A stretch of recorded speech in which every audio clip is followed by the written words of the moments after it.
This is Audible. Black December, DCI Moran Book 1. Written by Scott Hunter and read for you by Wayne Farrell. Prologue. Charnford Abbey Boarding School, Berkshire, UK. November 1967. 11:28 p.m. "Hurry up, will you?" Phillips called anxiously into the dark abyss of the monks' refectory. "Someone's gonna catch us for sure." A boy with dark, unruly hair appeared in the doorframe. "You've got the jitters, Phillips. You're pathetic. Just keep a lookout and leave the rest to us, all right?" He pulled a face and disappeared into the shadows. Phillips stayed put, agitating. If Leo found them, there'd be hell to pay. Had enough being caught coming back from the pub after lights out, but stealing food from the monk's ref? He bit his lip. Well, it would be a beatable offense for sure, and Leo's beatings were legendary. He'd seen the marks on Doherty's bony ass. Everyone had. They'd been visible for the rest of term. Angry welts, stripes of pain. Doherty had paraded them in the showers like battle scars. Phillips shifted uneasily from foot to foot.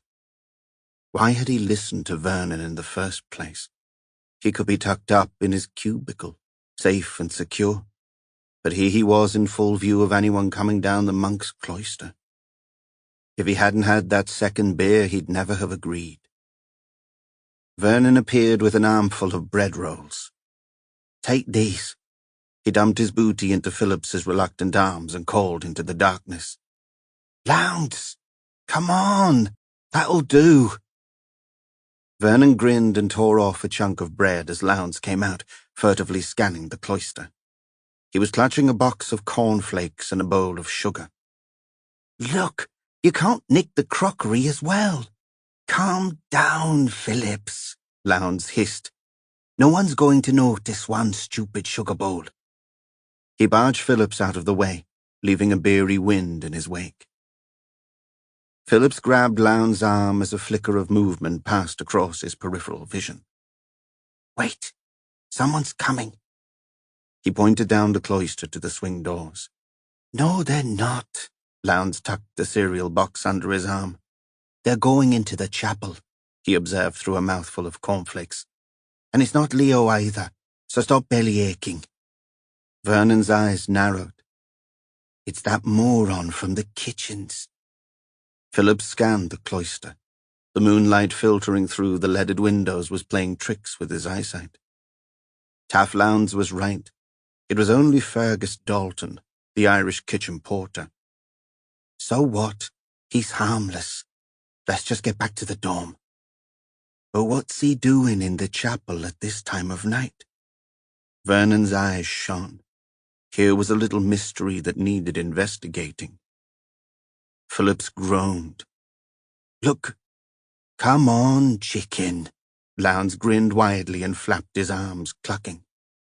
"Shut up," Phillips whispered hoarsely. Then, in a more moderate voice, "I'm not chicken. It's just that—" But the other two were already creeping along the cloister, moving with exaggerated stealth, mocking him. Phillips gritted his teeth and followed in a half-crouching shuffle. At the double doors, Vernon held up a commanding hand and peered through the window to where the court of archers lay silent, but for the low hum of the hot drinks machine. A haven of comfort in the winter months when the only way to keep warm was to stand with your back to one of the wheezing radiators and suck on a polystyrene cup of hot chocolate. Phillips fancied one now, but it was too risky. The court could be observed from the stairway leading up to the prefect's gallery and from the end of the senior wing. At either of these vantage points, a housemaster or a prefect could be lurking, hoping to spot exactly the sort of illegal operation in which Phillips now found himself entangled. "All clear," Vernon announced. "Let's take a look, eh?" They broke cover, and keeping close to the wall, they turned the corner by the locker room into the outer sanctum that led into the chapel. "Might even see the White Lady," Lowndes grinned. Don't be stupid. That's just a story. Philip shot a quick look behind all the same. No such thing as ghosts. Ooh. Lowndes waved his arms above his head, spraying cornflakes in a ragged arc. Idiot! Vernon punched Lowndes hard on the arm. Follow me and keep it down, all right? They crept into the chapel, and Phillips immediately saw a pool of light spilling from one of the corner alcoves. Each alcove housed a mini chapel. Altar, candles, tabernacle, the lot. He remembered when he'd had to serve Mass at some ungodly hour of the morning, freezing his balls off while Father Augustine muttered incantations at the wall. Phillips had avoided further acolytic duties by bribing a willing fourth-former to take his place. Well worth the price of the odd chocolate bar or averted eye when he was on junior dorm supervision. The chapel was cold and the scent of stale incense hung in the air. Despite his fear, Philip's curiosity was aroused. What was Fergus Dalton doing in the chapel at this hour? The kitchen boy was harmless, a simple lad, recruited to help the Catholic fathers in their work. It was employment of a sort, although Phillips didn't suppose the money was much good. Just a roof over his head, hours of toil in the busy kitchen, and daily fun poked at him by the likes of Vernon. When it came down to it, Phillips felt sorry for Fergus, but right now he was intrigued. He peered over Lowndes' shoulder. The altar had been moved obliquely aside to reveal an open space and a set of roughly hewn stone steps. A furtive shuffling sound could be heard from the depths. This was strange. A secret room under the altar. Who'd have thought of it? Phillips felt a warm thrill of excitement. Vernon winked and disappeared into the gap. Lowndes followed with a grin of anticipation.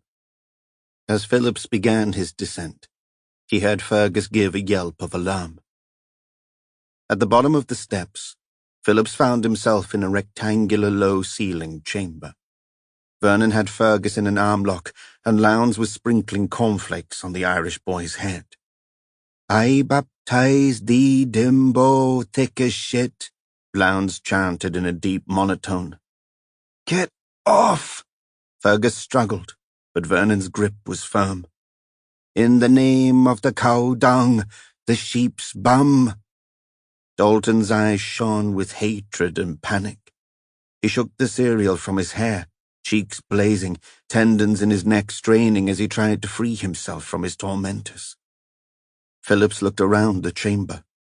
There was a small altar set into the brickwork, and on top of it, a heavy glass case. 2 candles had been lit, and a censer, suspended on a thick gold chain, wafted incense into the small space. Sure begorra, what yous be doing down here at this time of night?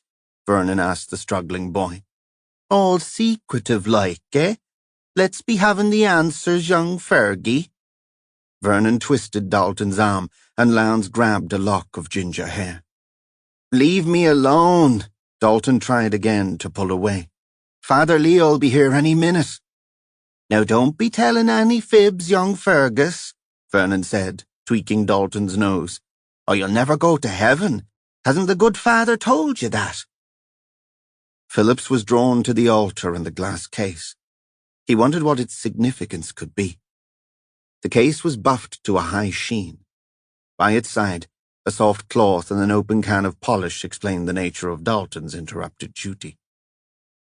Dalton yelped as Vernon probed his wiry body, searching for sensitive areas where pain could be invisibly inflicted. Phillips turned away, suddenly feeling nauseous. Dalton was paying the price for his carelessness, but that didn't mean he had to watch.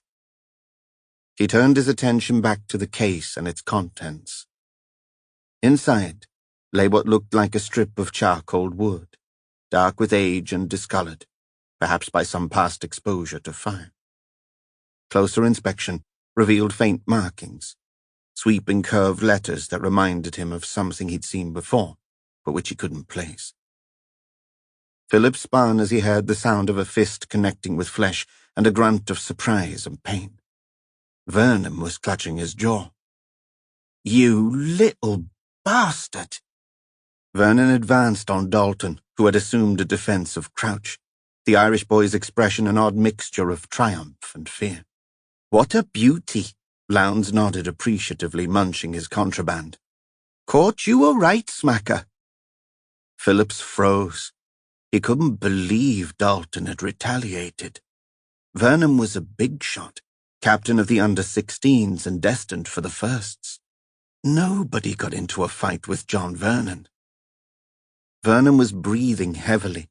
Drops of perspiration had appeared on his forehead, glinting in the candlelight like a halo. He was clenching and unclenching his hands, circling Dalton like a boxer. Phillips felt a sudden rush of dread as the scene seemed to switch into slow motion. He knew he had to intervene to prevent some terrible tragedy. But before he could convert thought to action, Vernon had launched himself at Dalton with renewed ferocity. Lowndes was knocked aside by Vernon's charge and fell, sprawling. The sugar bowl shattered, cornflakes flying across the flagstones like yellow confetti. Dalton raised his hands to defend himself, but Vernon was heavy and muscular. The Irish boy was driven back by the impetus of Vernon's charge, twisting awkwardly to one side as he struggled to stay upright. For a moment he teetered, and then fell heavily, striking his head on the altar's edge with an audible crack that made Philip's bowels turn to water. Vernon bent over the crumpled body, breathing hard. "Little bastard! Get up and fight!" Philip's hands were shaking. A pool of blood had formed beneath the fallen boy's head. It was dark crimson, almost black. There was a lot of it. Lowndes had stumbled to his feet. "Oh my God, you've killed him!" Vernon took a step back, his face ashen in the candlelight. He jabbed a finger in Lowndes' chest. "Well, don't just stand there. Clear it up." Lowndes stared at Vernon, horrified. "Clear it? Use your shirt."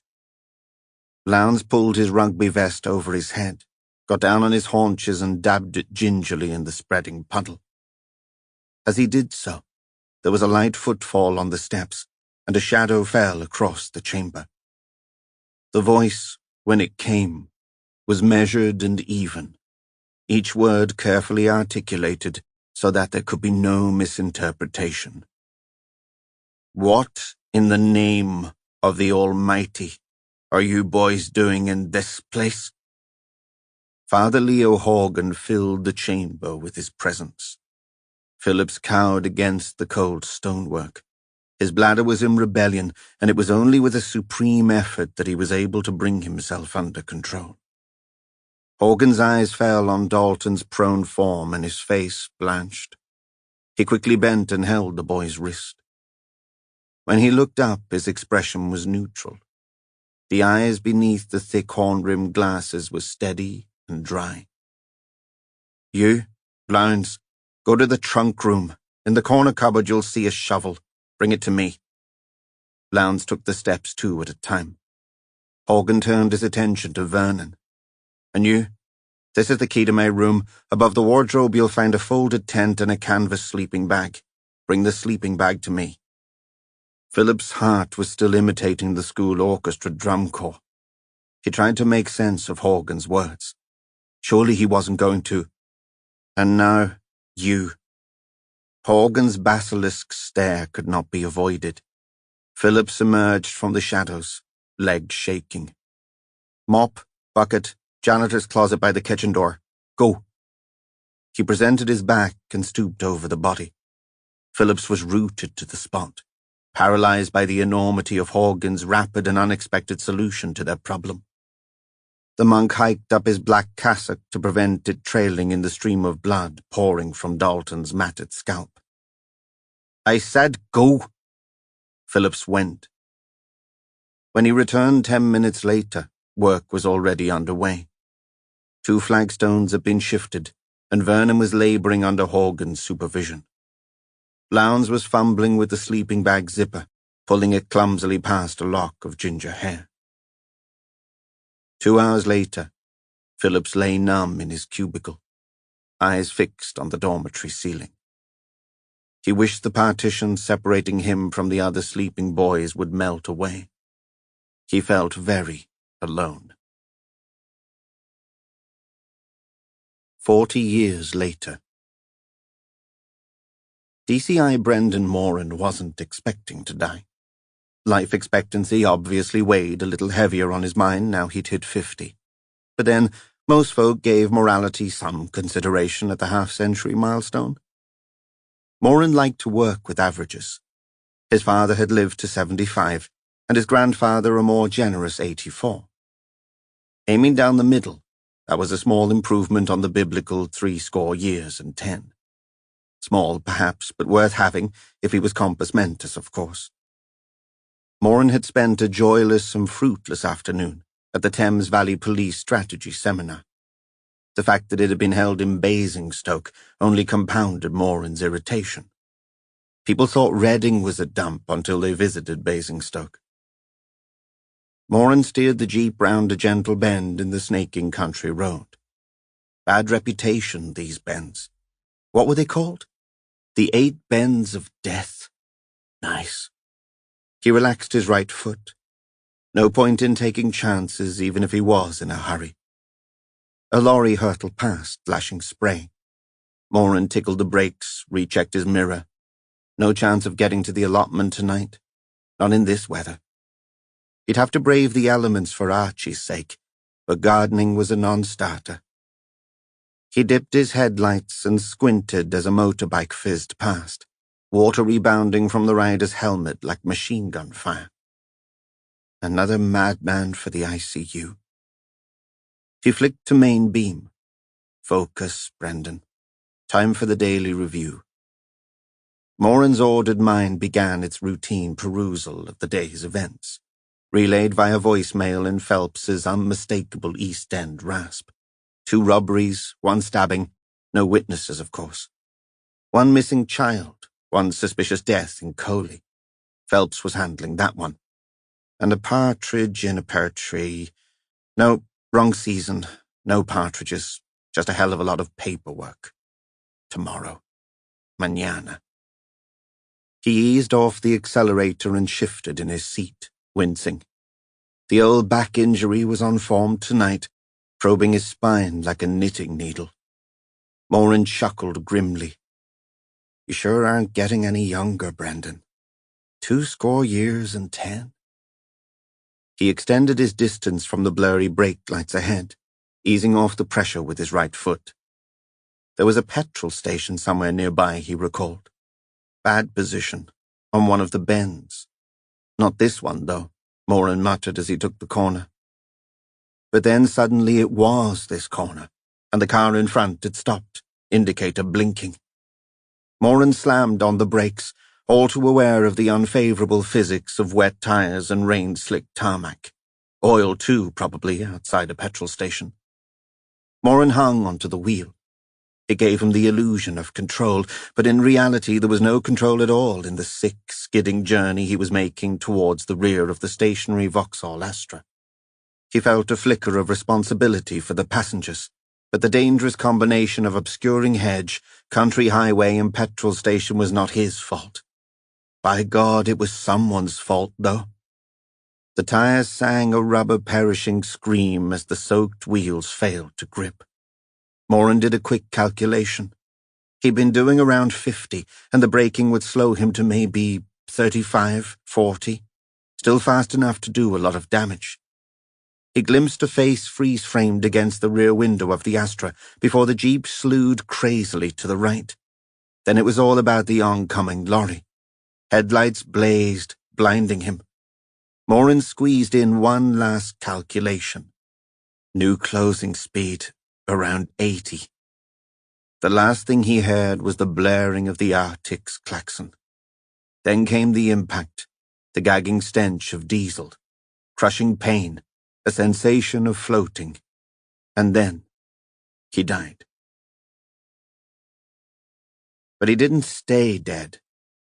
The doctors told him later that he'd been technically dead for 36 seconds, until they'd managed to get his heart going again. Moran was glad he'd been dead while they were doing that, because they'd broken 4 ribs while they were about it. This was the pain he remembered when he'd finally come round.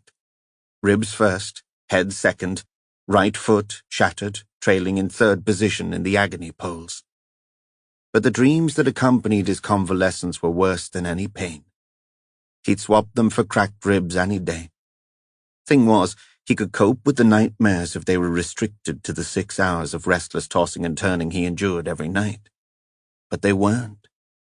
Because Moran's biggest problem these post-trauma days was staying awake the rest of the time.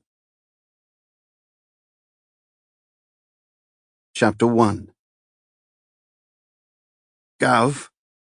Moran's eyes snapped open. What? There's a monk on the phone for you. A what? A monk, Phelps grinned. You know. The sergeant steepled his hands and raised his eyes heavenwards in an attitude of mock reverence. Moran ran a hand through his thinning hair. The smell of the crash was in his nostrils. The impact, the flames. He shook his head to disperse the images. His foot was aching with a familiar dull throb. Says it's urgent. Sounds upset. Well, put him on, Sergeant, and get me a coffee, would you? Will do. Phelps made as if to leave, but then popped his head back around the doorframe. Well, this monk. I was just hoping, sir. It's nothing. Hoping what? Phelps' face broke into what on his battered features passed for a grin. Well, sir, I hope he doesn't make a habit of it, that's all. Out, Phelps. Moran was still smiling when he picked up the phone, but a moment later, the joke was forgotten. As he listened to the shocked, tumbling voice on the phone, his eyes grew wider. 2 minutes later, he slammed the receiver down, grabbed his raincoat and made for the door. Moran was dropped off outside the school entrance. The front door was an ornate, solid oak affair with 2 asteroidal windows set into the deep grain. They returned Moran's scrutiny with the indifference of age. This was the old part of the Abbey, the dormitory and classroom block, plus the headmaster's office, where prospective parents and their nervous offspring would be welcomed. A newly painted sign showed Moran the way to the Abbey. He waited as a group of boys crossed the road in front of him. One, a tall ginger lad, gave him a courteous wave. Well, that was to be expected. Boys were sent here to be turned into young gentlemen, future high achievers. He found the expansive car park adjacent to the Abbey Church, an impressive building featuring a space-age cupola stretching high into the winter air. A black figure approached from the direction of the school. As he drew nearer, Moran could see the anxiety etched into the monk's forehead. He was in his late 30s, with a gaunt face, a serious slant to his mouth, and a closely trimmed beard in which traces of grey were beginning to show. He was wearing a black full-length habit tied at the waist with a leather belt. A pale hand appeared and extended in greeting. The grip was unexpectedly firm. DCI Moran? So good of you to come promptly. Father Martin Oswald, prior of the Abbey. Please, follow me. Who found the body? Moran inquired as Oswald started back along the path at a brisk walk. And when? Oswald's pace slowed a fraction. A bell rang in some distant cloister, and the sound of young male voices filled the courtyard ahead. Break time, Oswald gave a brief smile. Just 15 minutes, and then we'll have peace and quiet until 12:30. He paused and stroked his beard. Father Horgan was found by one of the older monks, and a boy who was serving mass at the time. The boy has been sent home, very distressed, obviously. What time exactly? Around 5:45 this morning. Many of us celebrate mass before breakfast. There are 4 small chapels within the main chapel. I'll show you. Oswald opened a door and ushered Moran inside the school. The kaleidoscope of smells took him back. Floor polish, the institutional tang of boiling vegetables, paper, ink, and the unmistakable odor of adolescent youth. Oswald was walking briskly now, and Moran had to lengthen his stride to keep up. His leg still pained him, and he walked with a noticeable limp, but he'd be damned if he let it slow him down. They stopped at an iron-hasped oak door. Oswald produced a set of keys and slid one into the lock. "These are the only keys. No one has been in since, except me and the abbot." "And the body?" Oswald swung the door open. "Is lying where it was found, and that's strange enough in itself." Moran resisted the urge to genuflect as they crossed the nave to the chapel's east side, where an ambulatory cloister ran from north to south. Strange in what way? Moran clocked the curiosity in Oswald's voice. The monk was bursting to share the discovery. Moran couldn't recall the last time anyone had showed such unbridled enthusiasm at the sight of a suspicious death. "Over here," Oswald gestured. They were standing in front of one of the side chapels. The altar had been pushed aside, and beneath it, a dark gap revealed a stone staircase. Moran fished in his pocket and produced a pair of rubber gloves. "Anything been touched?" "Not that I'm aware of," Oswald replied, his eyes shining with anticipation. Moran hesitated at the rail. He hadn't set foot within the holy boundary of an altar since his earliest years in Ireland. It was out of bounds to the common people. Only the priest and his acolytes were permitted to tread within its mysterious perimeter. He pulled the gloves on, irritated with himself, and followed Oswald. "What are you thinking, Moran? This is a murder, not high mass." "This chamber," Oswald murmured. "Quite something. I've said mass here countless times. I had no idea that it existed. Moran grunted. At least 2 people knew about it, mainly Father Horgan and his murderer. He paused by the altar and peered into the stairwell. Father Horgan's body was lying face up, his arms outstretched in what appeared to be a shallow recess in the floor. A pool of blood had begun to congeal around the head, and smaller droplets dotted the stone by the dead monk's outstretched hands. Moran went down, minding his footing on the crumbling steps. Glass fragments crunched under his shoes as he bent automatically and felt for the pulse he knew would be absent. The monk had a yellowed bone clasped in his right hand, but what was in the other? It looked like a sliver of wood, upon which were carved a series of marks, curved, sweeping strokes made by some carpentry instrument.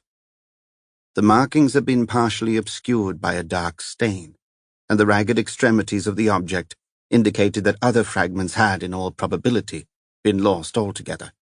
Whether by deliberate damage or excessive handling, it was impossible to say.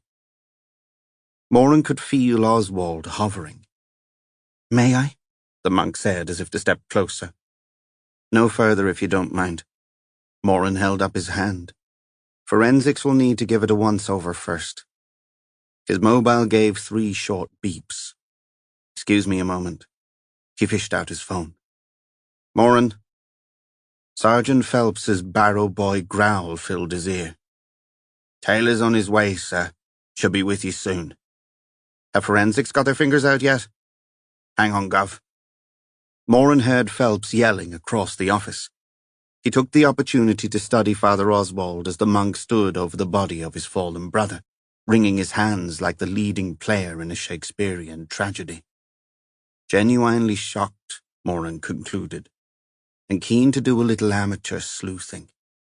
He made a mental note to sow some seeds of discouragement. Amateurs are always bad news. "On their way, sir. Be with you as soon as," Phelps blasted in his ear. Moran winced and signed off. The silence of death, Moran reflected, is a unique kind of silence. He was standing in the chamber, conducting what he called his prelim. This involved a careful perusal of each and every angle of the crime scene, taking account of any loose objects, anything that seemed to have been displaced from its normal position, anything out of the ordinary. In this case, however, everything fell into the latter category. The fact that the chamber was, in effect, some kind of closely guarded secret, and the fact that the man was a man of the cloth, for starters. Somewhere in the distance, he could hear the school returning to morning classes. The sound of running feet, whistles, the collective din of recently broken male voices. If he closed his eyes, he could imagine himself at Black Rock during his own school days. Lunch at the communal table, rugby training until 4 o'clock, lessons till 7, free time, then bed at 9. Moran shook his head ruefully. Those were the days, my friend. Inspector? Oswald's earnest voice floated from the stairwell where Moran had insisted he remain. Anything I can do? You can arrange a meeting with the abbot and the headmaster for starters, Moran called back. I don't want anyone leaving the school grounds until they've checked with me. His voice sounded flat in the small enclosure. He gingerly probed under the body, taking care not to disturb Horgan's position, which was odd in the extreme. His fingers found what he expected. More bones. Horgan had died on someone else's grave. Moran straightened up and climbed back into the chapel. Oswald's expression was a contortion of unasked questions. I know what you're going to ask. The monk raised his finger. A brief smile played about his lips until it was dismissed by the look on Moran's face. Well, go on then. I know, of course, about the relic. Relic? The wood. The titulus. That's what the chamber is for. Understanding dawned. Ah, I see. So Christian relics were not exclusive to the Middle Ages. The provenance and value of the scrap of wood might be an avenue worth exploring. Had Horgan been trying to protect it? It seemed he had succeeded, albeit at the cost of his own life. Perhaps I can have a quick chat with the abbot while we're waiting for the quack and the Sokos. Sokos? Oswald looked puzzled. Scene of crime, officers, and the death needs to be certified. I can't get cracking until that's done and dusted. Ah, forensics and so on. I see. I'll find the abbot for you. And the headmaster, please. Of course. Perhaps I can ask you to wait in the Court of Arches. Fine. Anything else I need to know about the chapel? Oswald stroked his chin. Well, there is something, but it's rather fanciful. Anything that might be pertinent. Every abbey has its ghost story, Oswald said, and we are no exception. The spirit of a dead girl is said to haunt the chapel. She's known as the White Lady. I see, Moran sighed. I may not follow that particular line of inquiry, Father, if it's all the same to you. Now, if you'll excuse me, I have to make a few phone calls. Schoolboys were beginning to emerge from classrooms along the length of the main cloister, laughing and joking or talking in small groups of 2 or 3 as they made their way to further places of study.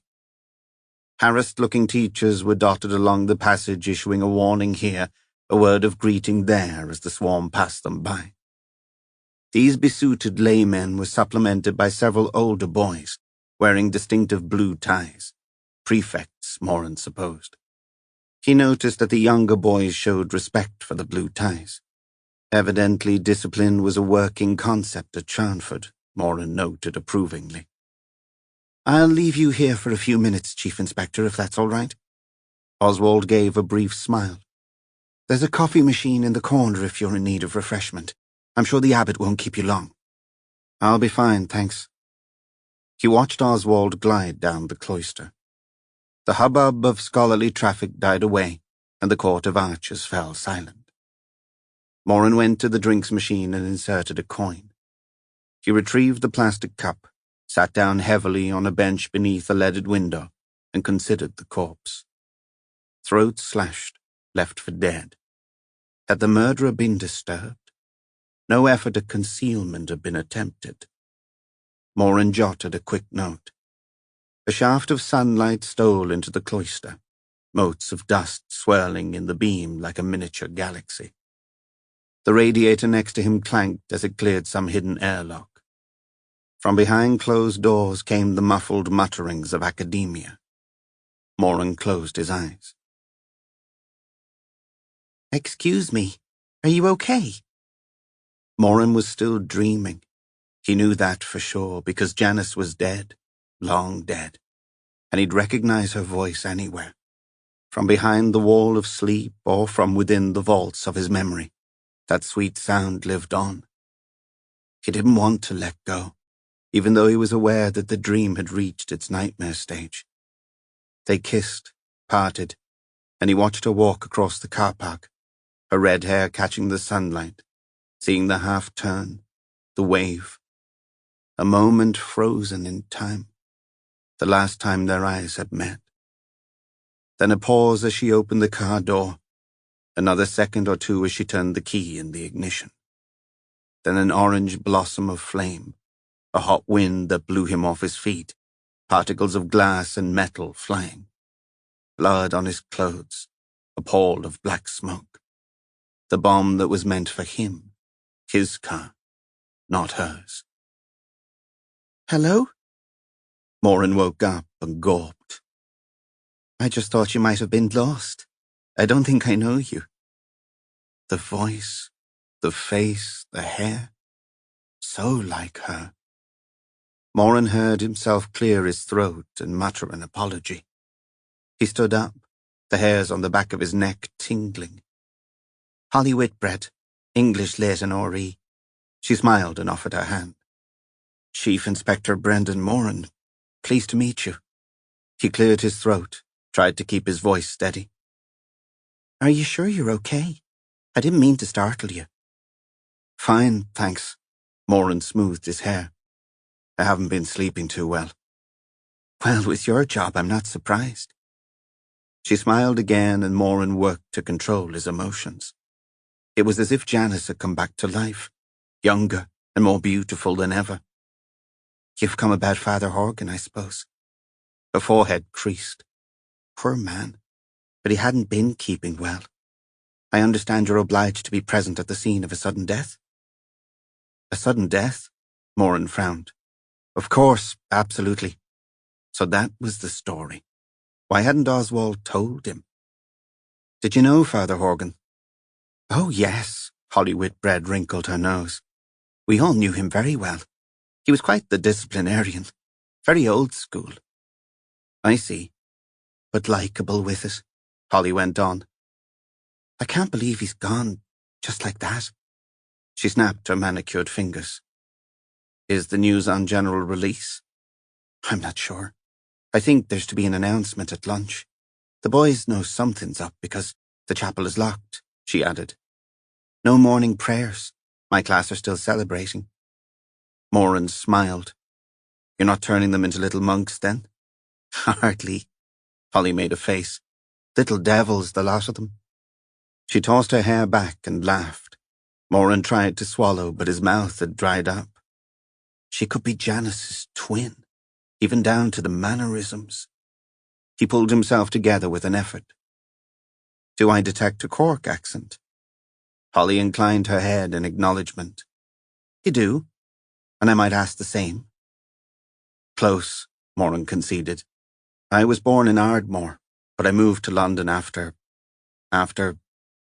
He couldn't bring himself to say her name. After my fiancé died. I'm so sorry. Her forehead creased and her eyes locked onto his. The sympathy was so evidently genuine that it took him aback. He cleared his throat. Thank you. It was a long time ago. Can I escort you anywhere, Chief Inspector? Well, I have an audience with the abbot. Father Oswald is tracking him down. Holly's expression switched to one of admiration. He's an amazing man. You'll enjoy meeting him. I'm sure. A bell rang at the far end of the cloister. Ah. She tucked her folders under her arm with a decisive movement. The bell tolls for me. Shakespeare beckons. She offered her hand. Nice to meet you, Chief Inspector. Moran watched her walk briskly along the cloister, high heels clicking softly on the cardinal red tiles. And you too, he thought. And you too. Chapter 2 Moran was shown into a dimly lit room which evoked an atmosphere of contemplative study. The smell of books, papers, and the hushed stillness of undisturbed concentration, mixed with a tang of, what? Incense, that was it. The residue of countless high mass attendances clung to the fabric of the abbot's domain like sweet tobacco. The heavy curtains were drawn, shutting out the cloudy December afternoon. A standard lamp cast a pool of circular light onto the corner of a large pedestal desk, behind which was seated a still figure, clothed in a similar fashion to Father Oswald, but with a high chain of office about his neck. His hood was raised, obscuring his face in shadow. Moran heard Oswald close the door softly behind him as he made a discreet exit. For a moment, there was silence, and then the abbot made a gesture of invitation. "Take a seat, Chief Inspector." Moran's eyes were becoming accustomed to the low lighting. The abbot's features were still indiscernible beneath the Benedictine hood, but Moran could make out an aquiline nose, above which glinted startlingly blue eyes. The monk's voice was deep and measured, a voice that was used to being obeyed. "Forgive me my den of darkness, Chief Inspector. My eyes are weak, and I find this more restful." Now, a long pause. "How may I be of assistance in this terrible matter?" Moran sat on the edge of the chair and undid the buttons of his coat. It was uncomfortably warm. "You can tell me all you know about Father Horgan and his duties, particularly with regard to the last 24 hours. Then you can tell me all about the chamber in the chapel. Who knew about it and had access? Did Horgan have any enemies? Anyone bear a grudge?" The abbot raised his arm and leaned forward into the pool of light. Moran had to grip the chair arms to stop himself recoiling. The abbot's face was a parchment of repaired burns, the skin crinkled and warped, like discarded brown paper. His mouth was a twist of grafts, the original lips burned away by whatever catastrophic blaze had caused his injuries. "It's quite all right, Chief Inspector. I'm used to strong reactions upon new introductions. I'm not as fierce as I appear to be." Moran loosened his grip on the chair. "Of course, I apologize if—" The abbot waved the apology aside. Moran noticed the fingers were clawed, fixed into a permanent half-fist. He tucked his hand back into the wide sleeve of his garment and fixed Moran with a steady, appraising look. "Father Horgan was a pillar of this community. He served the abbey and school for many, many years. He was trustworthy and dependable. Sometimes he could be unpopular with the boys. His punishments were fair, but sometimes a little unpleasant. But the boys knew where they were with him. He commanded respect." "I see. And what was he doing in the chapel? In the chamber?" Here we have to tread with a little delicacy." "I'm listening."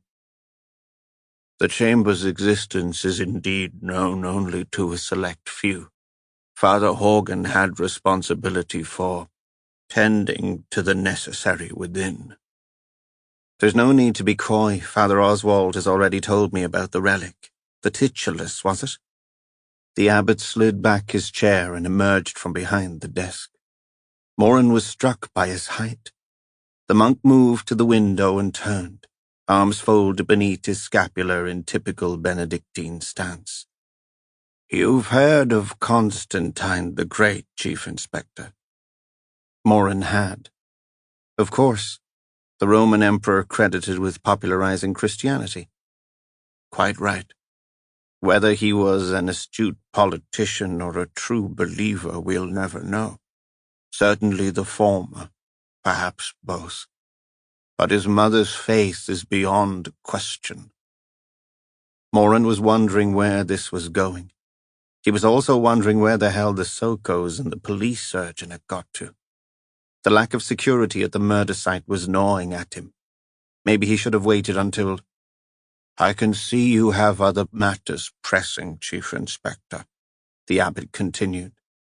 "But this is pertinent to your question." "Please," Moran shrugged. "Carry on." "Constantine's mother was the Empress Helena. In 320 AD, she undertook a journey to Jerusalem, to the site of the burial place of Jesus. A pagan temple had been erected on the site, but Helena had it torn down. In part, her mission was to oversee the building of a fitting monument to the resurrection, a new basilica, decorated with all the splendor an empress had at her disposal. In this she succeeded. However, during the early stages of its construction, she made a remarkable discovery. Perhaps it had been her primary intention all along. She had heard rumors that the true cross of Jesus Christ still lay beneath the temple. Moran raised his eyebrows. He could guess what was coming. And she found it. The abbot was warming to his subject, along with 2 others. It was broken up, and the various pieces are long since scattered across the globe. But a fragment, a significant fragment, remained in her possession. She took it to Rome, and it can be seen today in the chapel at Santa Croce. It is a section of the Titulus Crucis. The note is pinned on the cross at the injunction of Pontius Pilate. The sign that read, "This is Jesus of Nazareth, King of the Jews." "I see. And the rest of it? You said a section." The abbot smiled. He removed his hands from his sleeves and made an open-handed gesture, signifying the pointlessness of spelling it out. "You will already have drawn your conclusion, Inspector Moran. Another titulus fragment remained initially in Jerusalem, but during the Crusades, it was taken into safe custody by the Knights Templar. From Jerusalem, it traveled in the utmost secrecy through Europe to a small monastery at Douai in France, and from there in 1893, it came to us." Moran's mobile bleeped. "Excuse me a moment." "Well?" he barked into the phone. Phelps's voice. "Sorry, Gov. RTA on the Bath Road. Bad one. We'll be with you as soon as..." "You better be," Moran signed off. "Forgive me. Please, go on." The abbot had returned to his chair. He moved a sheaf of papers aside with an impatient gesture. "That's all there is to tell, Inspector. The titulus has been kept and guarded here at Charnford ever since. As to its provenance, there are a number of clear indications that it is indeed a fragment of the true titulus, and not some medieval counterfeit. Suffice to say that we are completely satisfied as to its veracity." "A motive for murder?" "That is for you to establish, Chief Inspector." "You must have some idea, surely." Moran raised his eyebrows. "Who else knew of it? Who may have harbored some ambition to own it for themselves? I can appreciate its value to a devout believer. Priceless, I would have thought." The abbot drew a deep breath. His lungs rattled in protest. "Yes, priceless. But we are a community, Inspector Moran. We share. We pull together. That is the Benedictine way. There is no room for selfish ambition or covetousness." Moran leaned forward and tried without success to keep the cynicism out of his voice. "Be that as it may, Father Abbot, we're all human. We'd all like the Mona Lisa hanging in our own private gallery. I can see you have much to learn, Inspector. I like to think that, although we are in this world, we are not of it." "Father Horgan is not of this world either. Not anymore. Someone slit his throat." Moran paused to let his deliberately harsh reminder sink in. The abbot had opened his mouth to reply when the door burst open. Father Oswald's face was pale beneath his beard, his arms flapping in agitation. "Father Abbot, Chief Inspector, I'm sorry to interrupt, but it's gone. It's been taken." Moran frowned. "What has?" Oswald lowered his voice as if imparting some critical state secret. "The titulus." The monk produced a handkerchief and mopped his brow. "But the chapel was locked, Father Oswald." Moran was on his feet. "And you told me you had the only set of keys." "Calm yourself, Oswald." The abbot's voice was steady, in control. "Sit down, would you, please, and tell us exactly what happened." Chapter 3. Montgomery waited until he judged the bank to be at its quietest. Morning pre-work rush over, lull till lunchtime. That's what they'd figured. He glanced sideways at Mason. Were his hands shaking a little? His own heart was beating like a pair of castanets. For a second he thought, I could go back now. It's not too late. I can walk away, change the future. But then he remembered what was at stake, the future of the school, his school. So, a no-brainer. He felt the weight of the gun in his pocket. It felt strange to be carrying a real gun. It didn't seem so long ago that he'd played with his friend Patrick, shooting each other down the length of the garden, fumbling and refilling their weapons with a fresh roll of caps. Montgomery remembered the smell as the caps went off with a snap, a thrilling, exciting smell. It sounded so real. And that whiff of smoke. For a moment, he could almost smell the memory. But this was real, not playtime. They'd planned it all, starting from the moment Maria had said, "You could always rob a bank." And they'd laughed, until Mason's bit, Bernadette, had come back with, "Well, why not? Sure we're well connected, you know," in that infuriatingly sexy Irish brogue that had attracted them to the schoolmates in the first place. It had all started via the usual channels of lust, the odd comment here and there in the refectory or by the kitchen phone box. Harmless banter, until Maria had leaned in close, the smell of vegetables not quite masked by her musky perfume, strangely erotic in the post-supper emptiness of the ref, and whispered, "Fancy coming over to the cottage tonight? Bring a friend if you like." Then a wink as she moved away to clear the top table. Had he imagined it? Heart hammering with excitement, he had rushed off to break the news to Mason. Mason was horrified and charged up in equal measure. "It's totally out of bounds. If we're caught." His friend hadn't needed to say anything further. If they were found in the maid's cottage, it would be expulsion without question. But how could they resist an invitation like that? And of course, they hadn't. At the first opportunity, they had stolen along the path that ran beside the first 15 rugby pitch, to where the cottage nestled invitingly behind a tall hedgerow. Romance had been restricted to inexperienced groping and stolen kisses on the sofa. For all their apparent flirtatiousness, the girls were as Catholic as the Pope. But it was hugely exciting nevertheless, and there was always the chance they'd wear down the girls' defenses over time. That had been the ultimate goal, anyway, until the night Bernadette made her fateful suggestion. Then another, even more daring goal had been discussed. Everyone knew that Charnford was short of money. It was the sort of rumour that couldn't be subdued, despite the governor's best efforts. The threat of closure hung over both pupils and staff, like some ghastly Damoclean theatre prop. For Montgomery and Mason it meant an end to friendships, familiar surroundings, and illicit liaisons with Bernadette and Maria. And worst of all, an interruption to their A-level studies at the worst possible time. It was an intolerable prospect. Now they had a chance to do something about it. It was crazy, but desperate times called for desperate measures. That's what old Rufus Bell had taught them about Alexander the Great. He hadn't fannied around, agonizing over what to do. He'd gone for broke, like all the people in history who were somebodies and had made their mark.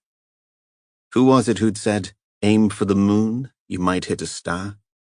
Montgomery couldn't remember, but right now, it didn't seem to matter. His nerves were pitched like some high-tensile wire, stretched to breaking point.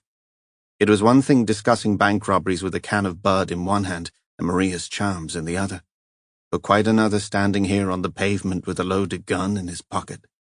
"We're well connected, you know?" "Come on," Mason nudged him tight-lipped. "This is it. You first, like we said." "Right." Montgomery pulled the helmet visor down.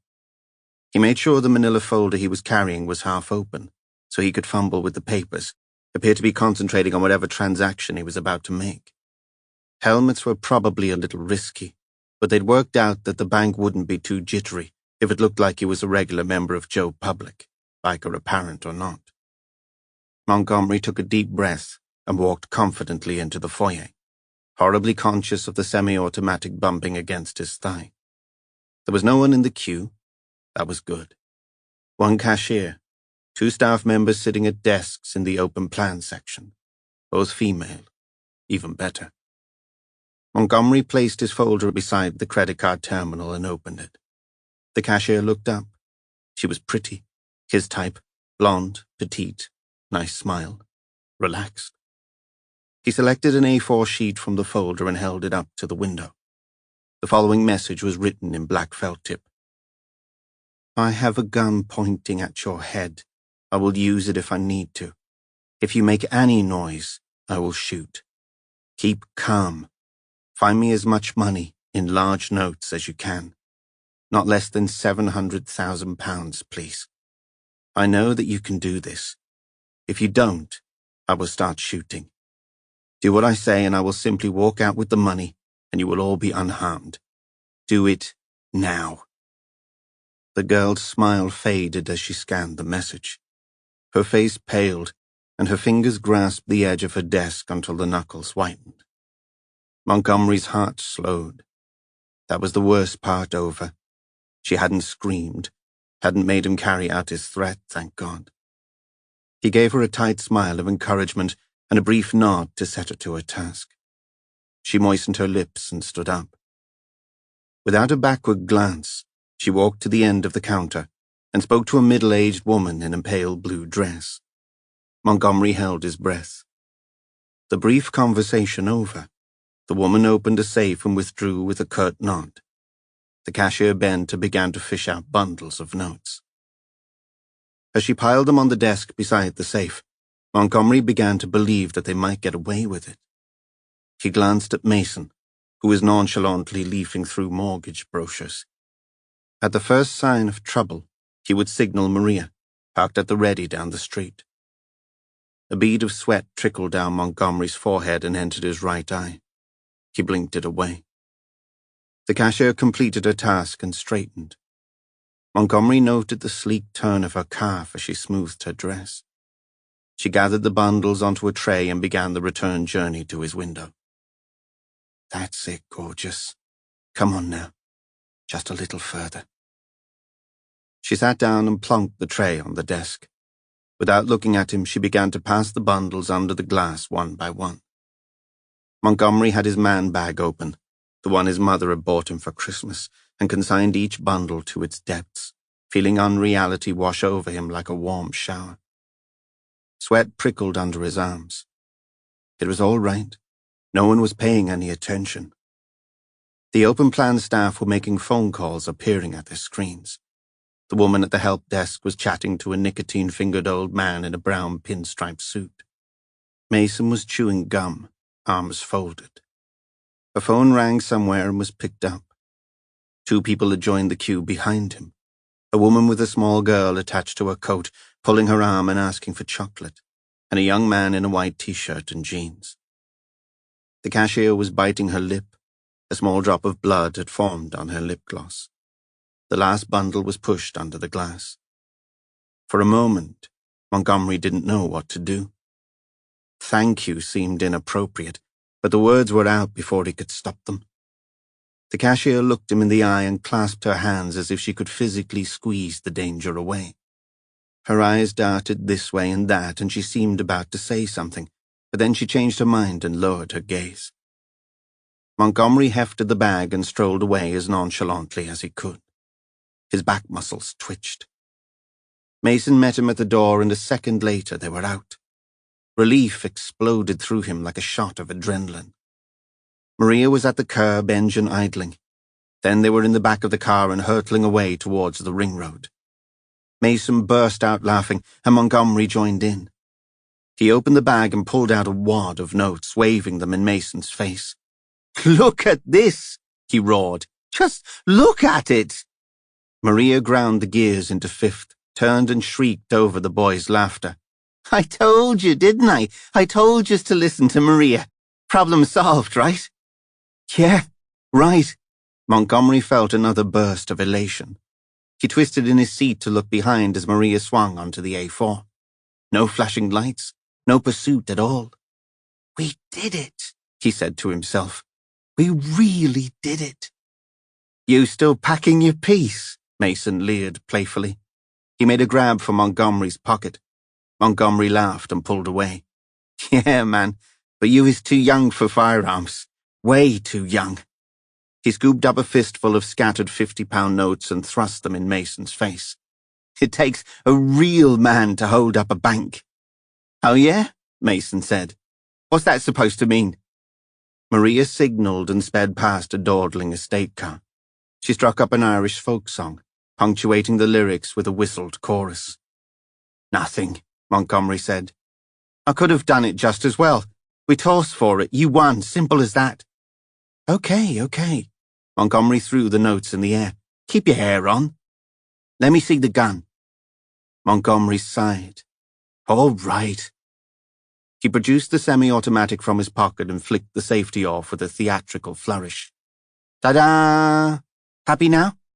He pointed the pistol at Mason. "So go on, punk. Make my day." "Don't point at me, you idiot!" Mason grabbed Montgomery's wrist. "Get off!" Montgomery pulled sharply away, but his finger was curled round the trigger, and the action of withdrawal applied just enough pressure to set the mechanism in motion. The semi-automatic duly delivered a round with a sharp, surprisingly loud crack. The car swerved violently to the right, and Montgomery was thrown onto Mason's side, bashing his head against the other boy's shoulder. Pain drove through his skull. He tried to sit up, but the car appeared to be canting to the left now, like a big dipper plucked from its rails. "Hey, Maria, what?" Then he saw the neat hole punched into the back of the driver's seat, and the splash of red on the windscreen. The car swerved again as Maria's lifeless body flopped grotesquely over the steering wheel. "Oh, Jesus," Montgomery whispered. The car left the carriageway and mounted the central reservation. Montgomery saw another vehicle hurtling towards them, and the world exploded into searing heat and pummeling, rending noise. The horror lasted mere milliseconds.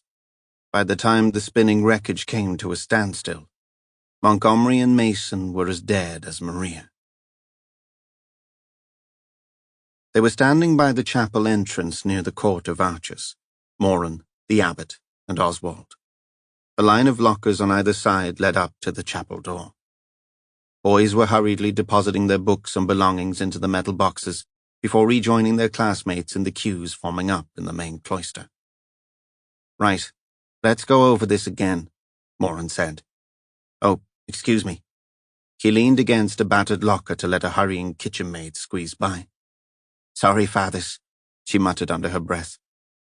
Moran's ears pricked up at her accent. As Irish as get out, his mother would have said. The area around the Court of Arches was a hive of activity, as boys and staff prepared for lunch. A monk in less formal attire, a plum-coloured polo neck and dark trousers, was ushering boys into the refectory, form by form. He was a large, portly man, in appearance exactly as Moran would have imagined a Benedictine to be. Balding pate, horn-rimmed glasses, and, Moran noticed, a short cane tucked underneath his arm. The boys followed his instructions without comment or complaint.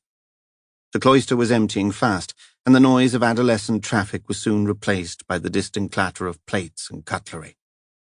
Father Oswald was fiddling with a set of keys, passing them from hand to hand as if this would somehow undo the uncomfortable fact that somebody had returned to the scene and removed what was probably the most significant object of the investigation, with the exception of the corpse itself. Worse still, it had happened after Moran had supposedly secured the crime scene.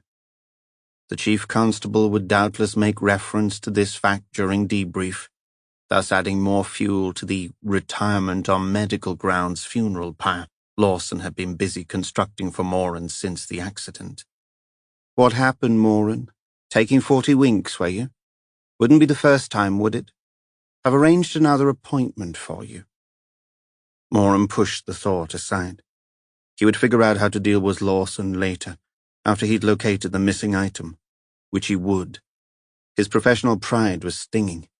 The only way to fight Lawson's fire was with fire, and Moran had plenty of fire left in his belly. I just don't understand it, Oswald was saying. He would have wrung his hands if he hadn't been clutching the keys. There is no way anyone could have got in, he finished emphatically. The abbot fixed Oswald with a withering look. Just tell us why you decided to revisit the chapel, Father Oswald. His voice was soothing, but Moran's radar caught the steel at the question's core. Yes, tell us, Father, especially after I explicitly told you not to.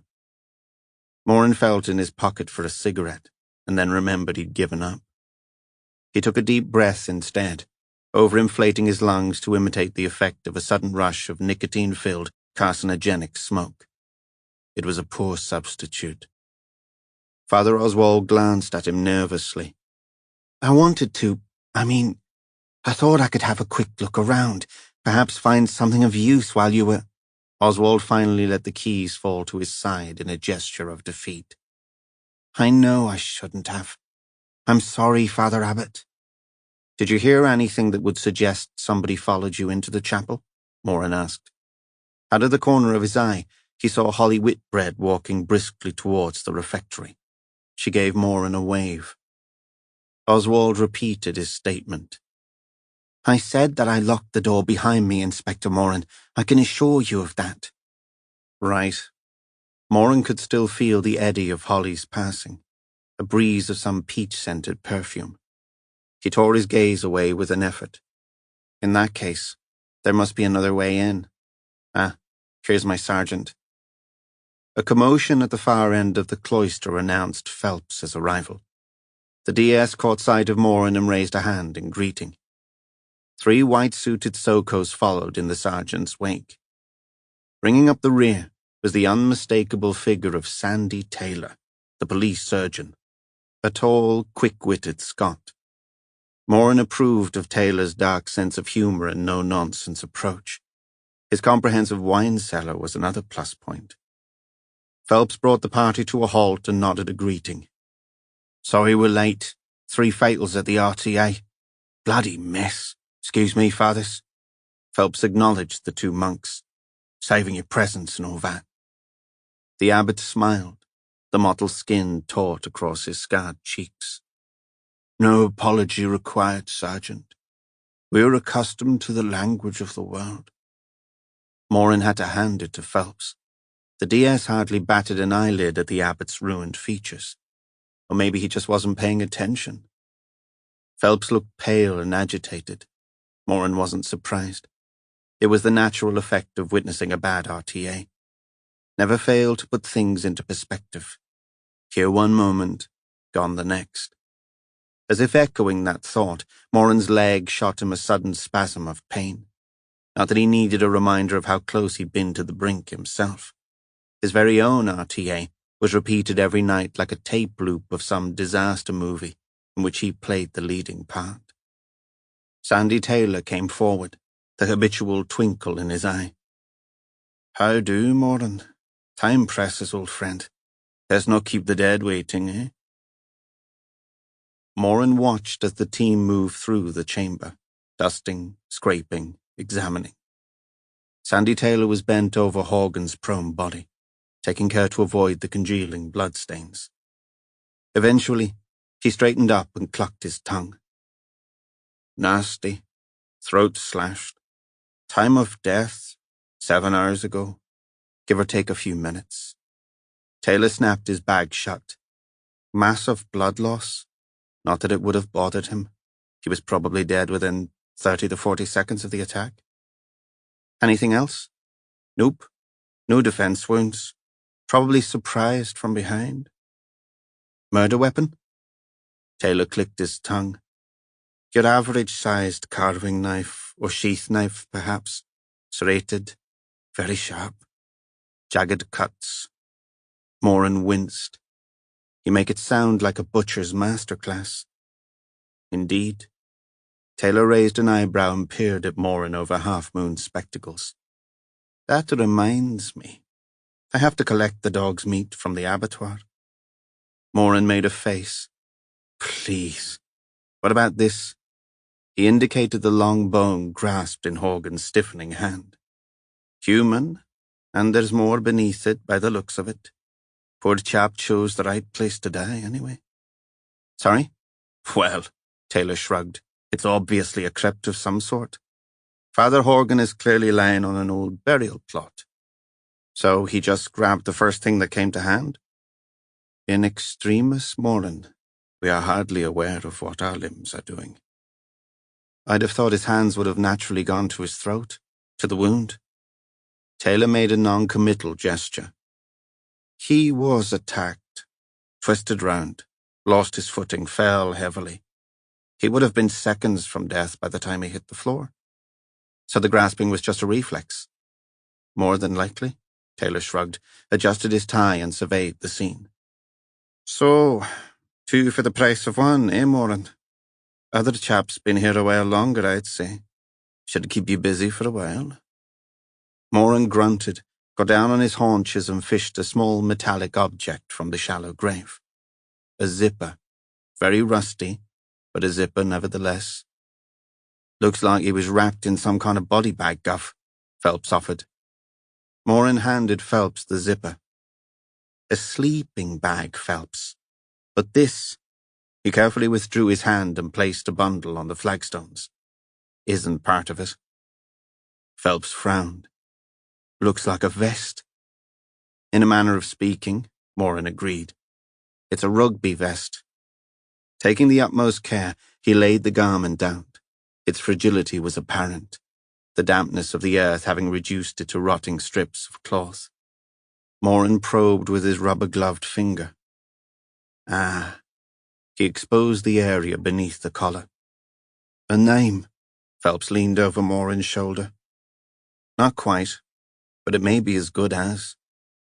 F362, Phelps muttered. Lost me there, Guff. Moran straightened up. It's a linen number, Phelps. All boys are required to ID their clothing. I'm betting this is a boy's allocated linen number. Right, Phelps nodded, impressed. Taylor finished packing his accoutrements away and closed his case with a conclusive snap. Well, it looks as though you've a reasonable starter for 10 there, Moran. Anything else? You know where to find me. Gav? Phelps was examining the remains of the case.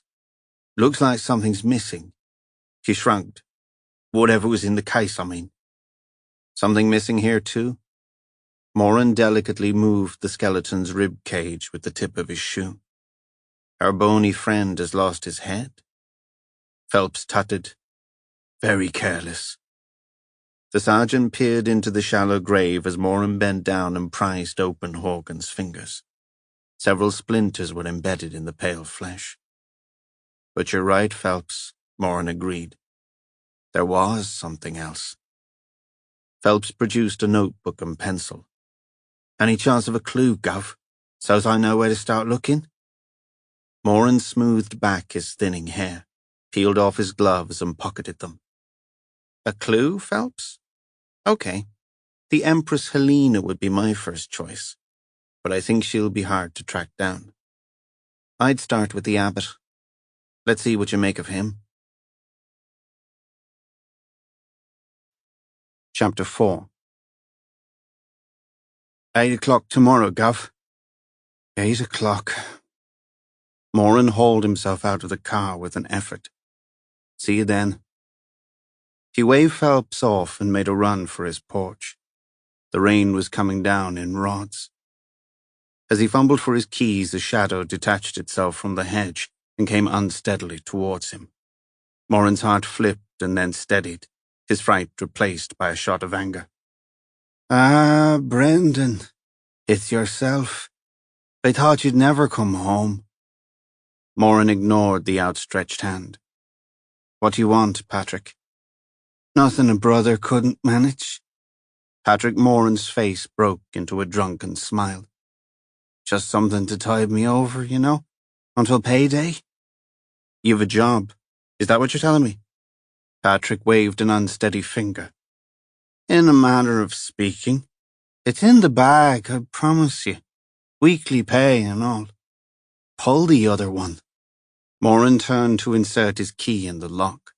Inside, he could hear Archie scuffling on the bare boards. He'd be hungry, and he'd need a walk. Patrick placed his hand on Moran's shoulder. Now be reasonable, Brendan.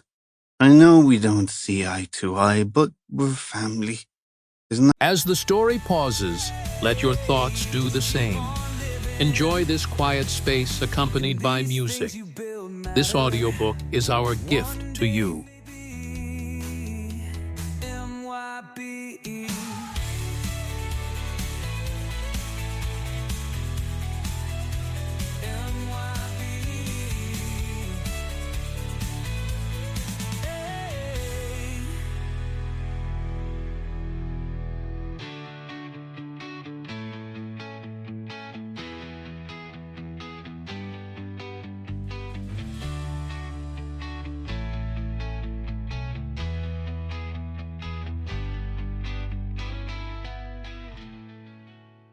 God's truth. Moran spun on his heel and shook his brother off. And what would you know about God's truth, Patrick? Your only spirit-filled moments occur when one of my PCs hauls you out of the gutter. They stood facing each other in a familiar standoff. Moran did a rapid assessment of Patrick's alcohol intake. Not as bad as usual. Money obviously ran out before closing time. Moran took a deep breath. He was dog-tired, and the last thing he needed was Patrick. Not tonight. The elder brother who had shown so much promise. Medical school. Exam results to die for. Enviable placement as registrar to the top orthopedic surgeon at the Middlesex. Then, bang. One complaint. Misconduct. A tribunal. Struck off. An example needs to be made, the chairman had emphasized. No quarter given, a career down the pan before it had started. Then the comfort of the bottle, and on and on and on. At first, Moran had been as devastated as Patrick. It was a shocking, unexpected turn of events. But then, after the drinking had begun in earnest, he had lost patience. And with the loss of patience came the guilt. Please, Brendan, I've nowhere to stay. Evicted again, Moran felt sick. For God's sake, Patrick, I'm begging you, just 1 or 2 nights. Moran felt his defenses crumble. You'd better come in. Archie greeted them with his pneumatic tail and half a torn shirt. Give it to me, Archie. Moran made a grab and failed. The spaniel pulled away, delighted with the game. Moran gave up. He'd told the Daily not to leave the washing where the pup could get at it. Patrick crumpled onto the sofa, eyes closed. As Moran wrestled the remains of his shirt from Archie's vice-like grip, his brother began to snore, an even pattern signaling contented oblivion. Moran went into the kitchen and threw the remains of his shirt in the bin. There was a note on the kitchen table. The notepaper was headed, Happy Dog's Daily Dog Walking Adventures. 7 walks, £77. Who had told him to get a dog? Mary, his housekeeper. It'll keep you company, Chief Inspector. Moran snorted. She didn't have to pay for it, did she? Moran found a blanket and covered his brother's thin body as best he could. Then he poured himself a glass of Pinot and thought about the Abbey. What did he have? A secret chamber, 2 bodies, a missing relic, an over-helpful monk, a strong leader in the abbot. That would come in handy because the community might not like some of the restrictions he had placed on them. Father Boniface would ensure they towed the line. Boniface. Moran thought of the abbot's scarred face and wondered if he'd chosen the name deliberately. He hadn't felt brave enough to ask. Archie nuzzled his hand, tail wagging 19 to the dozen. All right, boy. It's round the block for you and me. Moran downed his wine and clipped on Archie's lead. Patrick hadn't moved, nor was he likely to. Moran knew he'd have trouble rousing him in the morning, but rouse him he would. Mornings were the only times his brother was sober enough to listen. Moran headed for the front door and stepped out into the rain. A sacristy was a strange venue for an incident room, but it suited Moran's purposes. With the chapel secured, there would be little intrusion from the school, which would function as normal during the investigation. He had agreed that with the headmaster, Father Aloysius, a choleric little monk with chipmunk cheeks and, Moran suspected, a quick mind, and with the permission of Abbot Boniface. The boys had been told to stay within the boundaries of the school grounds, and had also been kept in the dark concerning Father Horgan's cause of death. So far, so good. Moran moved a brass candle holder aside and set his laptop down on the small table. Forensic officers were still crawling over every square inch of the chapel chamber. He could hear the banter floating up into the main chapel as they worked. A good, clean result was what Moran wanted. Something efficient and tangible to prove to Lawson, and maybe to himself, that his accident was history and that Brendan Moran was firing on all cylinders. Phelps had begun the interviews, starting with the monk who had found the body. The recuperating altar boy he would leave at home for the last few days of term. It was better there than spreading the truth around the school. Moran turned his thoughts to the big question. Motive. Horgan had no enemies, according to the headmaster and the abbot. Apart from the natural enmity between a strict school official and his charges, the boys had been, according to Aloysius, in awe of Horgan. Moran also thought it unlikely that a Charnford boy could be capable of killing in cold blood. Nevertheless, he had arranged a meeting with Aloysius and the house captains to assess Horgan's status. Perhaps a recent punishment had stirred something more than a standard adolescent reaction. There was someone else Moran was keen to speak to. A visiting dignitary from the Vatican. One Cardinal Vagnoli. He had arrived on the day of the murder and the abbot was cagey about the purpose of his visit.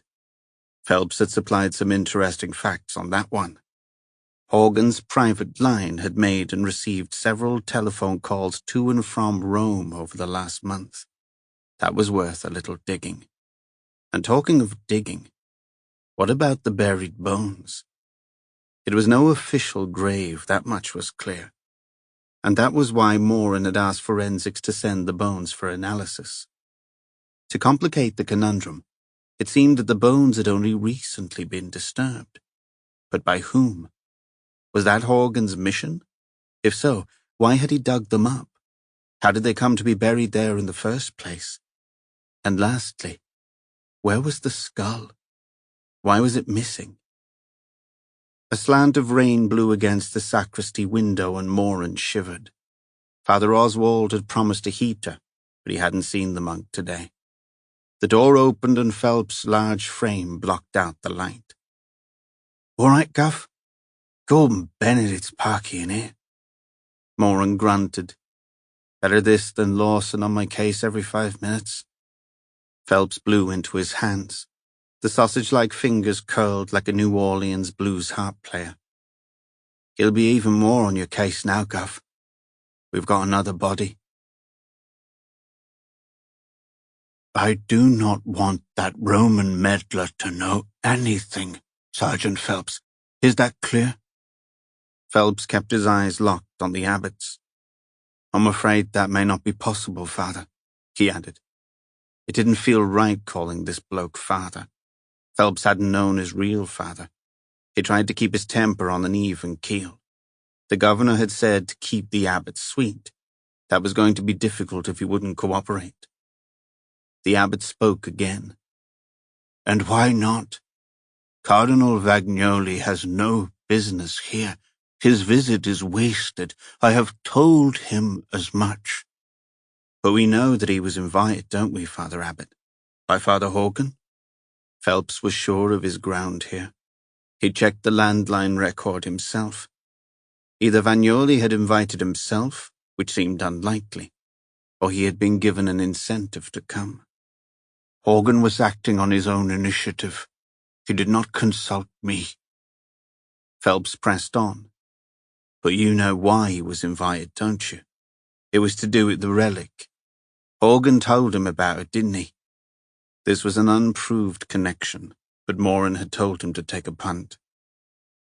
Abbot Boniface sighed and folded his arms. Phelps tried not to stare at the parchment-like skin. Whatever else the abbot was, he was a brave man. Phelps doubted whether he himself would be comfortable exposing such horrific damage to close scrutiny. The abbot wagged his finger, pointing at Phelps's chest. You're speculating, Sergeant Phelps. Maybe, but I'm right, aren't I? Boniface sat back in his chair and steepled his fingers. The school has been in some financial difficulty. Father Horgan was very attached to his role and to the pastoral care of the boys. He saw them as his protégés. Go on. The presence of the titulars is a closely guarded secret, Sergeant Phelps. We are proud of and humbled by our role as its guardians. It is our responsibility to ensure its safekeeping. It is neither appropriate nor desirable for it to be sold off like some common medieval artifact. But Horgan didn't see it that way? Boniface sighed. His love of the school prompted him to take matters into his own hands. He saw an opportunity to secure the school's future and perhaps curry favor with the Vatican. All done, as I said, without my knowledge or endorsement. Did you speak to him about it? Of course, Boniface made an open-handed gesture. I was angry. Angry enough to kill him? Phelps jutted his chin. This was the bit he enjoyed, pushing for the advantage, getting a suspect on the ropes. He hadn't suspected the abbot up to now, but why not? Anger was always a potential for murder. Now you're being ridiculous, Sergeant Phelps. Can you verify your whereabouts between midnight and 7 o'clock yesterday morning? Yes, Boniface replied evenly. I believe I can. Phelps nodded and tried to maintain an impassive expression, a challenging ask for an ex-boxer. He waited patiently as the abbot prepared to deliver his alibi. I was visiting Worth Abbey, and I only returned at 10 o'clock yesterday morning. Boniface paused and sat back in his chair. Father Oswald will confirm that he met me at the main entrance with the news of Father Horgan's death. Phelps chewed his lip. He'd have to tell Moran that he'd given Boniface a hard prod. The governor would be all right about it, though. He wasn't one to stand on ceremony. Never be afraid to tackle the top man, Phelps, he'd once said. Just make sure to smooth out any wrinkles before you leave. Thank you, Father Abbot. I hope you didn't mind me asking. You understand that we have to be thorough. Boniface inclined his head. It's what I would expect, Sergeant. The abbot leaned forward so that his face caught the desk lamp's low light, and Phelps repressed a shudder. I want this man caught as much as you do, Sergeant Phelps. I want the titulars found. But I want you to exercise the maximum discretion in your dealings with my monks and the school. Is that understood? Phelps produced his winning smile. Absolutely. Glad we understand each other, Father Abbot. Phelps took his leave. He was glad to be out in the daylight. Chapter 5. Moran was tired. Whenever he sat down, he couldn't be sure of remaining conscious. In the overheated surgery waiting room, he didn't reckon on lasting more than a couple of minutes at most. He tried to keep his mind busy. God knows there was plenty of thinking material now the body count had gone up. And this time it was a celebrity. Just the ticket to gain maximum exposure. John Vernon, the entrepreneur, friend of politicians, pop stars, writers. Vernon's face was all over the papers on a regular basis. And it would be tomorrow as well, but for all the wrong reasons. He'd been found in his hotel suite with a knife wound in the throat, on Moran's patch. The publicity would be lavish, the progress of the case closely scrutinized. Which was all well and good if Moran cracked it. But if he failed? His eyelids were drooping when his name was called. "How are you getting on?" Dr. Purewall asked in her businesslike way. She was a strikingly pretty Asian woman in her early 30s. Moran liked her direct approach a good deal better than Dr. Forsyth's. The practice head was an old-school medic who insisted on skating around his diagnosis, like a reluctant dancing-on-ice contestant. At least you knew where you were with Purewall. "Badly," Moran said. "I can't keep awake. Can you prescribe me something stronger than caffeine?" She was on him like a predator, torch flashing in his eyes, fingers probing his damaged skull. Her perfume had a musky primal scent. Moran found himself aroused by it and shifted his weight self-consciously. "You had a very serious head injury. It'll take time." She clicked the torch off and returned to her chair. "It's been months. The headaches have stopped, but at least I knew where I was with them.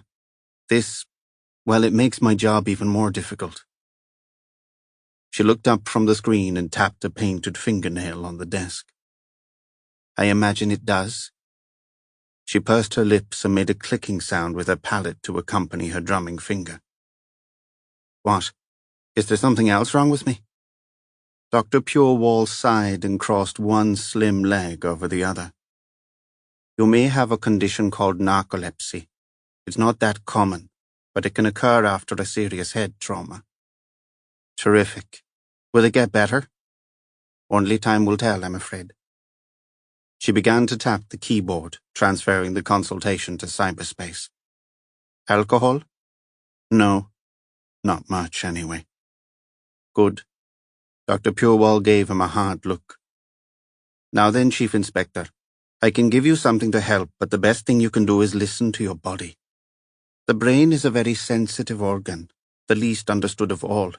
If it needs time out to repair itself, you do well to listen to what it's telling you." She returned to the keyboard, her articulate fingers dancing on the plastic keys.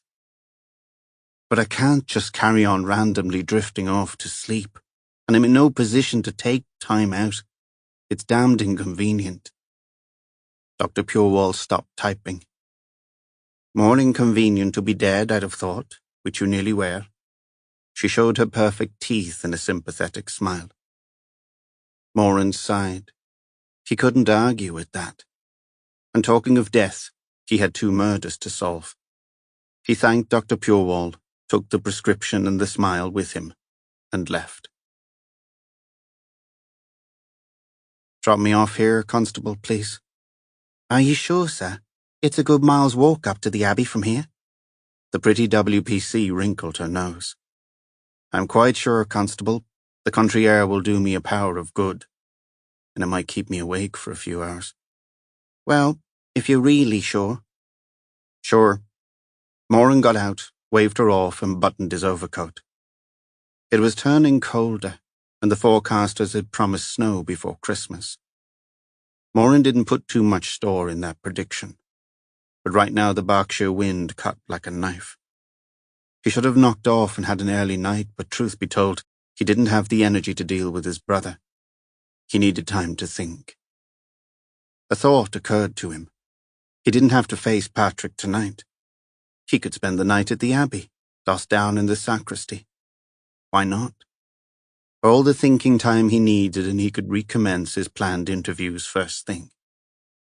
Moran stamped his feet, threw his scarf around his neck, and made for the foot of Chanford Hill.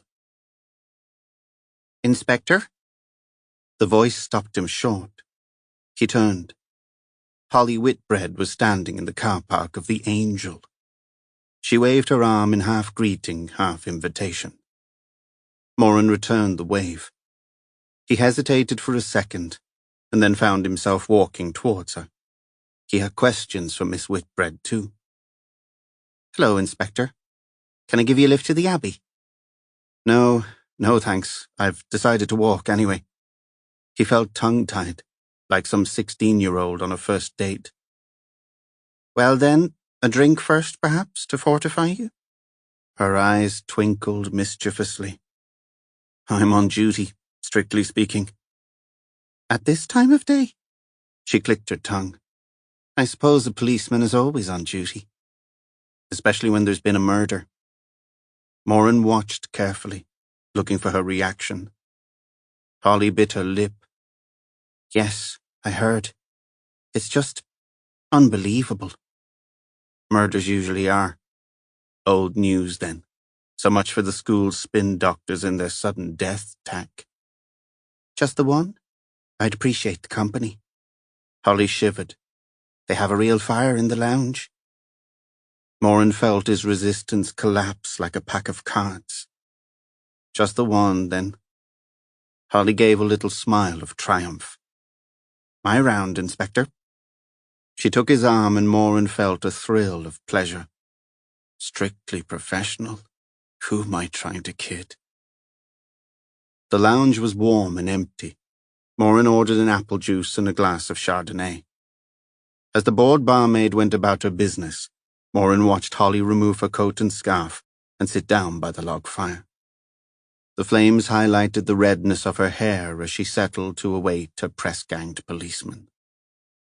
So strongly did she evoke the spirit of Janice that Moran felt momentarily paralyzed and only got a grip when the barmaid returned with his order. "So," Moran smiled as he set the drinks down, "what brings you here?" "I was just popping in for some cigarettes, actually." She wrinkled her nose again. "Bad habit, I know. Can't seem to shake it off, whatever quack remedy I try." "I sympathize," Moran said. "It took me months. Actually, I'm still in the throes of withdrawal." He took a sip of his drink and grimaced at the sweetness. Scotch would have hit the spot right now. What I actually meant was, what brought you to England, to Charnford? "Oh, I see," Holly laughed. "I'm sorry. Well, it's very mundane, really. I lost my job in Cork. I was working as a counsellor, with young adults mainly. But I have a teaching qualification, and my cousin knew someone at the Abbey. I got to hear about the vacancy and thought it would be a good chance to live here for a while and see how a modern monastery functions." "Two birds, then," Moran smiled. "Yes, I suppose so." She sipped her wine. "I'm a bit of an anorak when it comes to things like that." "I'm sorry?" "Well, unusual institutions, modern monasticism, how the monks apply their learning and their faith. I'm fascinated by it all." "I'm sure there's a great deal to discover," Moran said, "including how they go about protecting their secrets, murdering their colleagues, and—" "Well, I'm very dull," Holly laughed. "I'm sure a policeman's life is much more exciting." "It can be," Moran hesitated. "Sometimes dull sounds very attractive." He smiled. "It's pretty routine most of the time, to be honest." "I can't imagine solving a murder as particularly dull," Holly said, lowering her eyes. "I'm probably not supposed to ask this, but how are you getting on with your investigation?" Moran wanted to tell her everything, about his permanent exhaustion, his drunken brother, the chief constable, the way Archie was eating him out of clothing. The fact that he couldn't get a straight answer out of anybody at Charnford Abbey. Instead, he said, "Well, these things take time. and hated himself for the blandness of the statement. Yes, I'm sure they do. She looked up. I don't suppose there's any danger, is there? I mean, you don't think the killer will strike again? Holly grinned and flushed with embarrassment. When you listen to me, that sounds so dramatic, doesn't it? Like some awful TV drama. Moran gave a short laugh. Well, it's hard to say. Until we've established a motive, anything is possible. Oh, God, that's scary. Holly ran her thumb down the side of her glass. But you're around, aren't you? So that makes me feel safer. Moran wanted to reach over and embrace her. The pale skin on her forehead was covered in light freckles. It made her seem vulnerable, like a child. He cleared his throat. Yes, we have an incident room in the chapel sacristy. It means I can keep an eye on things. But I have to tell you, he leaned back in his chair and shook his head. It's not the most comfortable room I've used, not by a long chalk. A woman's touch, that's what's lacking. Holly smiled broadly. Her teeth were white and even, and there was the finest layer of down on her upper lip. He noticed that her nose had the slightest upturn at its tip. Moran felt a huge wave of desire and gripped his thigh beneath the table. Monks are charitable enough, Holly went on, but when it comes to home comforts... Moran grinned ruefully and took a final swig of his drink. Yes, sadly lacking. Can I tempt you to another? Holly produced a leather purse and inserted 2 slim fingers into its folds. Go on. She flourished a £10 note. Moran held up a hand in protest. No, thanks. I'd love to, but... Duty calls, right? He laughed. Right. Well, till next time then. Holly raised her glass. Until then... The air outside was cold. Moran drew his coat around him. If he'd been a betting man, he'd have put money on the fact that it was more than a job offer and the chance to indulge in a little monk spotting that had brought Holly Whitbread to Charnford. Whatever the reason, he was struggling to reconcile competing feelings of elation and foreboding. As he began the slow slog up Charnford Hill, he could see the lights of the monastery twinkling in the blackness, like the eyes of a wolf pack waiting to pounce on their prey. Chapter 6. How'd it go yesterday? Moran rubbed his cheeks with both hands, feeling the stubble scratch against his flesh. Did you get to the Cardinal? Phelps rolled his shoulders inside his ill-fitting suit. He looked as if he were about to burst out of the straining seams like some kind of Battersea Incredible Hulk. Moran wondered why his sergeant didn't shop at High and Mighty. Financial constraints, maybe? A sergeant's pay was manageable for a single man, but had to be a stretch for a family. Moran hoped Phelps's kids didn't take after their dad as far as stature was concerned. He'd be bankrupt by the time they hit their teens. The sergeant pulled up a chair and eased his large frame onto the slatted seat. Not yet, Gov. Every time I try to pin one of 'em down, they're off to some ceremony or other. Matins, is it? Moran raised an eyebrow. Well, something like that anyhow. Phelps went on. They all troop off to the big church, and that's it for hours on end. You can hear 'em singing. Gives me the willies. Phelps shivered. All that chanting and the like. Plain chant, Phelps. It's called plain chant. Moran had heard enough of that at Black Rock. Mixed memories of comradeship and the cane. Strange days. Plain or fancy, Gov. Still gives me the creeps with a capital C.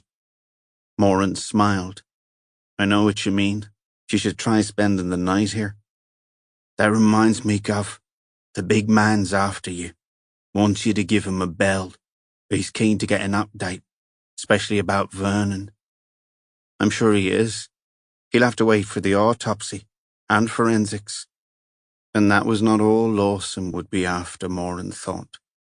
He'd be waiting on Moran's doctor's report. More bullets for the retirement gun. Well, he could damn well wait. He wondered why you've set up the IR on site. Phelps gingerly fingered a spot on his neck that, in his hurry to get an early start, he had inadvertently drawn his razor across. Did he? Moran stood up and pulled on his jacket. Well, our beloved chief will just have to wonder. Moran felt shaky with fatigue. His dreams had been filled with bizarre scenes in which his brother, Holly Whitbread, and the abbot vied for starring roles. He had woken in a cold sweat at 5, convinced that someone had been in the sacristy while he tossed and turned. But the door was locked, the hair seal he had placed across the door frame intact. Ridiculously, Oswald's ghost story had played on his mind, and alone in the sacristy, his imagination had taken over. Eventually he had fallen into a fitful sleep, and when he awoke, something was on the table that hadn't been there the hour before. Sitting on top of his pile of papers was the relic. Thoroughly spooked, Moran had locked it in the drawer to give himself time to decide how to respond. The titulus had been clandestinely returned, but by whom or what, he had no idea. Clearly someone was trying to tell him something, or perhaps ask him something. Had it been passed to him for safekeeping, or for some other purpose? Whatever the reason, here was an opportunity to establish exactly what he was dealing with. A quick call, and it was sorted. If anyone could declare the artifact fake or genuine, it would be Reading University's Professor of Archaeology, Charles Sturrock. Moran also trusted Charles's discretion, and he needed plenty of that right now. After some thought, he had elected not to share his acquisition with Phelps. For all he knew, that knowledge might be a dangerous thing. Moran tried to stretch the stiffness out of his aching back and groaned. He glanced at the full-length mirror and wished he hadn't. He looked as bad as he felt. I need a coffee, Phelps. Then we'll see how forensics is getting on. I heard the dulcet tones of TVP's finest diggers and scrapers. Anything of interest? Moran bowed his head to avoid a sharp projection of stone above the vault entrance. Possibly, a white-suited female officer replied in a tone that suggested a reluctance to suffer interruptions, even from a senior officer. Prints? Afraid not. The surfaces in here don't lend themselves to prints. Wood, rough stone. No good. Moran heard a muffled curse as Phelps's crown made contact with the low ceiling. The forensics officer straightened from her bent posture. But we have found something. She jerked a thumb. In the chapel. More blood stains. Moran raised his eyebrows. Did you, though? Show me. They followed the forensics officer to the rear of the chapel where a small window had evidently been forced. The stone sill bore traces of dark brown stains. Have you got the lab report on it yet? Any time now, sir, the brunette replied. They said by 3. Phelps was examining the window frame. Horgan's blood? Or the killer's? As soon as I hear, I'll come and find you, she said, a note of impatience creeping into her voice. They left forensics to finish up their work in the chamber. Phelps cocked his head as he lumbered along the cloister, his heavy forehead knitted into a frown of anxiety. An outsider, do you think, Guff? I don't know what to think at the moment, Phelps. What was the murderer looking for? Nothing's been stolen, according to our friend Oswald. At least not at the time of the murder, he said, thinking of the titulus. His mobile buzzed. Moran? Hello, Mr. Moran, it's Kelly. Moran groped into his mental contact list and drew a blank. Kelly from Happy Dogs? The voice prompted. Moran stopped walking and Phelps leaned back on a convenient radiator with a grunt of satisfaction. Of course, sorry. What can I do for you? Well, It's just that we were expecting to walk Archie today, but he's not there. We wondered if we'd got the wrong day. Moran frowned. Not there. Then he groaned as he put two and two together. Patrick. Is everything all right, Mr. Moran? Fine, Kelly. I apologize. My brother is staying over. He's probably taken Archie out. I should have let you know. No problem. We'll come on Monday as usual, shall we? That'd be great. Thanks. He hung up. Problem, Gov? Phelps blew on his hands and rubbed them along the radiator's corrugated surface. I can't believe how flaming cold this place is. Moran pocketed his phone. My brother. He's taken the dog out. Bad news? Very. I won't ask. Phelps reluctantly disengaged from his newfound source of warmth and fell into step with Moran. Where next? The linen room, then the headmaster. Oh, and the cardinal. One each and one up for grabs. Shall we toss for it? I fancy the cardinal, Gov, if that's all right. Moran shrugged. Who am I to question your carnal tastes, Phelps? Be my guest. The linen room was tucked behind the back entrance to the school, nestling between the tuck shop and the infirmary. Moran went to the counter and, finding no bell, knocked twice on the worn wood. A slight figure in a light blue dress appeared from within. Can I help you? I hope so, Moran smiled. You are... The woman smoothed her dress. Miss Coleman. I'm in charge of the linen room. Moran showed her his ID. I'd like to have a chat about linen numbers, if I may. Miss Coleman chewed her lip and looked puzzled. I don't see... I'll explain everything, Moran said in his most reassuring voice. Very well. Miss Coleman raised the counter flap and Moran went through. Come into my office. Miss Coleman bustled past ironing boards, racks of jackets, piles of sports clothes. Here we are. The room was small, just a table, 2 chairs, and a cupboard. Miss Coleman invited Moran to sit. Thank you. What can I do for you, Chief Inspector? Moran studied the linen matron. She was 50-something, maybe older. Her features were spare and angular. Her long nose led to a small mouth framed by thin lips. The face was pale, her makeup heavily applied.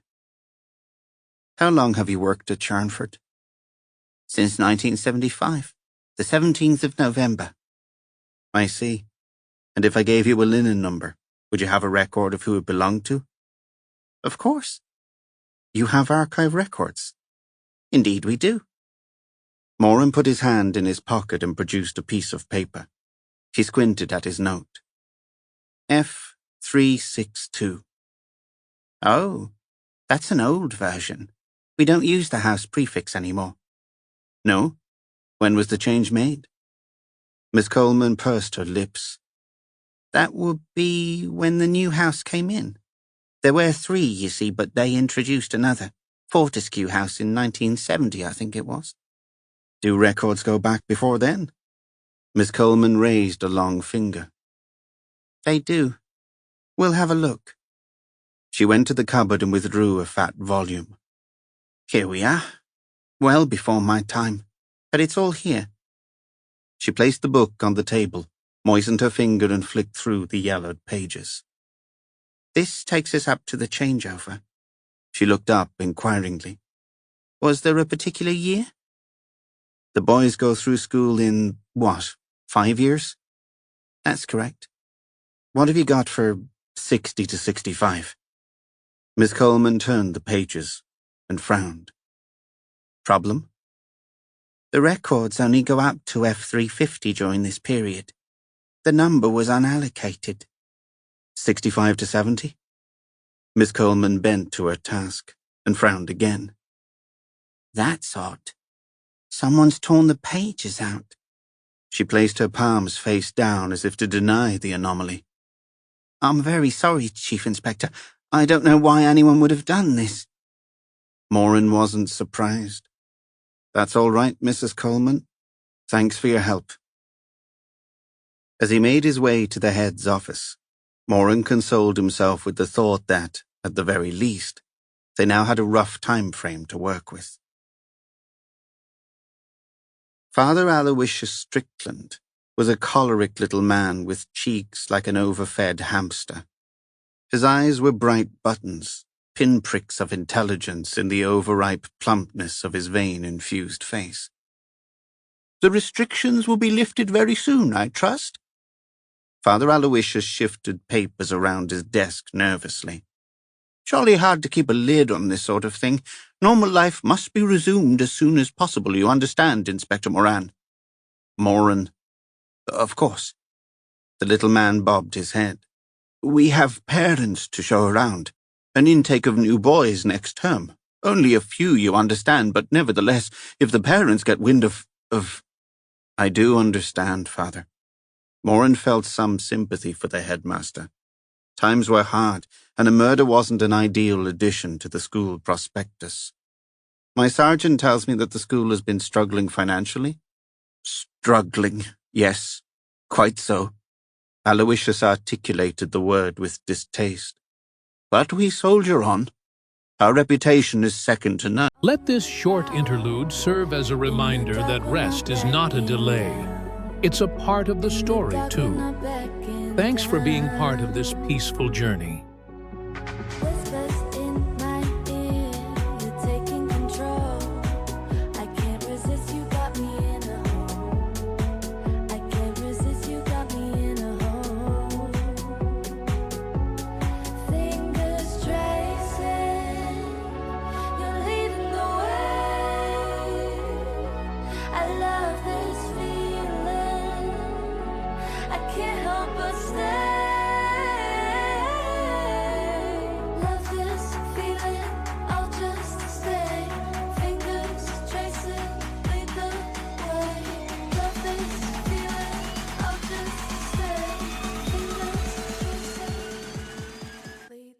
You see, second to none, well, apart from ample force, downside, and so on.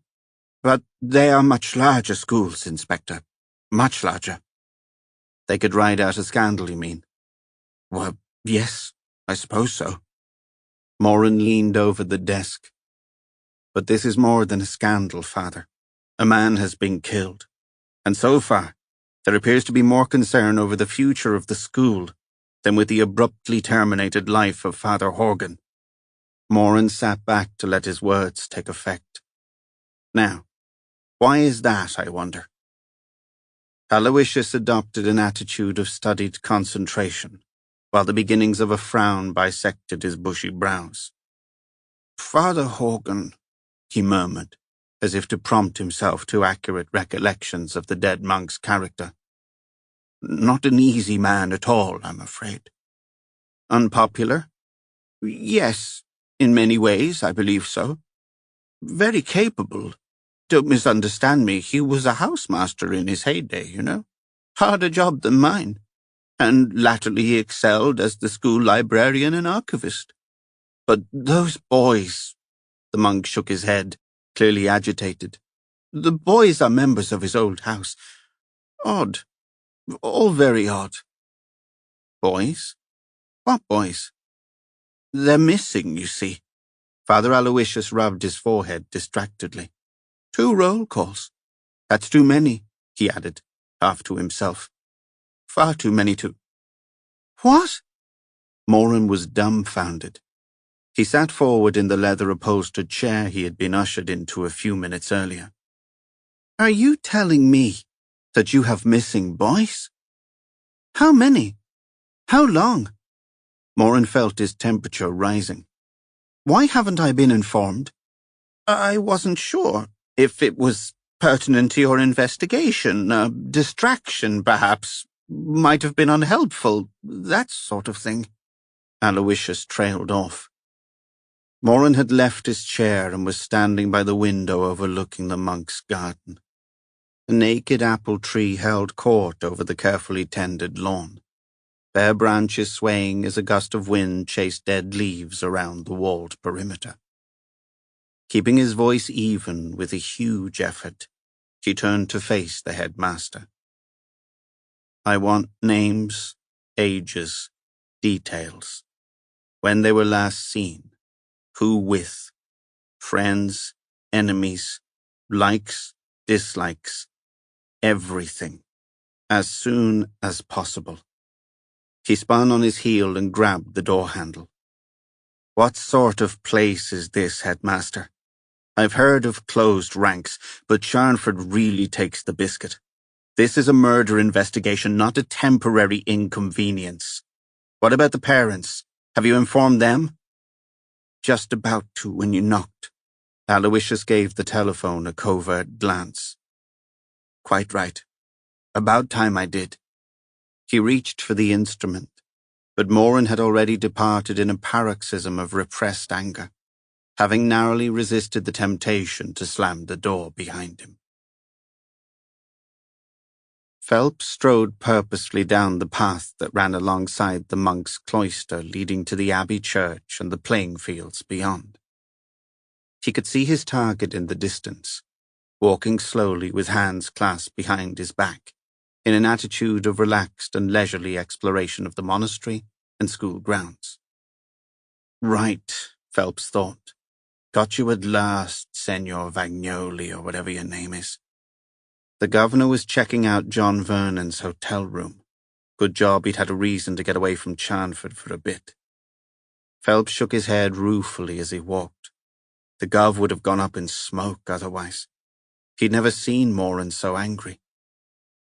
There was something about this place that made the investigation almost impossible. Like wading through treacle, Moran had spat in irritation after his interview with the head. 2 missing kids, and not a peep until now. Unbelievable. Phelps was getting the distinct impression that the monks considered themselves above all earthly things, including cooperation with the police, the exercise of common sense, the ability to take a murder seriously. It was exasperating, to say the least. Moran had told him to take a hard line, gloves off. Phelps lengthened his stride and thrust his hands further into his coat pocket. His breath formed clouds in the chill air as he narrowed the distance between himself and Vagnoli. When had it last been this cold in December?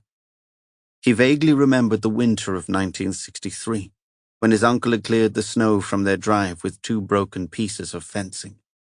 The snow had lain for weeks. Phelps stole a glance at the overcast sky and shivered. He wondered what sort of accommodation the monks had. He'd read somewhere that they'd slept in cells. Phelps snorted. If he had his way, he'd chucked a lot of them in the TVP cells until they started to sing a new song. Never mind all that plain chant stuff. A group of boys in rugby gear appeared on the path, tossing the ball to each other in easy comradeship. Their knees were raw with impacted grass and mud, but their spirits seemed high. Hello, sir. The tallest boy smiled as he passed. He stopped and held up his hand. The others came to a halt and waited a few paces away. You don't by any chance have a light, do you? A light? Phelps was taken aback. I'm not sure you're supposed... Anyway, how do you know I smoke? He drew himself up to his full height, but the boys seemed unfazed. They were respectful, but confident. Well, sir, the boy grinned. It's the cigarette behind your ear that gives it away. Behind my... Phelps's hand shot to his ear. His face broke into a grin. Right, yes, so there is. He fumbled in his pocket and produced a box of matches. Here you are. I never gave you these, all right? Thank you, sir. The boy grinned widely and accepted the box. Then his expression changed. May I ask you something, sir? I mean, you are a policeman, aren't you? Is it that obvious? Phelps smiled. Of course it was. He'd been at this game too long to look like anything else. Well, it's just that we've heard rumors about what's going on, you know? About Horgan, in the chapel, and Montgomery and Mason. They've gone missing, haven't they? The other boys had moved in closer, their eyes echoing their spokesman's question. Was it the ghosts, sir? One of them asked. He sounded serious. but the question drew shouts of derision from his friends. Phelps cleared his throat. No, it wasn't a ghost. But Father Horgan died under unusual circumstances, and we're trying to find out what happened. My boss is going to speak to you all at your assembly tomorrow morning. As for your friends, I'm afraid I can't say any more about that at the moment. I'm sure the headmaster will make an appropriate announcement in due course. Phelps doubted that, but what else could he say? Oh, they're not our friends. Montgomery's a bit of a tosser, actually. Mason's all right, I suppose. Anyway, they're in the year above. We don't have a lot to do with them, really. Phelps raised his eyebrows. Mason owes me 50p, one of the other boys offered. Bet I don't see that again. Thanks, sir, the spokesman said, giving Phelps a jaunty salute. Good luck. They continued their journey along the path, passing the ball between them. I'll need it, Phelps thought as he watched them go. He turned and took one step in Vagnoli's direction, only to stop short with a curse. The cardinal had disappeared. He quickened his pace, but the only signs of life were a couple of straggling rugby players returning to the changing rooms. Not a monk or cardinal in sight. Phelps's mobile bleeped. He pulled it out and answered testily. Yes? Oh, hello, Gov. No, not yet. He's done the old disappearing act again. He listened intently. Moran sounded calmer, but there was something in his voice that set Phelps's antenna twitching. A match? He moved to one side to allow two trotting boys by, late for afternoon lessons, judging by their expressions. Moran was speaking clearly and slowly, always a sign that something heavy had gone down. What's that, Gov? Horgan's blood. For God's sake, stop repeating everything I'm saying, Phelps. Yes, Vernon was stabbed, but traces of Horgan's blood have been found on his body, Moran's voice said. And it was Vernon's blood on the chapel window. The tests have just come back. Phelps scratched his head. So Vernon's our killer? Not necessarily. Whoever killed Vernon could have killed Horgan as well. But what was Vernon doing in the Chelmsford Chapel? Phelps acknowledged a passing monk with a half-wave. The rise and fall of a plaintive organ melody, piping from the Abbey church, hurried the monk on his way. That's what you're going to work on, Phelps. What I'd like you to do is get onto BT and Vernon's mobile service provider. I want to know if Vernon and Horgan had a chat recently. Because guess what? What? Phelps groped in his pocket for a cigarette. Because Vernon's an old Charnfordian, that's what. Phelps lit the cigarette with his free hand. Right, that makes sense. So I'm betting he wasn't paying a social visit to his old alma mater. Exactly, Moran agreed. Blackmail is my guess. Maybe he was trying to hide something. Or steal something? The relic, maybe? Anyway, I've got to get on, Phelps. Once you've chased up the telecoms people, I want you to track down Cardinal Vagnoli. All this kicked off the day he arrived. It probably isn't a coincidence. Will do. Phelps drew on his cigarette. You coming back up here tonight, Gov? I doubt it, Moran's voice said bleakly. Once I'm finished here, I need to check in at home. Got it, Phelps remembered. You need to see a man about a dog. So, Phelps mused as he re-entered the school through a side door into what he'd heard Moran refer to as the Court of Arches. 3 bodies. No motive apparent. Interviews either inconclusive or elusive. Not a great start to any murder investigation. He found a coffee machine in a corner and fumbled in his pocket for coins. Sipping his drink, he watched the school ready itself for afternoon study. A bell went off shrilly, causing a final frantic scurrying along the length of the cloister as suited pupils and black-gowned masters closed in on their allotted classrooms. Phelps noticed that a few of the teachers were monks themselves. One studious-looking Benedictine passed him with an air of lofty indifference, a clutch of coloured folders pressed to his habit. Doors closed. Seconds later, the cloister was deserted. How nice, Phelps thought, to have your life ordered by the ringing of a bell. Be here, be there, and be on time. Presto, the day is gone. One last bell for lights out, and 9 hours of oblivion before the whole regime starts again at 7:30. Wonderful. Phelps wished his life was as simple, as structured, but he'd killed off that possibility when he joined the force. Phelps took another sip of coffee. He'd finish his drink, and then come hell or high water, he'd find that damn cardinal and give him the grilling of his life. Phelps reached for a cigarette and thought better of it. Later. He wanted to nail this for Moran. The Gov had been through a hell of a lot in the past 12 months. It was a miracle he was still alive. Phelps swigged back his coffee with a grimace as he remembered visiting Moran in the ICU. He hadn't given any odds on his survival, but Moran was a tough bastard. Tougher even than Phelps had imagined. He'd pulled through against odds that had been so firmly and hopelessly stacked against him that when eventually he came off the ventilator and gulped his first wheezing, bloody-minded breaths, even the neurology consultant had been spotted shaking his head in amazement. Phelps scrunched the cup and fired it into a nearby bin. He also knew that Moran's recovery was not complete, not by a long chalk. He could see that, and unfortunately for the Gov, so could the chief. Lawson had been on his case for weeks, asking this, asking that. Did Phelps consider Moran's judgment to be impaired by his injuries? Would he, professionally speaking, be able to trust Moran as before? And what about the dozing off, the lethargy? Surely that was proving a problem? No, Phelps had declared emphatically. The Gov is fine, just like before the accident. Well, would Phelps be prepared to keep an eye on things? Just to keep us all in the loop, so to speak?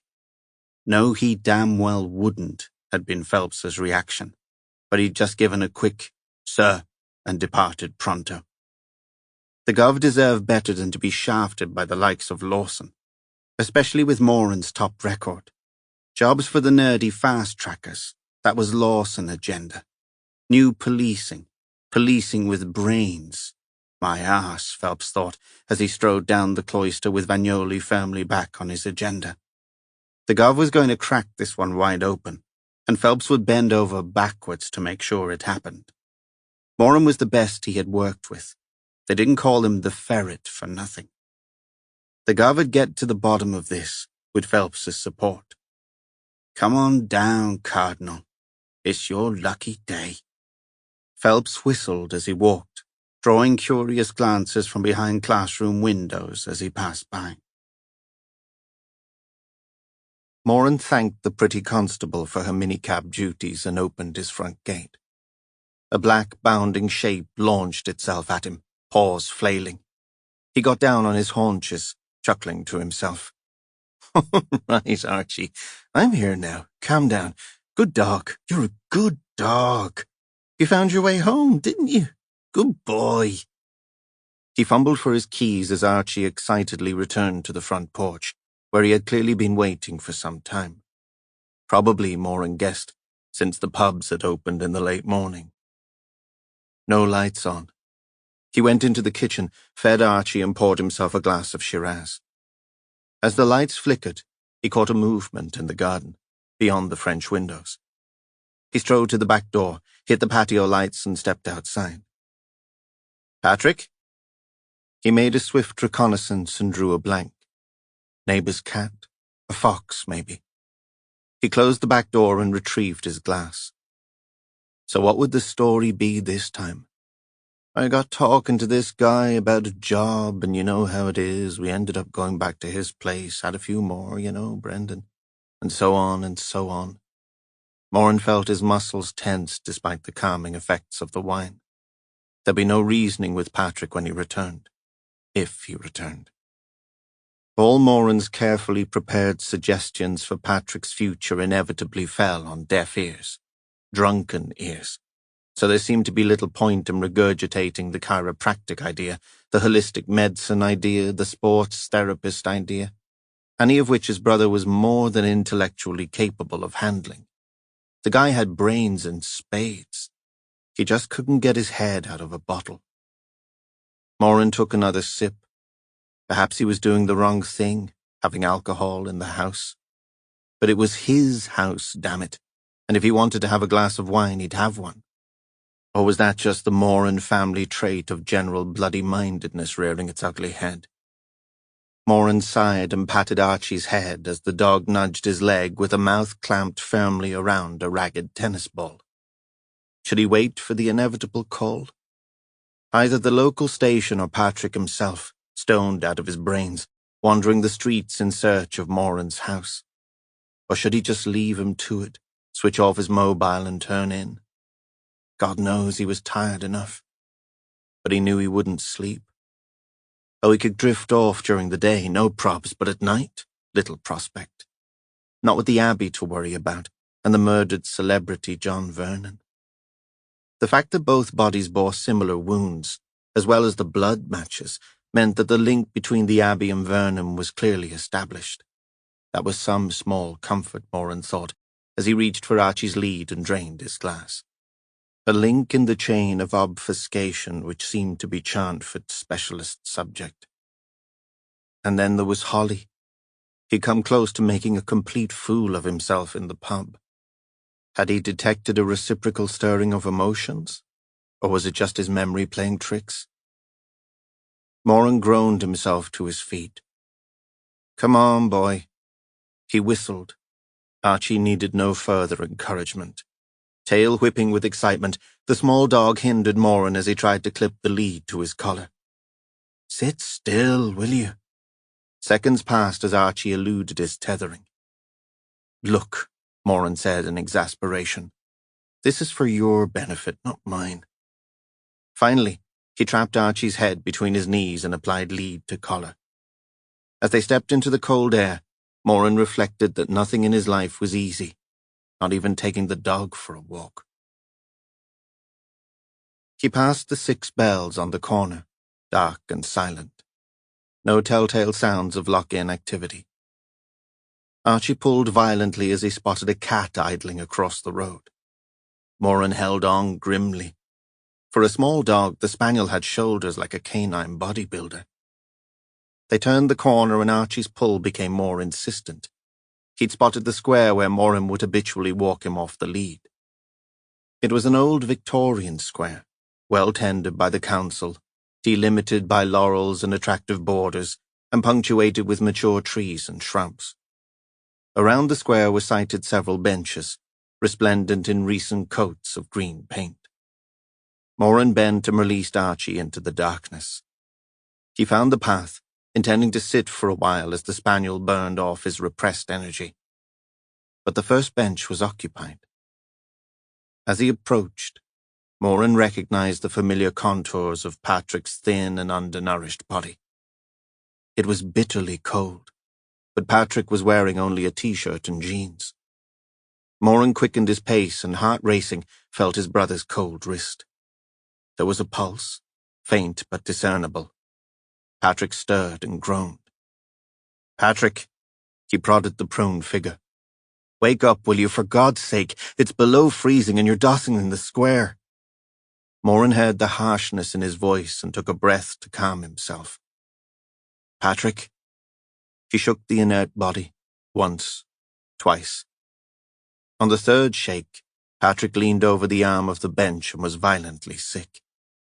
Moran stepped back from the spray. Archie appeared, sniffing the warm mess before licking it tentatively. No, Archie, no! Moran reached down and clipped the lead to the dog's collar, attaching it to the bench leg by Patrick's feet. Brendan? Is that you? Patrick half sat up. It is, Moran replied tight-lipped. Luckily for you, Patrick, complete idiot. There's no need, Moran hissed. I leave you in charge of my house and dog, and you go on the raz and lose him. No need. He could have been killed or stolen for all you knew. What were you thinking? Patrick sat up, swayed, and grabbed Moran's arm for support. It was just a quick one, Brendan. I left the dog outside. He was fine sitting outside the door. I kept an eye on him through the window, honest to God, but there was this fella. Moran sighed. There always is. It was true. There always was. No, really, he's a great lad. From Romania, of all places. Had a bit of bad luck, right enough, but a real good sort. We got to chatting, and one thing led to another. Did it. Serious, though, you'd like him. Patrick wrapped his arms around his torso and shivered. I'm not feeling too great, Brendan, if I'm honest. No, I don't expect you are. Come on, I'll get you home. Patrick rose stiffly to his feet and held fast to Moran's arm. There was a wet patch across the front of his jeans. He stank, the nostril-flaring reek of a liver abused for way too long. Moran felt himself recoil and was instantly ashamed. Patrick was his brother, whatever condition he might be in. With Archie tugging one arm and Patrick on the other, they made their way slowly out of the square. Patrick, Moran asked quietly, do you still have the key I gave you? Patrick turned his head sluggishly to face Moran. That's what I was going to tell you, Brendan. It's all right with you, is it? The words were slurred, but a cold hand had seized Moran's heart. What is all right with me, Patrick? They staggered into Moran's road. The street lights lit up Patrick's face in yellow and blue. A siren ululated somewhere in the distance, faded, and was gone. Moran halted their progress. I said it would be okay for Michal to stay a wee while. Patrick's face widened in a drunken grin. You'll love him, Brendan. By God, he'll cheer you up, man. He's a real crack. Moran's blood froze. Please tell me you didn't give him your key. It's only a wee key. Patrick made the shape of a tiny object with his fingers and guffawed with laughter. Moran could have hit him. You mad bastard. He dragged Patrick the length of the street and stopped outside the house. Archie began to bark loudly, recognizing his home yet aware that something had changed.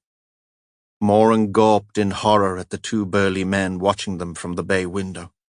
The curtains were open and a party was clearly in progress. He could hear the sound of bottles clinking and music blaring from his CD player.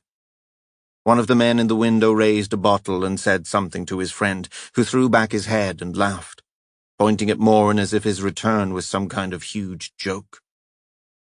Patrick raised his finger and pointed unsteadily. That's Michal right there, sure enough. Moran's brain was racing. What should he do? He knew about squatters, knew how they operated, but it was usually vacant premises that were targeted. They must have thought it was their lucky day when Patrick turned up. They hadn't had to break and enter. They'd been invited, for God's sake. Where did that leave him legally? Moran reached for his warrant card. He left Patrick leaning on the stone pillar of the gate and slid his key into the lock. It had been immobilized from inside. He rapped sharply on the door. A moment later it swung open and the two men from the bay window barred his entry. He flashed his card. I'm a police officer. You better clear out right now unless you want a night in the cells. The door closed in his face. Moran cursed. There was no point in trying to reclaim his property single-handed. He needed help, the right sort of help. He needed to know the small print, and only one person fitted the bill. Kay Kempster, a police lawyer he trusted implicitly. She could quote him chapter and verse on squatters' rights. He didn't want to call her, but he had no choice. The fact that they had some history would have to be dealt with as and when. First, though, he had to sort Patrick out. He punched a number into his mobile. Taxi, please. 31 Lorne Street. Patrick bent double and vomited retchingly into the gutter. Archie circled, sniffing cautiously. Moran dialed again. Hello? Kay? It's Brendan.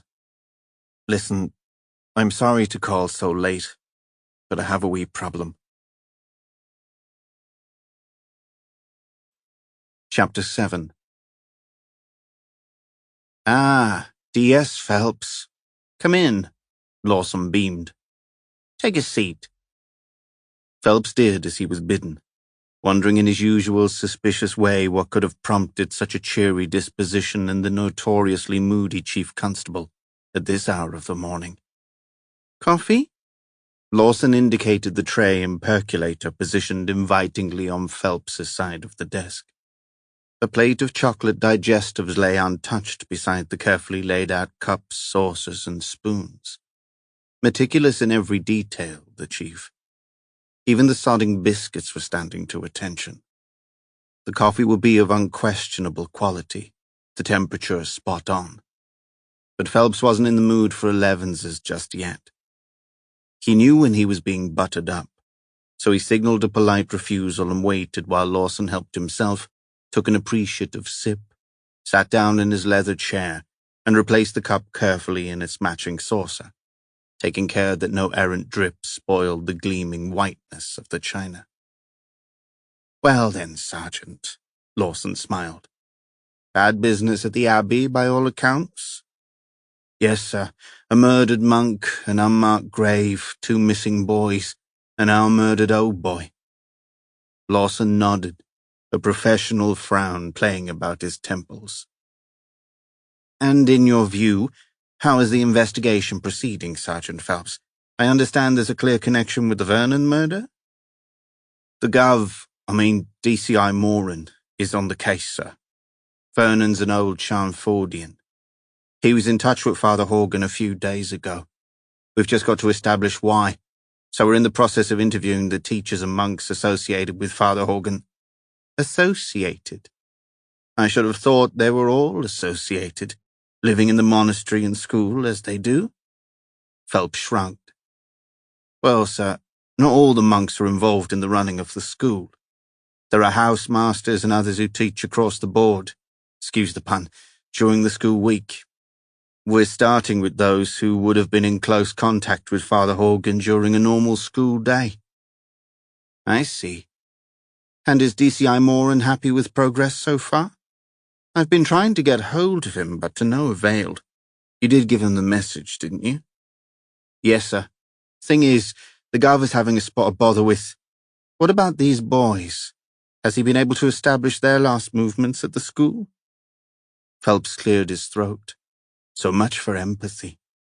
He could feel something inevitable brewing, for which this conversation was just a preliminary formality. He didn't think Lawson was particularly interested in their progress, no more than he ought to be. Rather, he was continuing his ploughing of the Moran fitness furrow, looking for weaknesses that could be exploited. Lawson wanted the Gov off the case, off the force if possible. Was it a natural dislike of the steady Irishman that motivated Lawson's campaign? Or a preference for new blood, a response to pressure from on high? "I'm interviewing the sixth formers closest to the missing lads tomorrow morning, sir. We'll soon flush out any secrets. It's probably some stupid runaway thing, I imagine. I very much doubt if it's linked to Horgan. If it is, I'm sure the Gov will nail it before the weekend." Lawson nodded, lips pursed, as if weighing the likelihood of a Moran success. Yes, I'm sure. Now then, Sergeant Phelps, I know you are very attached to DCI Moran, so you mustn't take this the wrong way." Lawson took another sip of coffee, smacked his lips, and brushed an imaginary mote of dust from his razor-creased trousers.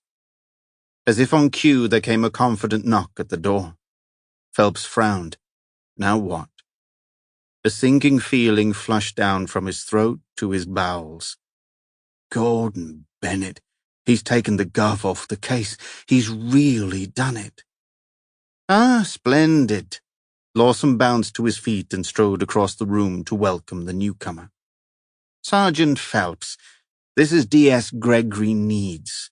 He'll be needing a briefing from your good self before lunchtime." "Pleased to make your acquaintance." Needs offered a wiry handshake. He was tall and very thin, with closely cropped ginger blonde hair and a suit that hung on him like a poorly erected tent. "A briefing, sir?" Phelps resisted the urge to wring Need's hand until he screamed.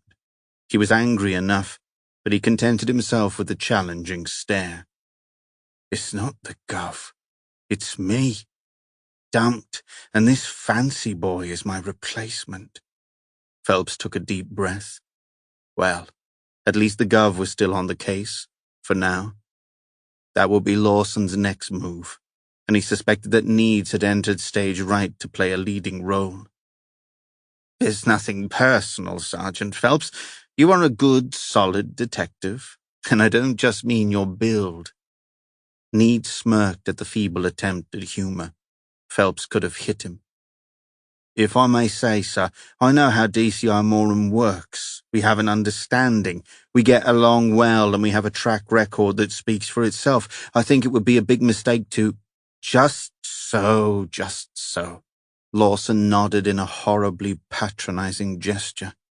But you have to understand, Sergeant, that I am under considerable pressure regarding John Vernon.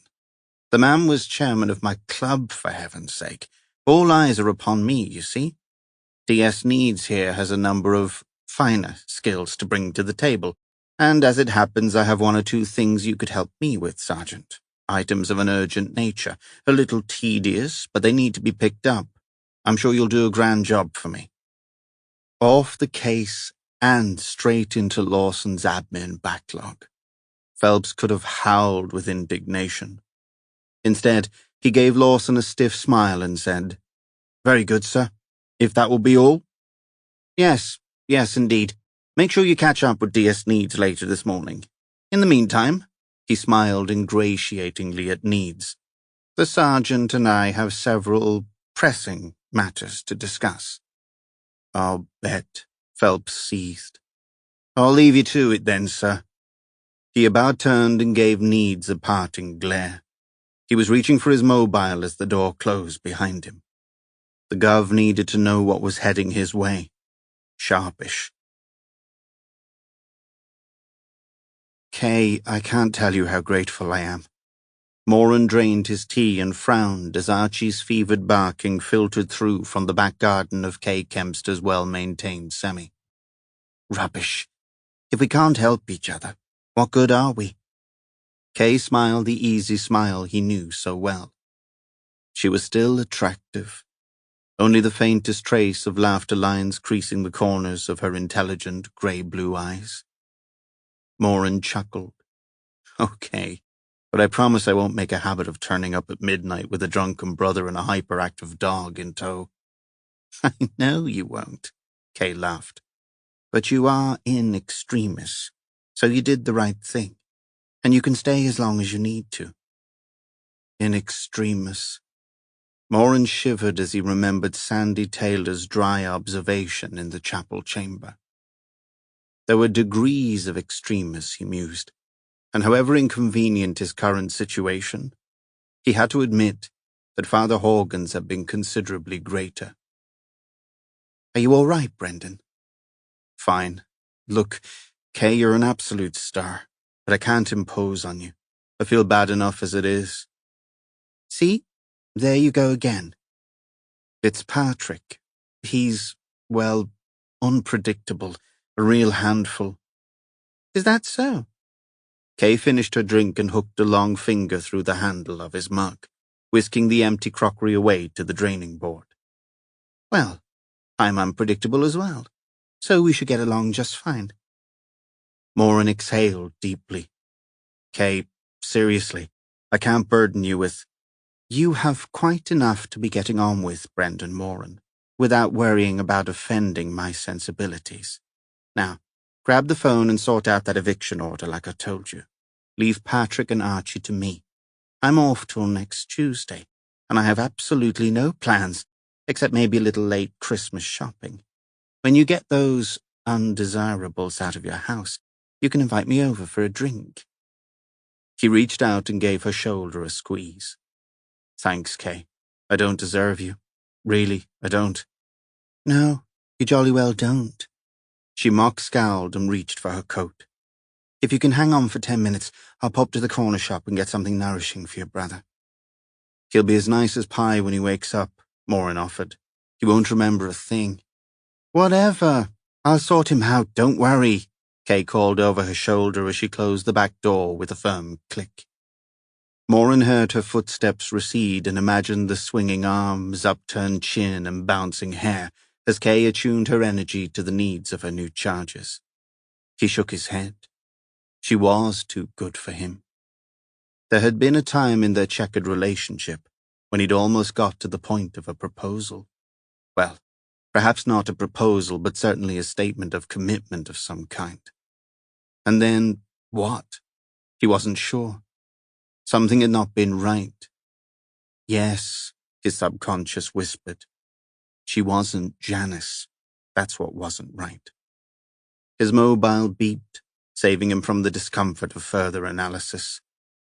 Ah, Phelps. Any joy with the telecoms? Moran's face clouded as he listened to Phelps's update. You have got to be kidding. Wish I was, Gov, Phelps' voice replied morosely. Murder investigation to paper chase in 5 minutes. That's how it was. I thought he was laying you off at first. But this needs bloke. Just watch him, Gov. I don't like the look and feel. Right. Listen, Phelps, I'll see what I can do. This is just plain ridiculous. I can't have my senior DS laid off at the drop of a hat. Moran glanced at the clock. He had to get a move on. He had to be at John Vernon's autopsy in 45 minutes. Damn, he'd have to divert his lift as well. No one knew he was here. What's that, Gov? Phelps's voice scraped across the wire. Nothing. Just thinking aloud. Listen, I have to get to the autopsy. Sit tight. Don't do anything stupid. I'll come back to you as soon as, all right? Got it, Gov. Take care now. Stoical as ever, Moran thought. But the loss of his sergeant was a serious setback. Lawson was applying the big guns. Well, to hell with him. The CC had better be prepared for a return of fire. Moran called for a car and shrugged himself into his coat. Kay breezed into the room and dumped a bag on the table. Everything in order? She asked brightly. Oh, I got Archie some breakfast as well. She pointed to 2 tins on the drainer. Kay, I know. Now get going. I'm already gone. See you later. He bent forward and gave her a kiss on the cheek. She responded with a tight little smile that made him feel awful. She still carried a torch then, however low it had burned. No time to think about that now. He looked in on Patrick, sound asleep in the spare room with his mouth open. All right for some, eh, Pat? Moran wrinkled his nose as Dr. Muninda Bagri selected a wicked-looking length of steel and surveyed his audience. The path lab was chilly, colder still than the biting December wind that had cut through Moran like one of Dr. Bagri's surgical instruments on his way into the building. But this shiver of anticipation, he knew, was a normal reaction to the imminent exposure of a human being's internal workings. How many autopsies had he attended? 100? 200? It made no difference. He still experienced a conflicting mixture of emotions as another violently curtailed life was laid bare before him. All ready? Good. Off we go, then, Dr. Bagri announced cheerily to the assembly. He was a small man who reminded Moran of a more robust version of Mahatma Gandhi. Bald pate, round glasses, a ready smile and a clear passion for his job, which he was damn good at. Many times he had surprised Moran with the close attention to detail that he regarded as an essential part of his work. If anyone could provide the clue he was looking for, it was Muninda Bagri. Moran tried to relax and pay attention. Next to him, a student pathologist was shuffling her feet, wetting her lips in preparation. Moran knew what was going on in her head.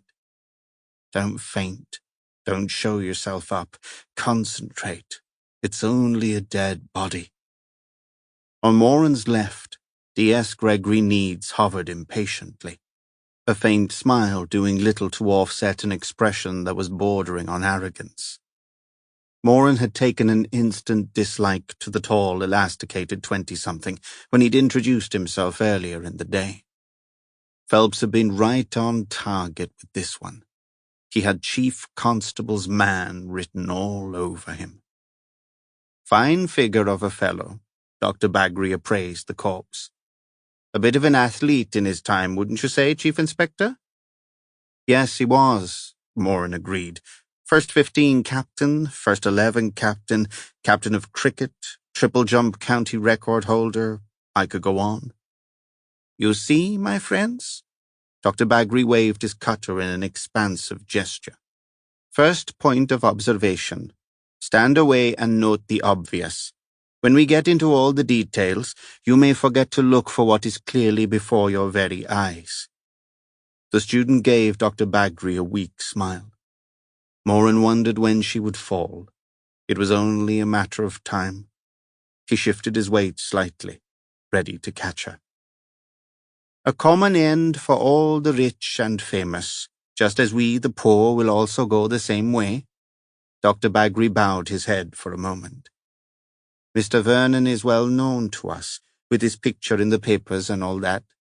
We may have formed opinions about him, but these we leave aside now. As all human life is sacred, is it not?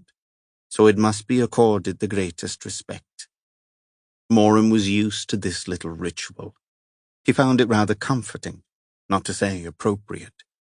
He hoped that he would be given similar treatment by whatever pathologist got to slice him open when the time came.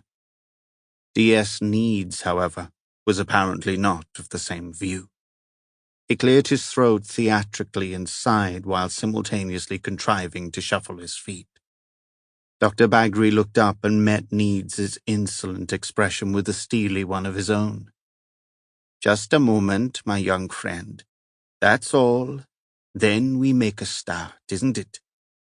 Moran repressed a smile. Bagri was used to dealing with younger grades in his own and other professions. He was glad not to have been on the receiving end of such a withering look. But the doctor was now scrutinizing the gaping neck wound, gently probing the ragged flesh for signs of foreign matter that forensics may have missed.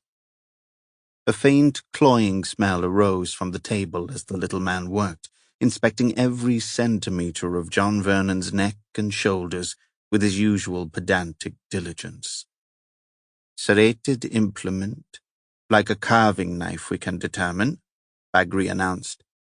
Most likely the cause of death. Until we open up, we won't be 100% sure, though, isn't it? There was a general murmur of assent. This was the moment. Moran took a breath.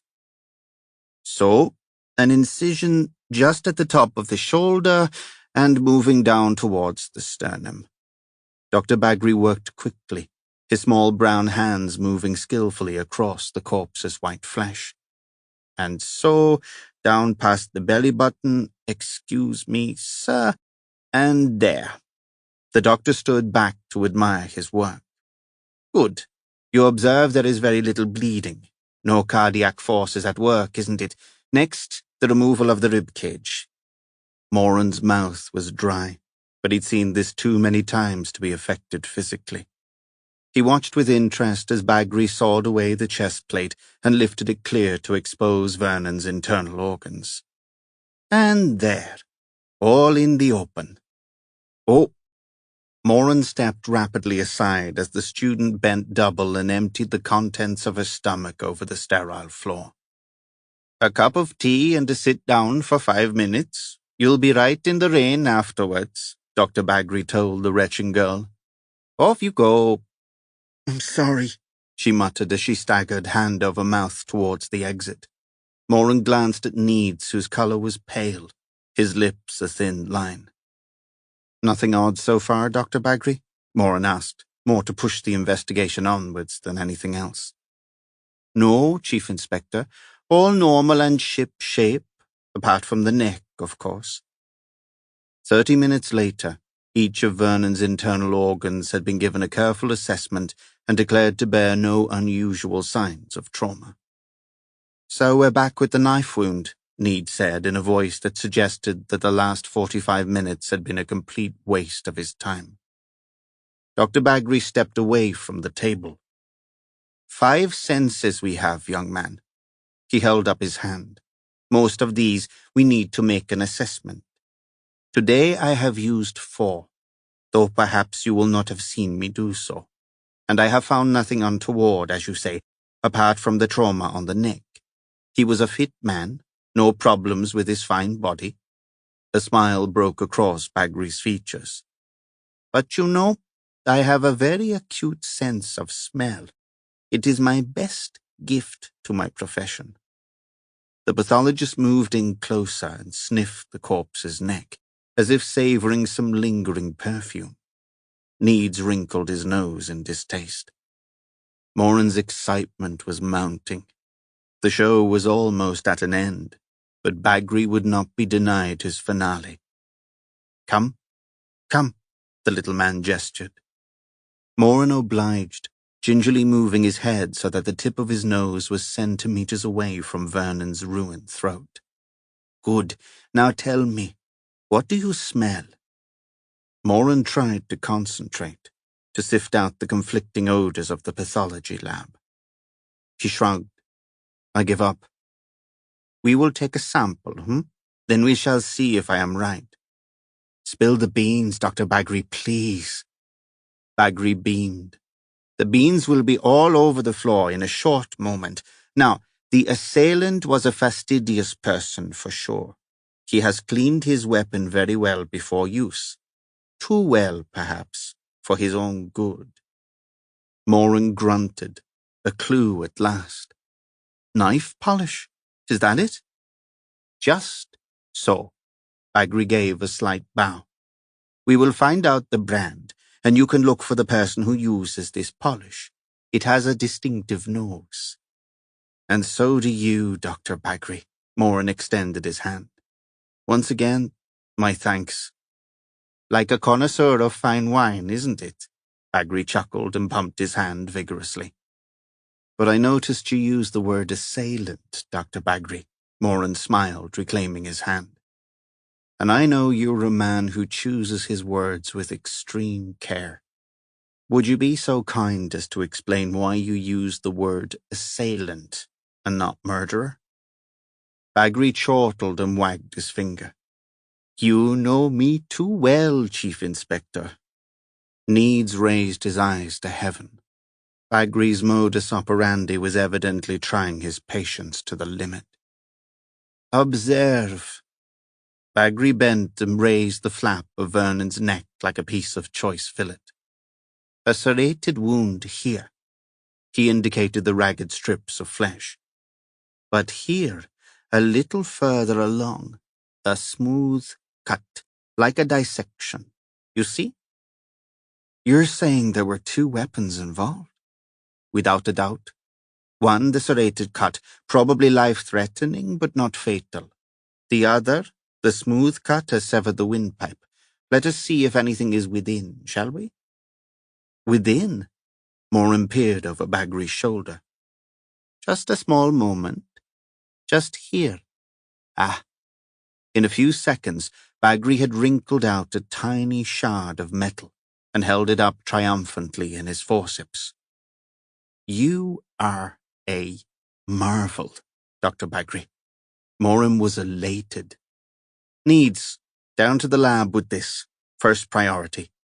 Sir. Needs was paying full attention now, the look of contempt replaced by one of grudging respect. Bagri wasn't finished. And look here. Bagri stretched out Vernon's arm, opening the fingers. The palm was cut and ragged. The serrated edge has caused these. Same on the other. Defense wounds, I am thinking. So, the clean cut to the neck was a surprise for Mr. Vernon, I would propose. Not so the other.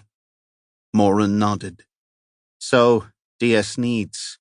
2 assailants it is. But only 1 murderer, isn't it? Bagri beamed. We're obliged, Dr. Bagri, as ever. Moran inclined his head respectfully. I'd be most grateful if you would bear Mr. Vernon's injuries in mind when you tackle our other victim, I expect there will be similarities, and Father Horgan's brethren are anxious to conduct the funeral service, so Bagri inclined his bald head and removed his gloves with a practiced snap. It will be my pleasure, Chief Inspector Moran. All will be attended to most quickly. The holy man is next on my list, and of course you will be the first to know my findings. Moran turned to Needs, who was trying to conceal a cynical expression and failing. Come on then, Sergeant. You can show me the proper way to conduct an investigation. I can see you're dying on your feet. Better leave before Dr. Bagri gets his hands on you, eh? As they left the lab, the echo of Muninda Bagri's rich chuckle followed them all the way to the car park. Any thoughts, DS Needs? Moran asked as they made their way across the rammed parking lot. If someone could invent a way of stacking cars on top of one another, they'd make a mint, and make life less stressful for patients and relatives too, Moran thought irritably. Needs swung his key ring as he walked, a habit Moran found particularly irksome. Actually, yes, a few, sir. I'm listening. Okay, well, we know that Vernon was injured in the chapel, and the wounds on his hands suggest that the damage was done by the serrated knife. Good. Go on. They reached the car and Needs fumbled under the dash for a scraper. He set to work on the frosted windscreen. He was able to drive back to his hotel, so he probably wasn't fatally injured at that stage. Moran blew into his hands. Agreed, but someone was waiting for him. Someone who discovered that his intended victim had already been conveniently injured. You don't think the chapel attacker followed him to finish the job? I doubt it. The whole setup in the chapel has an interrupted feel about it. I think that Vernon disturbed somebody, someone working to an agenda, so our Mr. X wouldn't have haired off in pursuit of an injured man. Oh, Miss X or Mrs. X, Needs offered. Oh, Father X? Yes, all right, Needs, thank you. What I'm thinking is that if the killer wanted to finish Vernon off, then why change weapons? Moran shook his head. No, I think we're dealing with two separate incidents here. Moran got in, shut the door, and scrunched his hands into his pockets. His breath fogged the windscreen. He watched Needs' hand move back and forth across the windscreen, flakes of ice flying from the scrape ahead. Needs slammed the door, turned the blower on full, and gunned the engine. So, perhaps Father Benedict came closer to confronting the perpetrator than he realized when he arrived to say Mass, luckily for Vernon. In the meantime, Vernon got out as soon as, leaving his attacker just enough time to make himself scarce. Needs navigated skillfully through the rows of parked vehicles. We need to check the hotel's CCTV footage, sir. We do. Put that on your list, Sergeant. But for now, the lab, then back to Charnford. And while we're there, you can nip into the kitchens and find out what knife polish they use. Moran settled back and shut his eyes.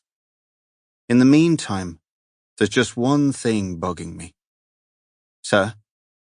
What in God's name was John Vernon doing in Charnford Chapel at 5 o'clock in the morning? Chapter 8. Snow was beginning to float from the overcast sky above Charnford Abbey as Needs swung the car into the car park. Moran dispatched his new sergeant to the school kitchens while he made a swift call to Kay. He frowned as he listened to her cultured voice dispensing the news he didn't want to hear. The problem is, Brendan, the squatters have to actually force entry for us to serve an eviction order. But in this case they didn't. I know, but they weren't exactly invited either. Doesn't that count for anything? Moran said in exasperation. Kay paused.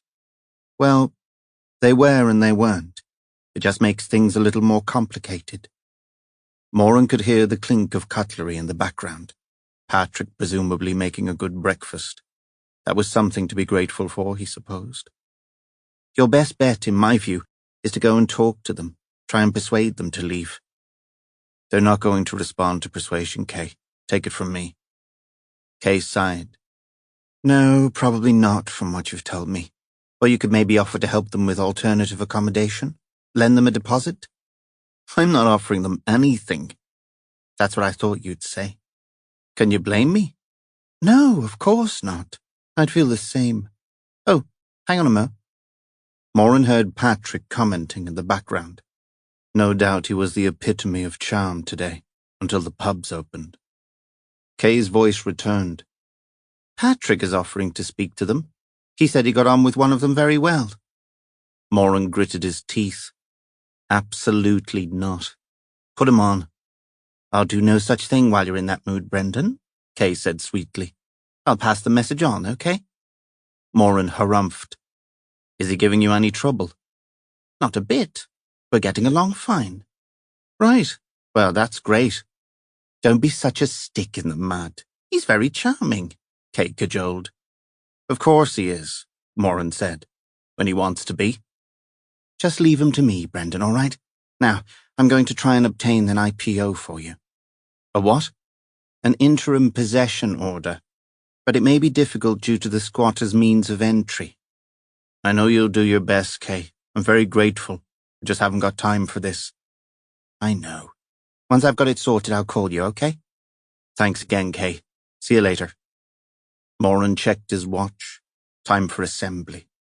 He went into main reception and along the monks' cloister, joining the press of boys as they made their way to the study hall. Haywood Hall was a lofty-ceilinged, high-windowed room, presided over by two enormous plaster statues of the martyr Hugh Farringdon and the Virgin Mary. Double desks were set out facing these stern adjudicators, while in the center of the hall, a tall wooden dais gave a lofty bird's-eye view of any misdemeanors taking place during study periods. Moran took a self-conscious seat on this scaffold-like platform beside the headmaster.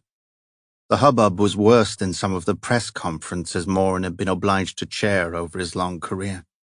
And in contrast to these encounters with his least favorite profession, where he habitually relished the opportunity to clash swords with representatives from national or local rags, on this occasion he had to admit to feeling unusually nervous. Father Aloysius began with an ineffective plea for silence and attention, which was roundly ignored by the school until reinforcements arrived in the person of Father Oswald, wielding a quarter-length cane, which he rapped sharply on the dais leg in support of the head's request. Good. Thank you, Oswald. Now then, Aloysius began, his plea still making little impression over the barely subdued corporate murmur. Silence! Oswald yelled in a voice that would have done a Covent Garden market trader proud. The cane swished and hit the dais again with a sharp crack that made Moran's behind smart at the memory of his own Blackrock beatings. He wondered if the national prohibition on corporal punishment didn't apply within Charnford's walls, or whether the cane was just a useful prop. Either way, the effect was dramatic. A hush fell as though someone had thrown a switch. Aloysius seized the moment. As you are all doubtless aware, we have experienced a sad loss. I have with me Chief Inspector Moran of the Thames Valley Police, who will be speaking to you in a moment. I must add that I expect you to give the inspector and his colleagues your fullest cooperation and support. A few hands were up. Aloysius waved them away as though swatting a clutch of irritating flies. You'll have an opportunity to ask questions later. Now then, let us bow our heads in prayer and remember Father Horgan. During the devotions, Moran allowed his eyes to rove around the assembled school, checking out the faces, the winks and nudges. Oswald, he noticed, kept an equally vigilant eye on the proceedings as Aloysius offered up his prayers. And now, boys, please give Chief Inspector Moran your closest attention. Moran got to his feet and surveyed the upturned faces. Morning, gentlemen. My name is Chief Inspector Moran. You've probably seen me snooping around over the last few days. First of all, I want to quash any rumors by being absolutely straight with you. Father Horgan was found in the chapel in the early hours of Wednesday morning by Father Benedict and one of your peers. And yes, He died in what we would term suspicious circumstances. A ripple of interest swept through the hall. Oswald raised the cane and silence fell. Moran moistened his lips. Now, there is absolutely no reason for you to be fearful for your own safety. We are following a number of leads, but I am satisfied that the perpetrator means no harm to any of you or your peers. It is likely that Father Horgan's death was precipitated by some personal disagreement. Moran cleared his throat. It may even have been a terrible accident. At this stage, I have to be honest with you and say that I can't be certain. However, I can assure you that school life will continue as usual for the last few days of term. Father Aloysius and I would be most appreciative if you would attend to your work, duties and relaxation in a normal way until then. Moran paused to allow the school to digest his words.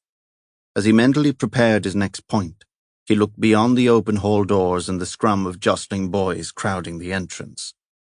A still, observant figure was standing by the notice board of the main cloister. His blood-red habit gave away his identity. Cardinal Vagnoli was evidently intending to keep abreast of developments. Father Aloysius coughed, and Oswald looked up at the dais inquiringly. Moran took a breath and plunged on. Now, you probably have 1,000 questions, and I will endeavour to address these in the time we have available. Anyone want to start us off? Moran surveyed the anxious faces beneath him. A hand was up at the back. Yes? Has this got anything to do with Montgomery and Mason, sir? Do you know where they are? Are they in trouble? Moran waved his arm to silence the catcalls and name-calling. The boy was clearly used to acting as spokesman, and Moran recalled that Charnford was proud of its thriving debating society. It had produced outstanding orators in its time, John Vernon for one. Moran tried to inject a note of optimism into his reply. We're not certain. At the moment they are still classed as missing. Another hand, a younger boy this time. Sir, are we going to miss Christmas? More catcalls, this time interspersed with genuine expressions of support for the fourth former, were quashed once again by Oswald's swishing baton. When the noise had died down, Moran said, I sincerely hope not, son. I may well be asking some of you to spend a little time with my sergeant or myself to give us a clearer picture of the life of the school over the last few weeks, but I doubt whether I'll need to keep you here after the end of term. Christmas is safe, all right? There was a loud cheer in response. Moran felt a sudden rush of empathy as he watched the raised arms and relieved expressions. With this came a fresh determination to cut through the thinly disguised veneer of apparent yet ineffective cooperation that had plagued him since the start of the investigation.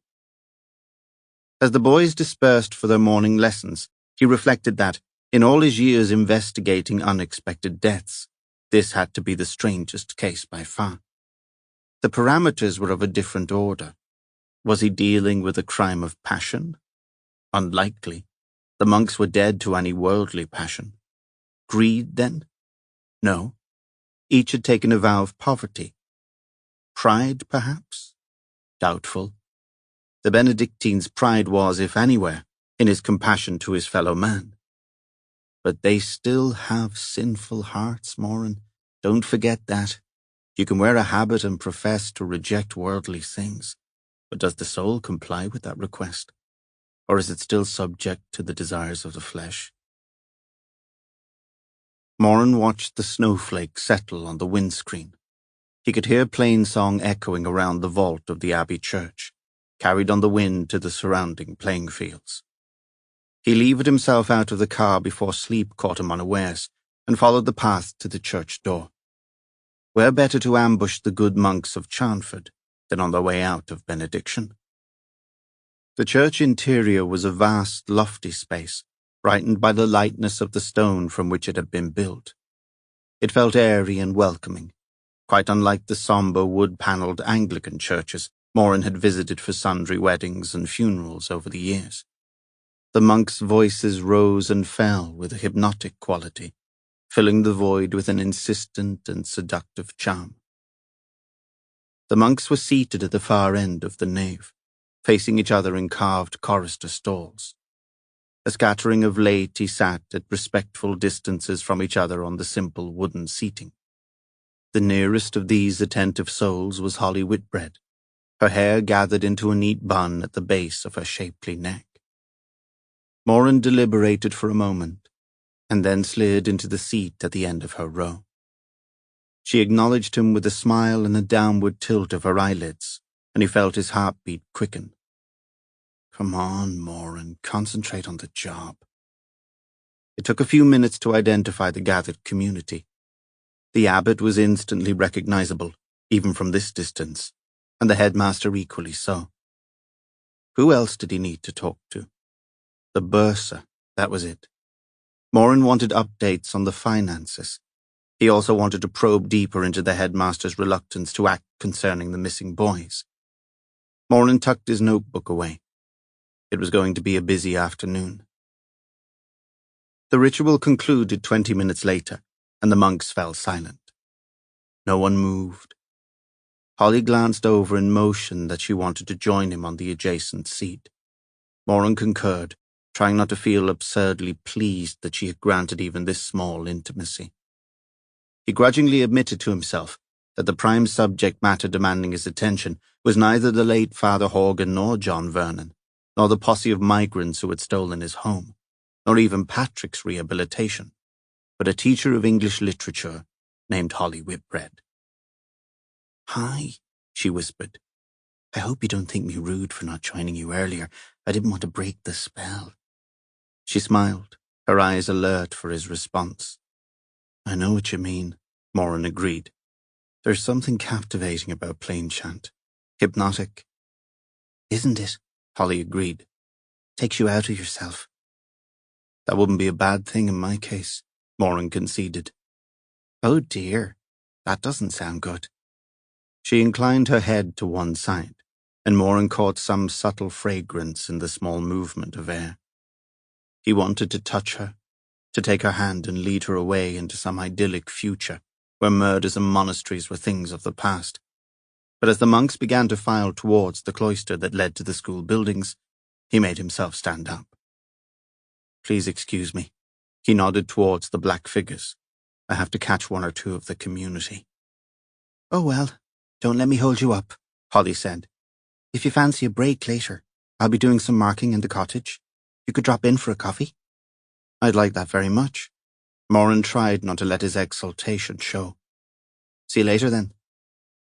He walked briskly up the aisle and reached the cloister just before the abbot. The procession stopped in its tracks. "Inspector, was it myself you were after? Or one of the brethren?" Moran returned a business-like smile.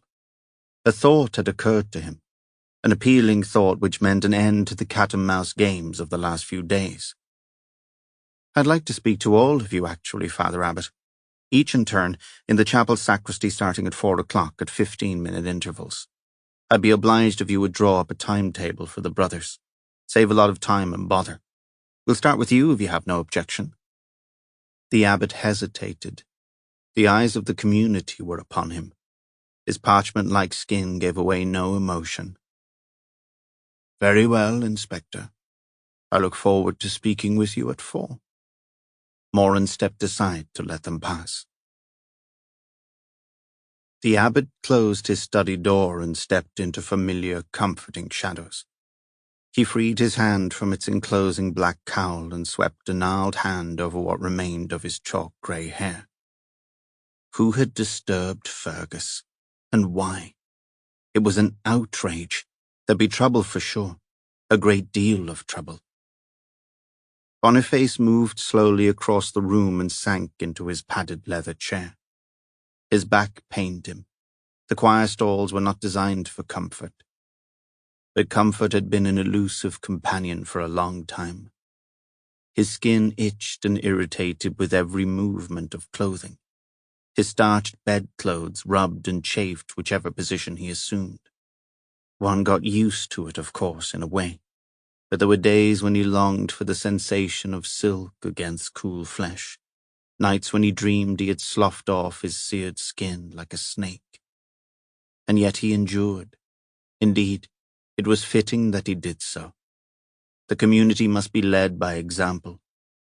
The Bible decreed that sin must be ruthlessly expunged, and his ruined body was a living example of the mortification of the flesh. That's how he had always dealt with his failings, even before he had taken the cloth. He was grateful that God had shown him the need to burn away the chaff so that atonement could be made because his sins had been many. One in particular, a sin of omission, not commission. A time when he should have acted, should have done something, and yet he had not. How different life might have been if during that instant he had acted. Boniface poured a glass of water and sipped it thoughtfully. He had to take care, great care. The contents of the blessed chamber must be restored, and the titulus reconsecrated to the community when all this was over. He licked his scarred lips. Yes, that was the right approach. The secret was out, so a little damage control was going to be necessary. But perhaps the knowledge of the presence of the titulus would act as a spiritual incentive to the lives of the brothers. A problem remained, however. Who had removed the titulus? He had an inkling, the ghost of a notion, and if he were to be proved correct, it wouldn't be too much trouble to retrieve it, after due punishment had been inflicted naturally. No, the titulus hadn't gone far, he was sure, so that was one little worry to put aside. The main issue was poor Fergus. How often he had tended him, quietly, lovingly, sharing fellowship in the quietness of the chamber, like father and son. The abbot smiled, savoring the memories. Such communion over so many years, and not even that interfering so-and-so Horgan had suspected. Boniface ground his fist into the polished wood of his desk. That dictator had paid for his presumption, although the fruit of that presumption had yet to be ejected from the orchard like the rotten apple it was. Yes, Vagnoli was another priority, that meddler from Rome, hovering in the cloisters like some disease waiting to spread poison against the Brotherhood. How dare he contemplate the idea of returning to the Holy See with Charnford's most precious relic under his arm? No, it was not going to happen. The sacred titulus would find its way back to its rightful home. He would make sure of that.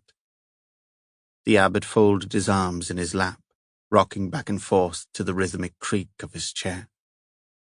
And Fergus, the dear boy, what monster had disturbed his rest? It had to be put right. The boy would be feeling disoriented, perhaps even angry. Boniface quickly downed his water, this last panicky thought spurring him into action. It's all right, Fergus. I'm coming. I'm coming to find you. Moran consulted his watch. 7 minutes past 4. He hadn't expected the abbot to be late. Should he call Kay while he was waiting? No point. She'd be in touch as soon as she had something. And where the hell was Needs? He hadn't reappeared from his kitchen mission. How hard was it to interview a few kitchen maids? Moran blew out his cheeks and rubbed his hands to get his circulation going. The sacristy was like a fridge. Phelps had been right. There was something about Charmford that seemed to hold the temperature down, as if the abbey were under some kind of Narnian spell. Moran rapped his knuckles on the desk. Give it a rest, Moran. You'll be seeing ghosts next. A sharp tap on the door made him jump. Come in! His voice thundered in the enclosed space. The abbot appeared, a quizzical expression stretched across his puckered features. There's no need to bellow, Chief Inspector. I apologize for my lateness. I had something urgent to attend to. Please have a seat, Moran gestured. Boniface inspected the skeletal chair Moran had provided for his interviewees with distaste. That was fine. Moran wanted to meet Boniface on his terms this time, out of the comfort zone of his curtained office. It might unsettle the man enough for him to slip up, provided he was withholding information, of course. But Moran was sure of his ground here. He knew when someone was holding back. The abbot settled himself and folded his arms. "What would you like to know, Chief Inspector?" Moran studied Boniface before replying. Was he imagining it, or did the abbot seem a little agitated? Whatever he'd been up to had obviously been stressful in some way. "Are you all right, Father Abbot? You look a little flustered." An opening exploratory shot across the bows, just to see what came back. The briefest look of alarm appeared on the abbot's face before his customary mask of composure descended like an altar curtain. "I am quite all right, Inspector Moran. My duties are onerous and sometimes unpleasant. Forgive me. I had not expected to keep you waiting, but I could not abandon the task in hand to a later hour. All is well now, and you have my full attention."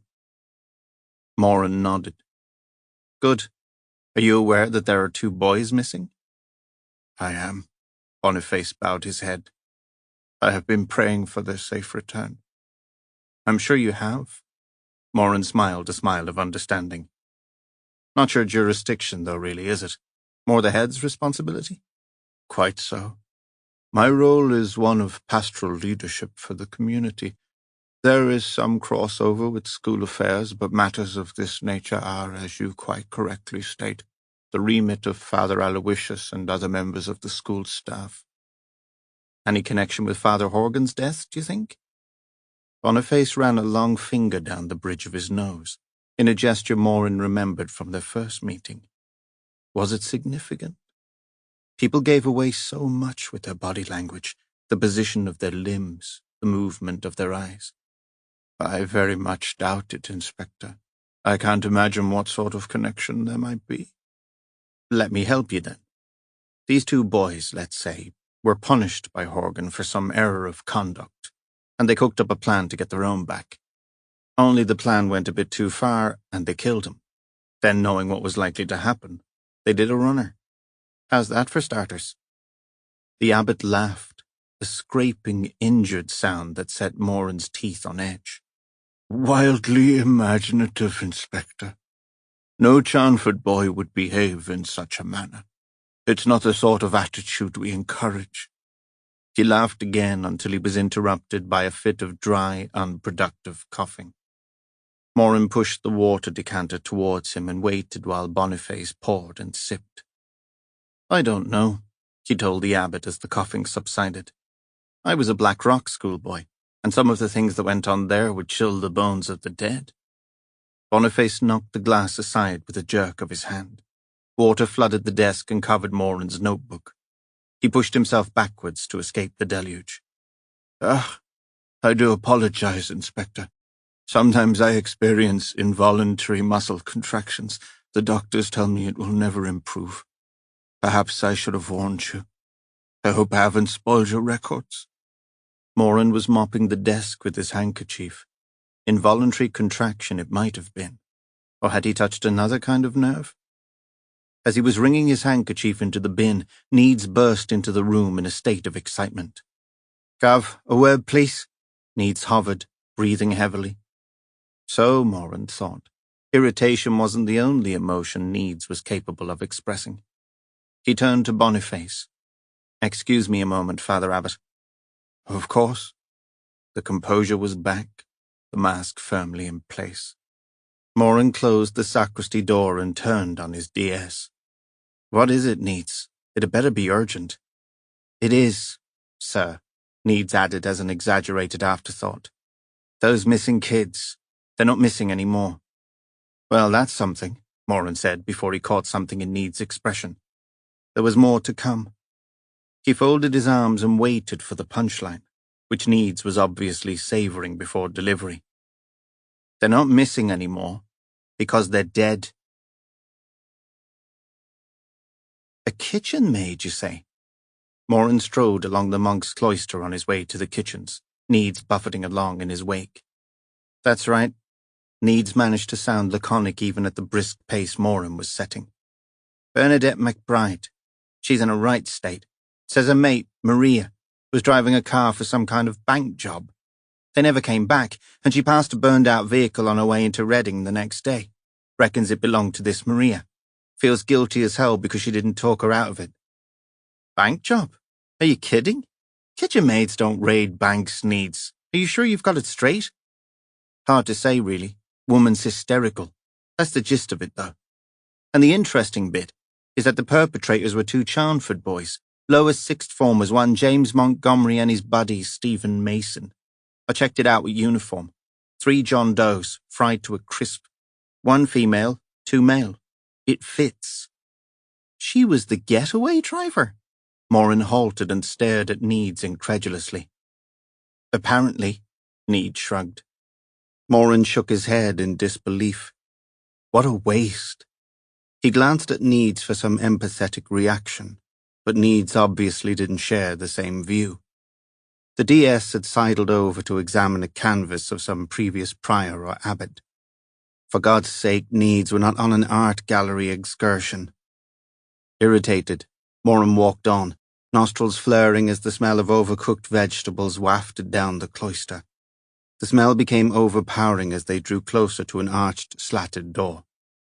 In here? Needs nodded, and Moran found himself in a large kitchen where a few white-overalled figures scurried here and there at the command of a squat personage in Benedictine garb. Moran followed the sounds of sobbing which rose from the clatter of pans and plates, and came to a hunched figure in a corner by a chipped enamel sink. He looked around for some indication that the girl was being seen to. Casting a withering eye at Needs, he gently touched the heaving shoulders. I'm sorry to bother you. DCI Moran, Thames Valley Police. Moran fluttered his ID, but he might as well have produced a handkerchief and waved that for all the attention the girl was paying. Her head was between her knees, and every few seconds her body shook with a fresh spasm of weeping. Moran got down on his haunches. Listen, Bernadette, I have to ask you some questions. I'll make it brief for now. He cast his eye around the busy kitchen in frustration. For God's sake, he shouted above the clamour. Can someone please attend to this woman? Needs, sort her out a cup of tea, would you? Needs raised his eyebrows a fraction, did the opposite with the corners of his mouth, and ambled off.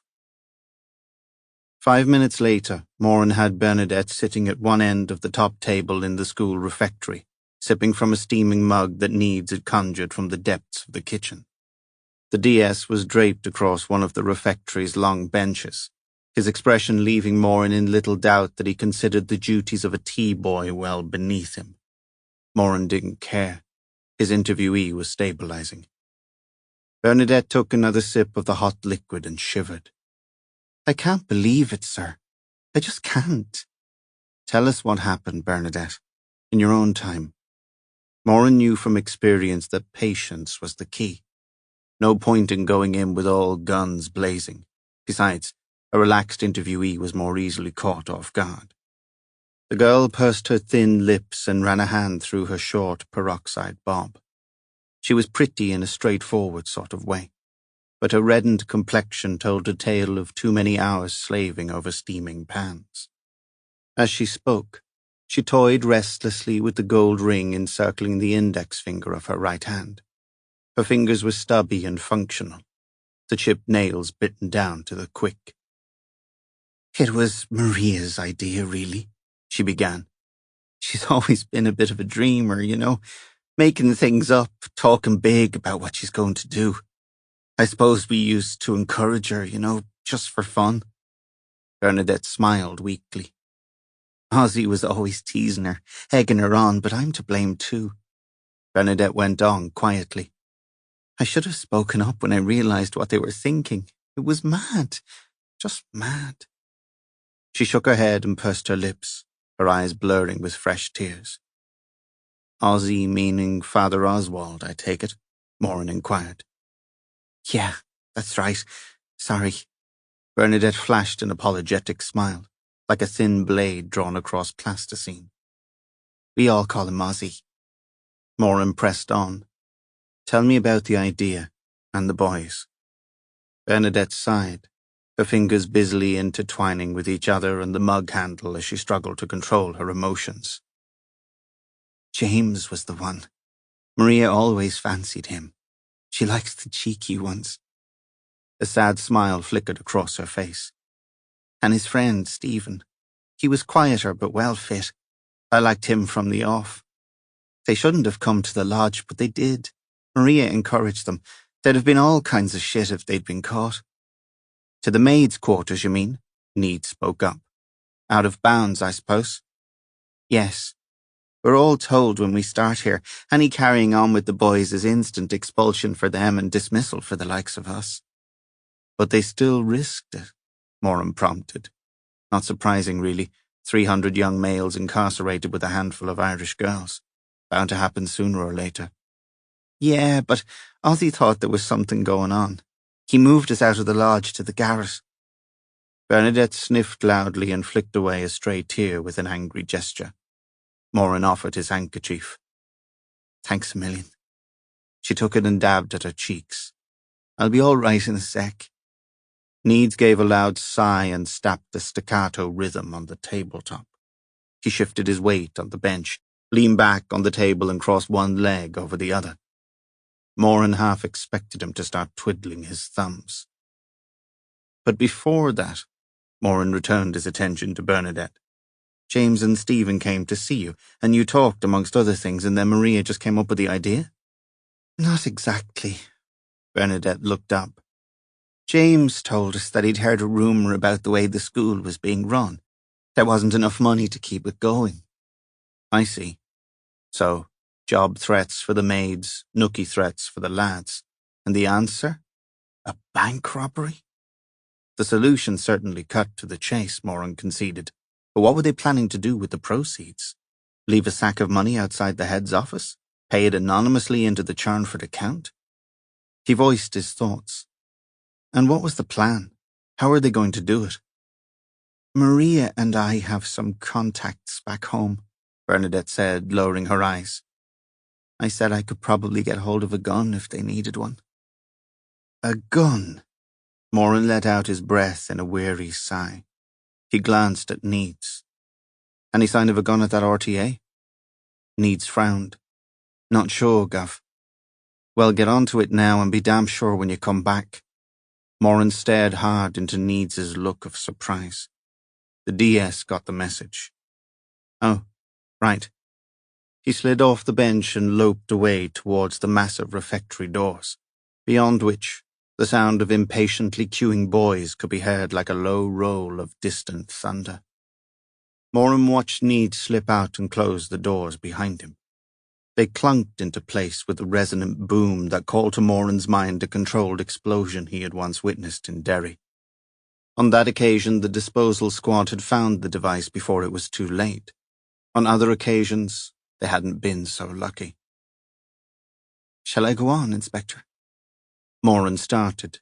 He realized he had drifted into a half-awake, half-slumbering state. The narcolepsy Dr. Purewall had diagnosed was back with a vengeance. He rubbed his eyes. I'm sorry, Bernadette. Please, do go on. I knew someone, you see. She hesitated. Maybe I shouldn't be saying. It's all right, Bernadette. Ireland is well outside my jurisdiction these days. And gladly so, Moran thought. In fact, the past couldn't be far enough away for his liking. Oh, well, it's my uncle. He has contacts, with people who know about these things. Terrorists, you mean? Moran frowned. Bernadette looked at her shoes. I suppose. She looked up suddenly and met Moran's steadfast grey eyes. But he's a good man, really. Really he is, Inspector Moran. He doesn't get involved in all that stuff these days. These days. Moran considered the statement. Disarmament was to be applauded, but you couldn't disarm a mindset. Had anything changed? Moran doubted it. He had first-hand experience of the depths to which human minds could sink. It had often been bad over here, sure, but the atrocities he had witnessed during the Irish Troubles were of a different order altogether. You won't go after him, then? My uncle? Bernadette clasped and unclasped her hands. There was fear there, real fear. A moment later, Moran knew why. "And his name, this uncle of yours?" he prompted gently. A moment's hesitation, then, "It's Dalton, Rory Dalton." Moran felt as though an icy probe had entered his bloodstream, searching out every corner of his body, freezing the marrow of his bones in paralyzing shock. Dalton. Rory Dalton. Wanted terrorist, never caught, never brought to trial, no case ever proven against him. Rory Dalton. Janice's murderer. Chapter 9. Moran leaned on the red brick wall of the chapel, sucking in draughts of cold air. He bent double, hands on thighs, in an effort to quash the reaction sweeping through his body. Rory Dalton. The name rang mockingly in his head. Of all names, why his? And yet there was something inside him that, in contrast to his physical reaction, exulted at the unexpected opportunity to draw a fresh bead on the Irishman's head. This time there would be no evasion, no cover. Moran straightened and exhaled slowly, watching his breath dissipate in the evening chill. Just like Dalton's previous conviction. In the bag 1 minute, then gone like a puff of smoke. But not this time. 3 insistent beeps from his mobile.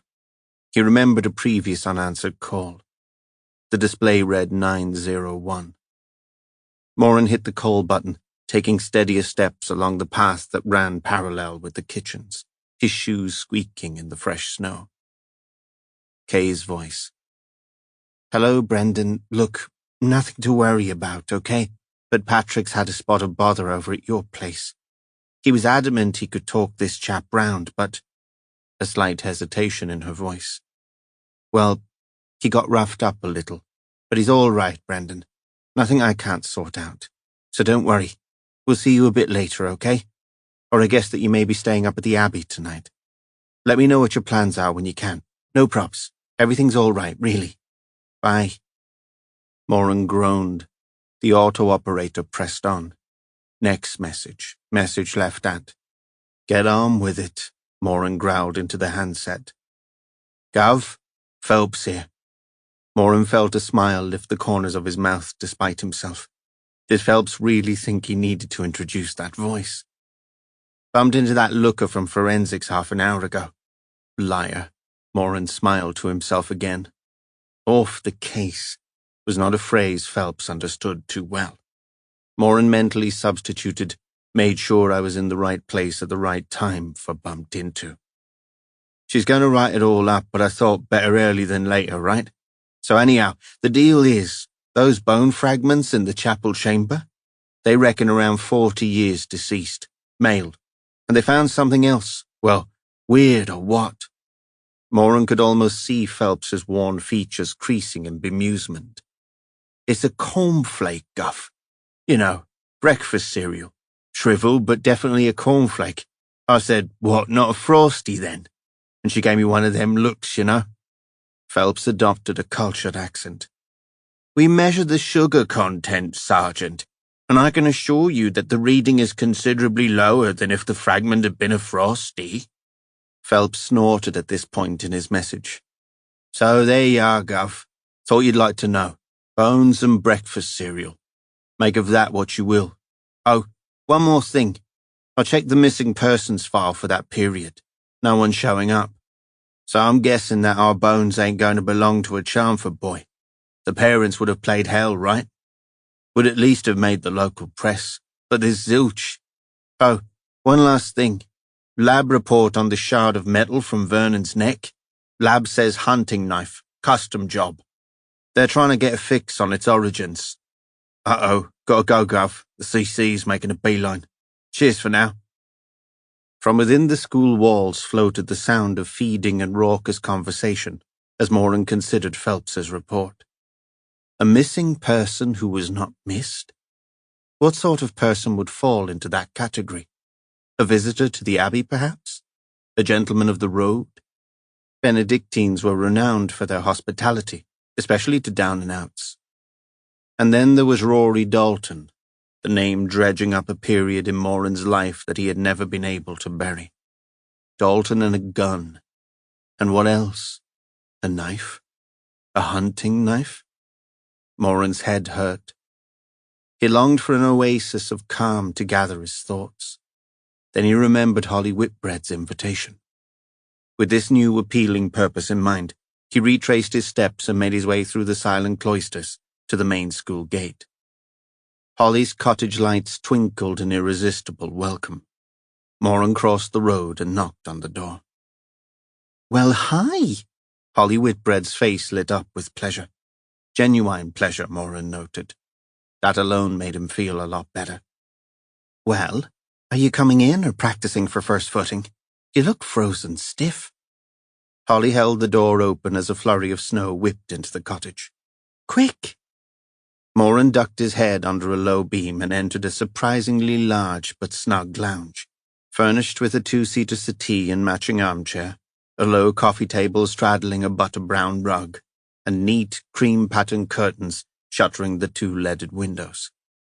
It was tastefully but sparsely decorated, the only item of incongruity being a large wooden crucifix suspended prominently between two exposed beams on the far wall. Holly followed his gaze. "Comes with the cottage." She smiled apologetically.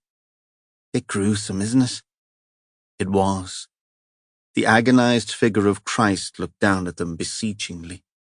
Above the head was a representation of the titulus crucis, the text shortened to INRI, Jesus Nazarenus Rex Judeorum, Jesus the Nazarene, King of the Jews. Moran studied the effigy. Was the missing relic the genuine article? He doubted it. Forgeries were de rigueur in the Middle Ages. The likelihood of something as extraordinary as the titulus surviving into the 21st century was remote. Or was it? The abbot had spoken of a similar fragment on display in Santa Croce, a church near Rome. Moran wondered if it had been subject to forensic examination, carbon dating. A line of scripture fell into Moran's head unbidden. "Forgive them, Father, for they know not what they do." He noted that the plaster figure had been designed with something of the reality of Christ's sufferings in mind. Here and there across the body's painful topography, bones gleamed whitely beneath the tinted skin, facsimiles of the pre-crucifixion scourging Jesus had endured. A picture of Horgan's body came into Moran's head, a bone grasped in one hand, the titulus fragment in the other. "Tea? Coffee? Something stronger?" Moran tore his eyes away from the crucifix, his mind grasping at something but failing to connect. A drink? He supposed he was off duty in a sense, until he returned to the school premises. The thought of a night in the sacristy made his mind up for him. "Okay, perhaps a small glass of wine, just to warm my stomach?" Holly smiled broadly. She was wearing a figure-hugging woolen dress, belted at the waist and stopping a good distance short of her knees. Moran found himself drawn to the gap between the hem and the point at which her legs disappeared into a pair of soft leather boots. "Red or white?" "Red, if you have it." "Shiraz or Cabernet?" "Shiraz, please." Moran inclined his head in appreciation. Holly disappeared into the kitchen. "Sit yourself down, Chief Inspector," she called back, her voice accompanied by the clink of wine glasses. "We'll have to dispense with the formalities, you know," Moran replied. "Brendan will be fine." "All right, Brendan." Holly appeared in the doorway with a glass in each hand. The use of his Christian name caused a not unpleasant constriction in his throat. He accepted the glass and resisted the temptation to down it in one. Holly sat down on the two-seater. She patted the empty seat. "Come on, Brendan, for goodness sake. I won't eat you." "Right, thanks." He maneuvered himself onto the sofa, whilst trying to maintain a discreet distance. It wasn't easy. The sofa hadn't been constructed with discretion in mind. Holly crossed one long leg over the other, revealing a generous portion of thigh. She gave him an appraising look. "So, Brendan, what's shaking you up?" Moran was taken aback at her directness. "Excuse me? You look awful. What's happened?" Holly playfully cocked her head to one side, waiting for his response. Moran sighed and aligned his glass carefully on the coaster Holly had placed on the adjacent nest of tables. What hasn't happened may be quicker to answer, and that was the truth of it, he thought wryly. "Either will do," Holly said brightly. "I'm in no hurry." She flicked a lock of hair from her cheek and settled back on the cushions. Moran laughed. "All right. Well, for starters, my house has been commandeered by a bunch of immigrants, and my brother's been beaten up trying to sort it out." "No way!" Holly's hand went to her mouth. "That's awful. Is he okay?" "As far as I know. It was his damn fault in the first place." Holly sipped her wine and retained the glass, running her finger along the rim. Her nails were finely manicured, painted a deep red. "Can't you just get your buddies along and chuck them out?" Moran shook his head. Admittedly, that had been his first inclination, but as Kay had pointed out, Patrick's mates had been invited onto the property, which would make things awkward if they lodged a complaint against the police. "Not that easy, I'm afraid. Still, at least I have the sacristy as an alternative for the time being." He raised his eyes to heaven and grimaced. He was making a play act out of it, he knew, but he had no desire to examine his apprehensions more fully. He knew he was scared, and Brendan Moran took a lot of scaring. "But you need to take legal advice, surely?" Holly's face was the epitome of attentive consternation. "I do, and well, I have in a way." Moran hesitated as he wondered why he was finding it hard to reveal Kay's involvement. Then he realized that his relationship with Kay might be interpreted in the wrong way, which would in turn, maybe, cause a problem more. "Well, that's a relief," Holly broke in without questioning his reticence. "I'm sure they'll sort it out for you, but what a pain. I can't believe the nerve of these people." "You and me both." Moran cocked his head wryly and sipped his wine, enjoying the feeling as the rich liquid stung his throat. His attention was diverted by a small photograph frame on the mantelpiece. The subject was a young man in uniform, a wide smile creasing his sunburnt face. The attitude was confident, the beret angle just 1 or 2 degrees short of jaunty. He pointed with his glass. "Your boyfriend?" Holly got up and retrieved the silver frame from the mantel with a graceful movement. She handed it to Moran for inspection. "A long time ago. His name is Andy. He was killed in Afghanistan." Moran fumbled for appropriate words. "I'm so sorry. I didn't mean to." "Brilliant, Moran. An absolute winner." Holly rested her hand lightly on his. "It's okay. It was a very long time ago, and you were kind enough to confide in me about your loss yesterday. So, we have something in common." Moran nodded. "It never really leaves you, does it? The memory, I mean." The ghost of a smile appeared briefly on Holly's face. "No, but then I wouldn't want to forget." "Of course not." Moran took a deep draught of wine. "Not at all." "It's a lie, isn't it?" Holly said in a quiet voice. "That poem they read out at funerals? You know, the one that goes, 'I'm just stepping into the back room.' I'll send you messages almost every day," Moran finished for her. He pressed the photograph into her hand and let his remain for a moment before withdrawing it self-consciously. Holly held the photograph at arm's length, breathing deeply, as if something tangible could be drawn from the celluloid, some small reminder of her lost love. She conjured a brave smile. "Well, no messages, no back room, so far." "Our learned brethren would beg to differ." Moran set his glass down. "They would no doubt point to some deeper purpose, but it's the arbitrariness that gets to me." He shook his head. "Makes no sense at all." You just pick up the pieces and move on as best you can, don't you? Holly replaced the frame above the fireplace, allowing her hand to linger for a few seconds before turning to face Moran. That's my job in a nutshell. Moran sat back on the cushions wearily, picking up the pieces, trying to find answers, reasons for the messes human beings create.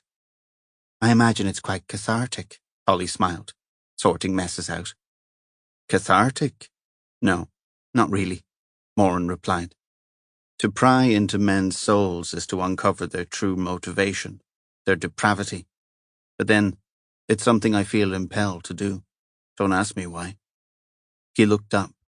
Holly was watching him intently, her hair a golden reflection of candlelight, her expression one of rapt concentration. God, will you listen to me?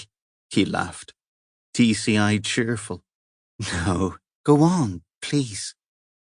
Moran found his wineglass and took another sip. He was feeling a little lightheaded. For a moment he imagined that both Holly and the cottage interior flickered, like a damaged film transparency. He rubbed his eyes. Dr. Purewall's alcohol-free instructions pricked his conscience for an instant. But what harm could one glass do? Why do I do it? Why am I still a policeman? I don't know. He swirled the red liquid in his glass. Have you ever wanted to rub out your life and start again?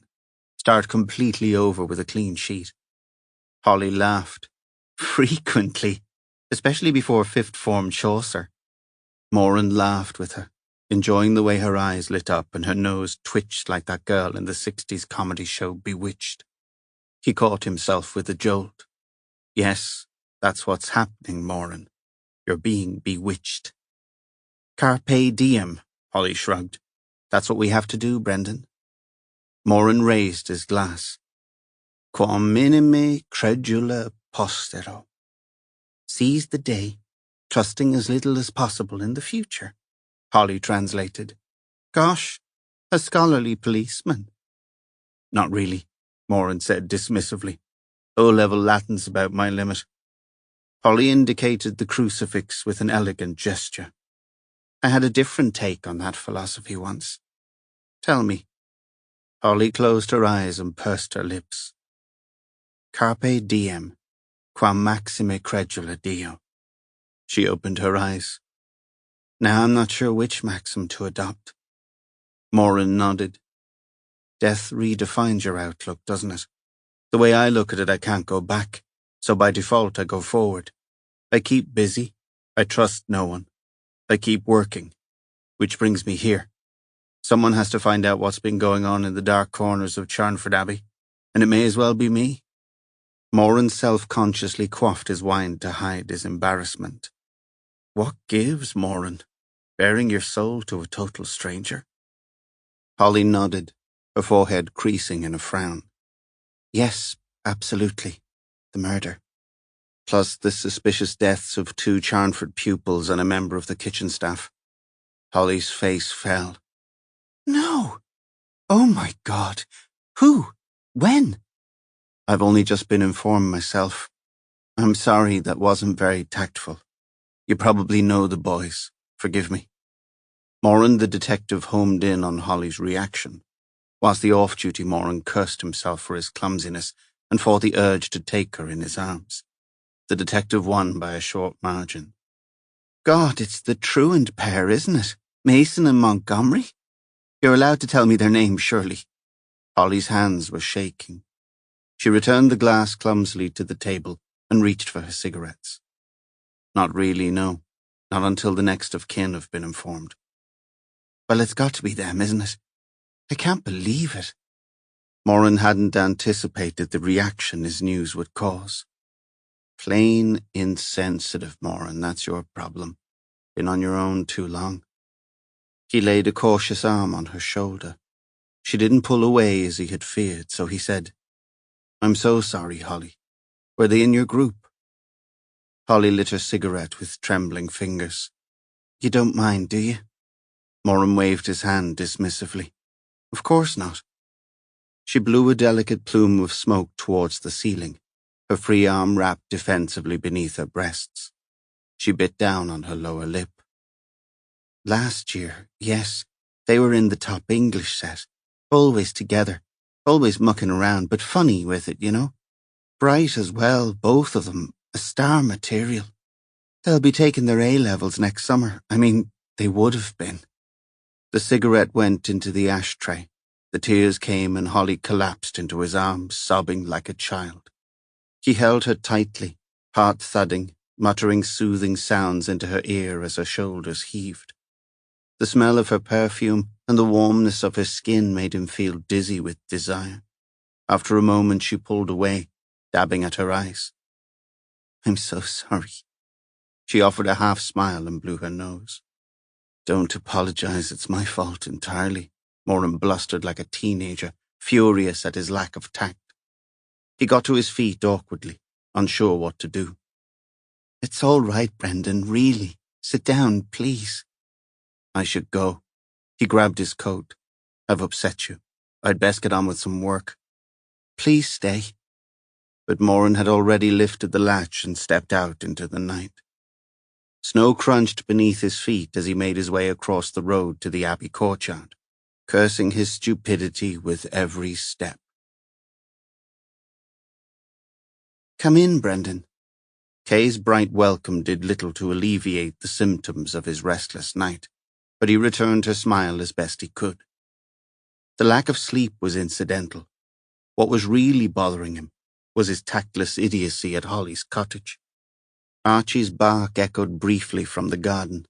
He felt a pang of guilt at his neglect. How's the patient? He inquired, afraid of the answer before he had even formed the question. But there was something strangely positive in Kay's disposition that seemed at odds with the dubious pleasure of nursing an ailing alcoholic. Absolutely fine, Kay beamed. No drink? Not a drop. I've been firm, she grinned. Come and see for yourself. Moran frowned. Really? I should have introduced you years ago. He followed Kay into the lounge, admiring the way her skirt swished about her well-turned ankles. Ah, Patrick looked up as they entered. He was fiddling with a table lamp, a screwdriver, and a length of electric cable. The man himself. Moran noted the discoloured bruise on his brother's forehead and the neat line of stitching. It had been quite a blow by the look of it, but Patrick seemed in top form. Hello, Pat. Moran tried to inject a note of cheerfulness into his greeting, all too aware how tired his voice sounded. I hear you had a little altercation? Sure, but I'm okay. Top dollar, no more, no less, that's God's honest truth. Patrick dropped the screwdriver and plug onto the coffee table with a decisive clunk and smoothed a hand across his thick pelt of hair. His eyes looked brighter, healthier. Kay joined him on the sofa with a sly smile.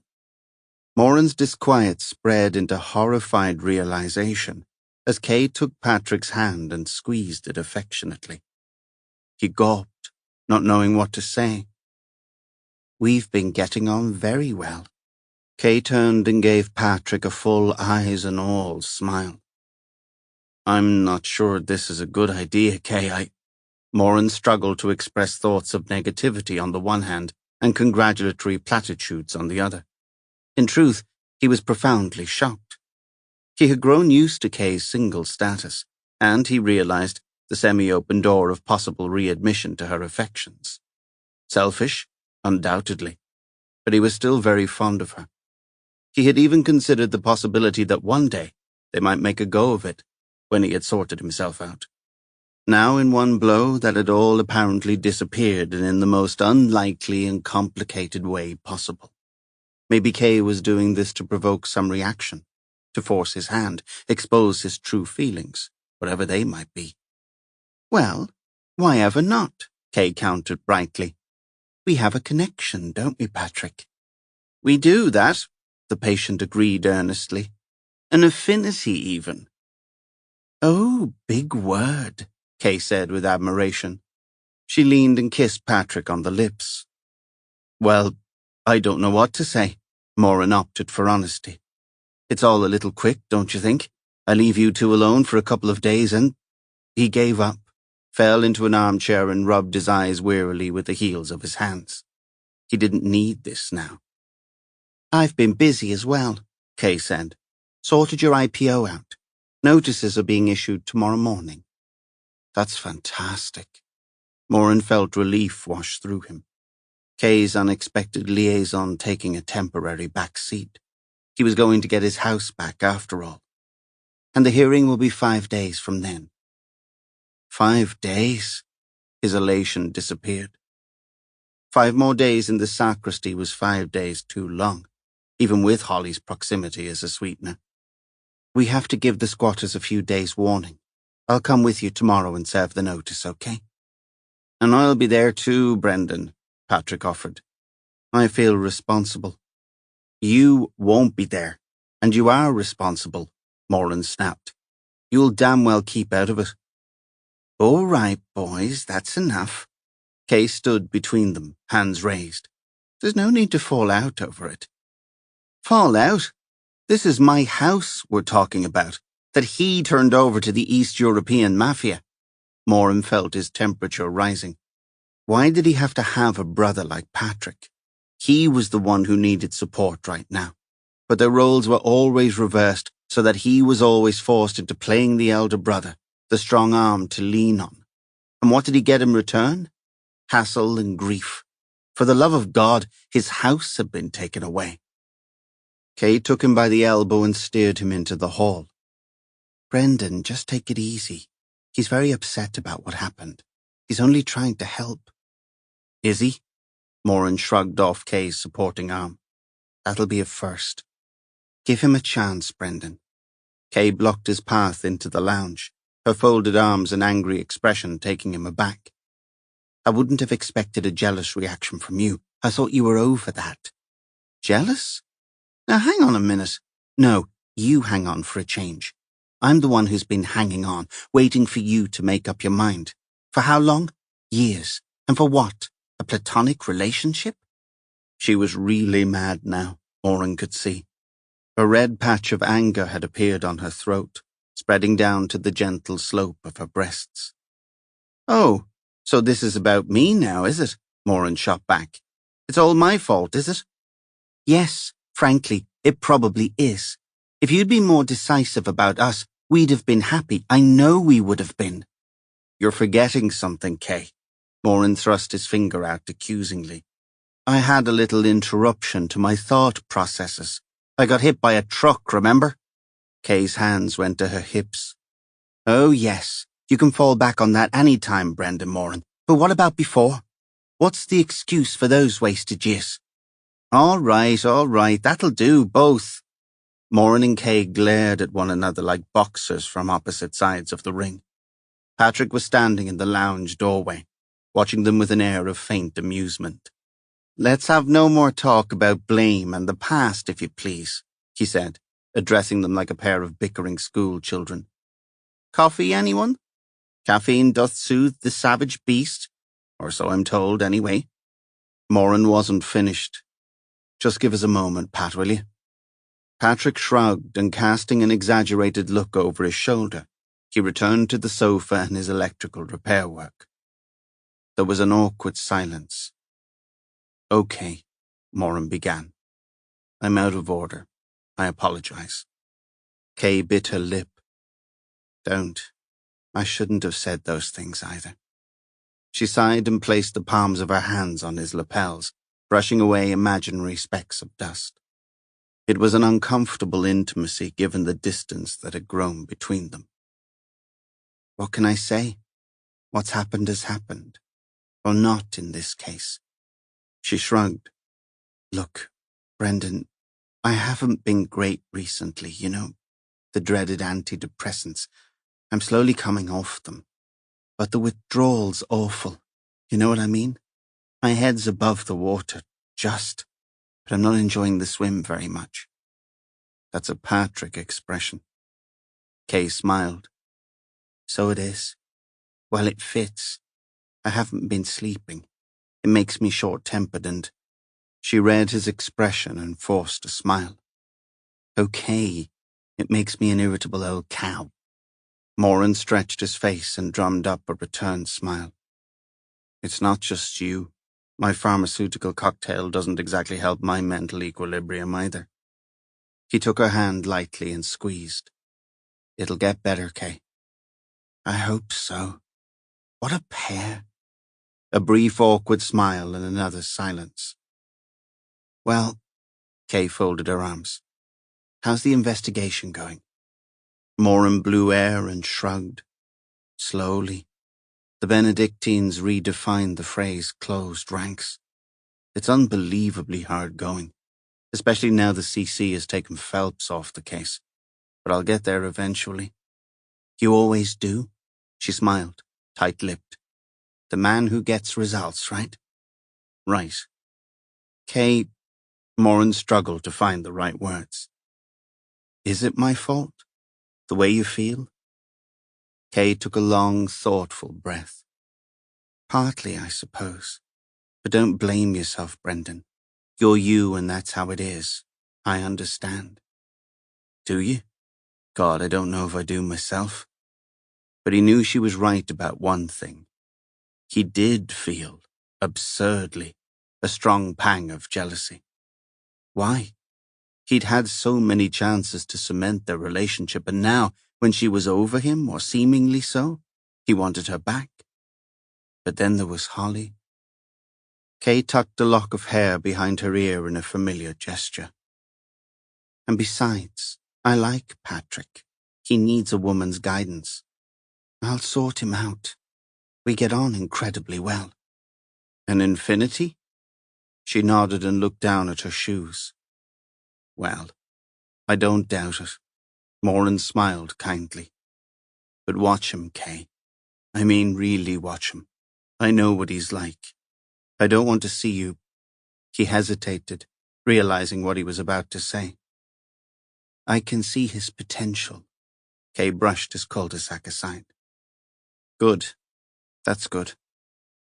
So, Kay drew herself up to her full height. Coffee, then? To soothe our savage breasts? Moran shook his head ruefully. He's the family poet. You'll get used to it. While Kay prepared the drinks, Moran checked his voicemail. 2 messages, one from Needs, one from Lawson. He deleted the second and listened intently to Needs's clipped tones. Gun at RTA confirmed. Provenance traces back to arms supplied by a gunsmith based in Dundalk. So the Irish connection checks out, Moran thought with a sick feeling in the pit of his stomach. Dalton supplied a handgun to 2 schoolboys. So did he pay a visit to Father Horgan as well? And to John Vernon? And if so, why? He called Needs and asked him to pick him up in 15. Brendan, can I ask a favour? Kay extracted coffee from a frothing machine and poured it into a cafetiere. Moran accepted a cup of steaming cappuccino. Sure, fire away. He took a cautious sip. The strong coffee hit the spot immediately. Wonderful. You haven't lost your touch. He felt a sudden stab of hunger. Any chance of a quick forage? Of course. Still have a penchant for toasted cheese? Always. Coming up. She deftly cut 2 squares of cheese and slipped 2 slices of bread under the grill. Much appreciated, Moran said, still feeling like the stereotypical green man. Kay acknowledged the compliment with a toss of her hair. Well, here's your chance to return the favour. I need to get Patrick to his hospital appointment on Thursday, but my car's in for its MOT. I was wondering... Moran held out his keyring. All yours. I can't use it until the doctor passes me fit to drive. The padlock combination is on the key label. Hopefully it'll start. If not, call me and I'll ask my mechanic to take a quick look. No, actually, I'll get him out anyway. You've reminded me. It needs a service. Thanks. Kay took the keys with a smile. I appreciate it. No problem. Moran swigged his cooling coffee. As long as the Romanians haven't nicked it, of course. He drained his cup and placed it on the table with a decisive thump. In the meantime, joy of joys. He paused to accept Kay's proffered toasted sandwich. I have a funeral to attend. Chapter 10. As Moran waited for Needs, he turned his thoughts back to Charnford. He shuffled his feet to encourage circulation. Ye gods, but it was cold. The wind whipped along the pavement, funneling through the bus shelter where a few brave souls were queuing patiently. As only Brits can, Moran observed, fighting to get their Christmas shopping in before the weather fulfilled the forecaster's predictions. More on the way, worst since '63, the headlines had speculated yesterday. Well, it was bad enough already, Moran thought as he began to trudge back and forth beside the busy intersection. The snow under his feet was hard with the top layer of ice, and he was obliged to affect an undignified shuffling gait in order to keep his balance. Moran mentally arranged the day's agenda, cursing occasionally as his feet splayed beneath him. After the funeral, chase up forensics. He wanted to know more about Phelps's buried bones and cornflakes. Something sinister had happened in that chapel many years before Horgan's demise. But to whom did the bones belong? And what was the connection with the dead monk and John Vernon, if indeed there was one? Priority 2, nail down the alibis of certain key figures in the monastery. The abbot, Father Oswald, the headmaster, Needs could deal with that. And Vagnoli, the mysterious Vatican visitor. He had been less than forthcoming when Phelps had spoken to him. Oily and evasive, Phelps reckoned. Priority 3, peripheral staff. Groundsmen, handymen, the school matron. There was always some tidbit of useful information to be gleaned from such sources. His subconscious prompted other candidates. Teachers. He wasn't sure if he could face Holly yet. Perhaps when the dead pupils' autopsies were complete and the story behind their deaths made public? Not before, he didn't think. No, not before. He'd put his foot in it, and besides, she was too much of a distraction, and this case was difficult enough as it was. His mobile beeped, a text from the forensics lab. Moran read, Re Vernon, metallic fragment, neck wound. Have established that unusually the shard contains a high percentage of titanium. Further research identifies only 2 knife manufacturers employing this method commercially. A. Brian Hanrahan, Dublin, and B. Mike Tirana, USA, California. Have contacted latter and confirmed that he has discontinued this manufacturing method. Last knife of this type sold to local police officer previous year. Former still in production. F. Dublin. Dalton's hometown. The car skated past, channeling a wash of slush onto his already sodden feet. Moran moved back with an expletive, almost losing his footing. Where was Needs? A horn blared from the parade of shops by the bus stop. Moran slid between the traffic and heaved himself into the car, shaking clumps of snow and ice from his feet. All right, Guff? Needs was trying to keep the amusement from his voice. Nasty out there, isn't it? I'll get the chains on the tires later, I reckon, especially if we're heading up to the Abbey. We'll never get up the hill if it gets any worse. Forget the engineering, Needs, Moran told the smirking sergeant. I haven't got time to waste while you exercise your mechanical skills, and neither have you. The weather's getting cold and the clue's even colder. Needs opened his mouth to object, but Moran filled the pause. If we get stuck, we'll get out and walk. All right? They drove on in silence. Gregory Needs wasn't a bad guy, just misunderstood. That had always been his personal assessment, and as he steered the car carefully onto the Bath Road, Needs saw no reason to realign his conclusions.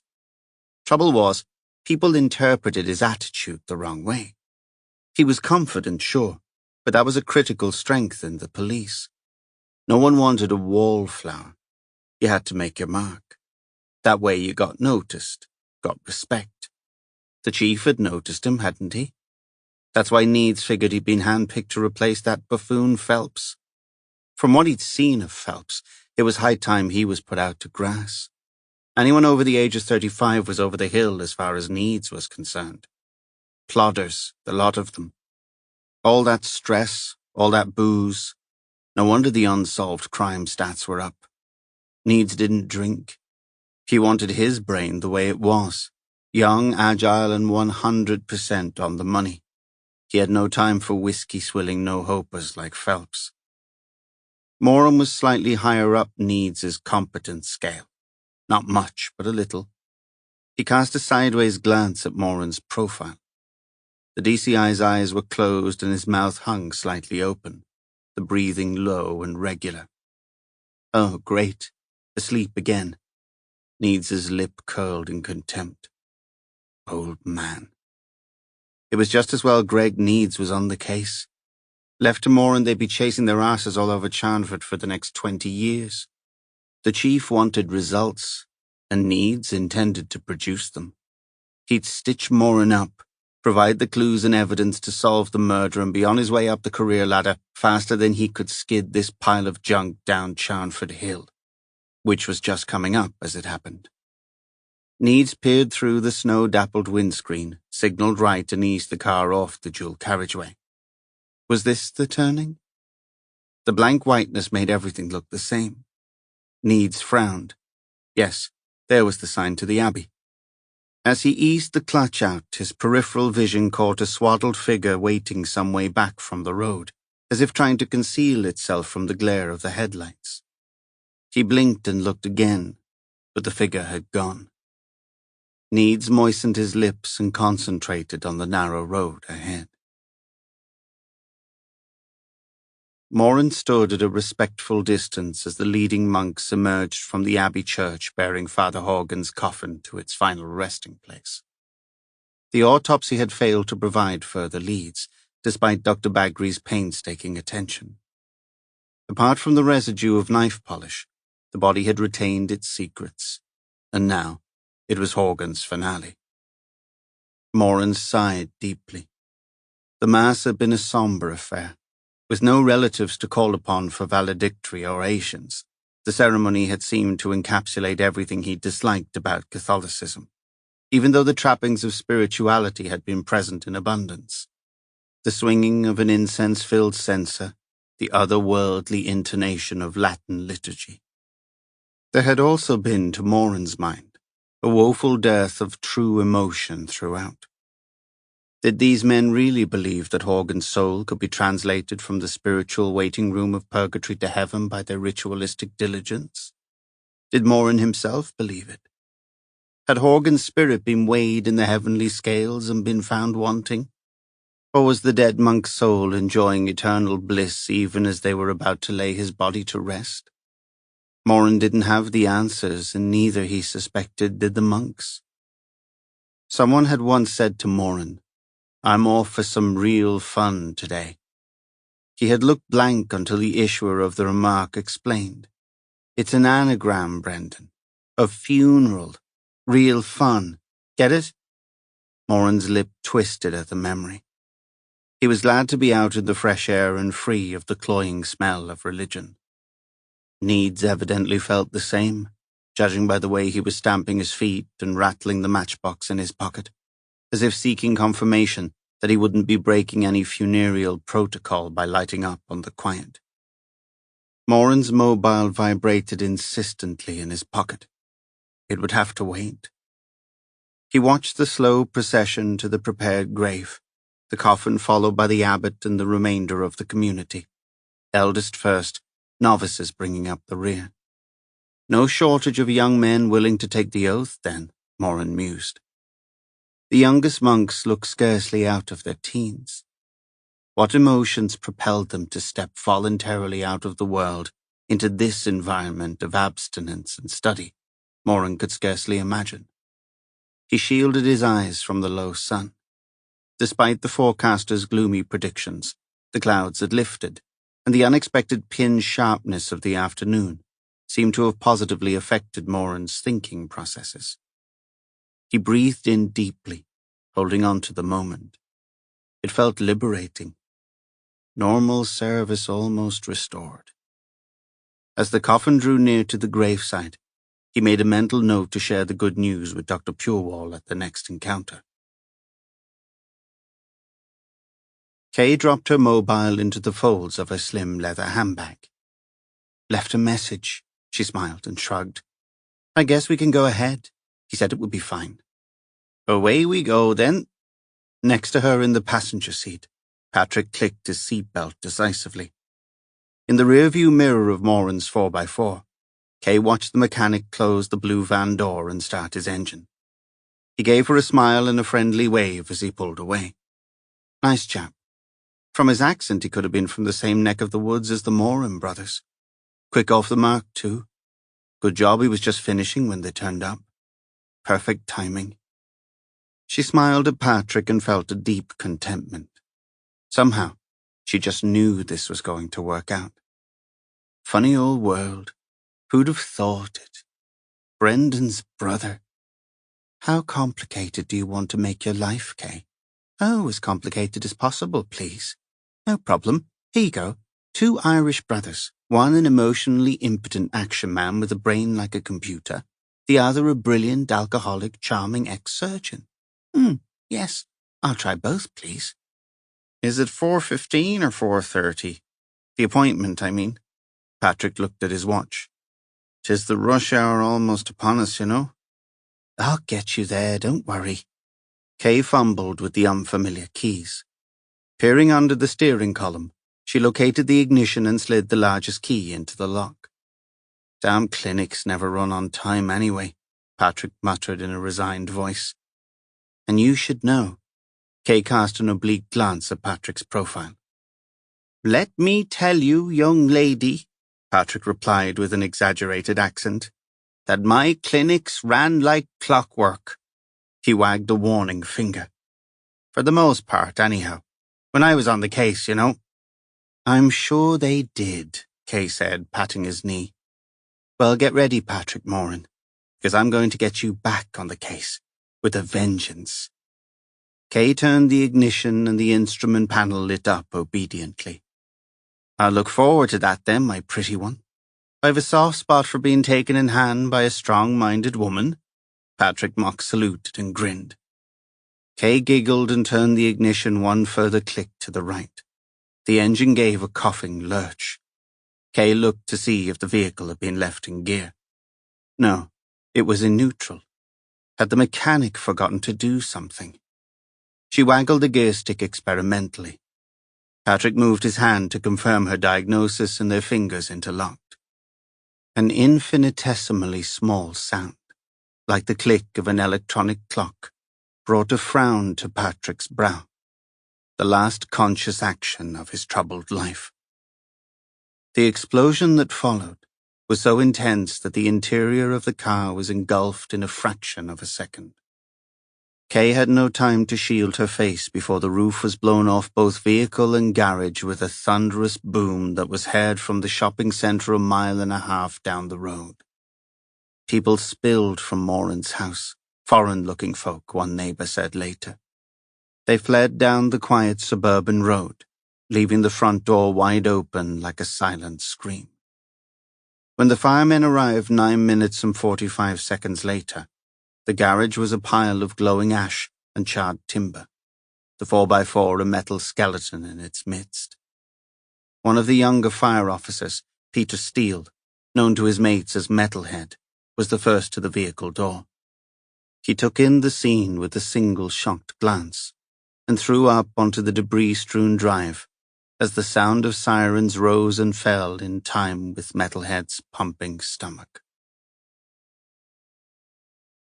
Here we go again, Need said in Moran's ear as the monks began to sing Ave Maria.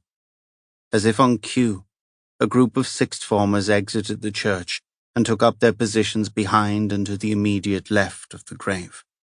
Prefects, Moran surmised, representing the school. Quite right, too.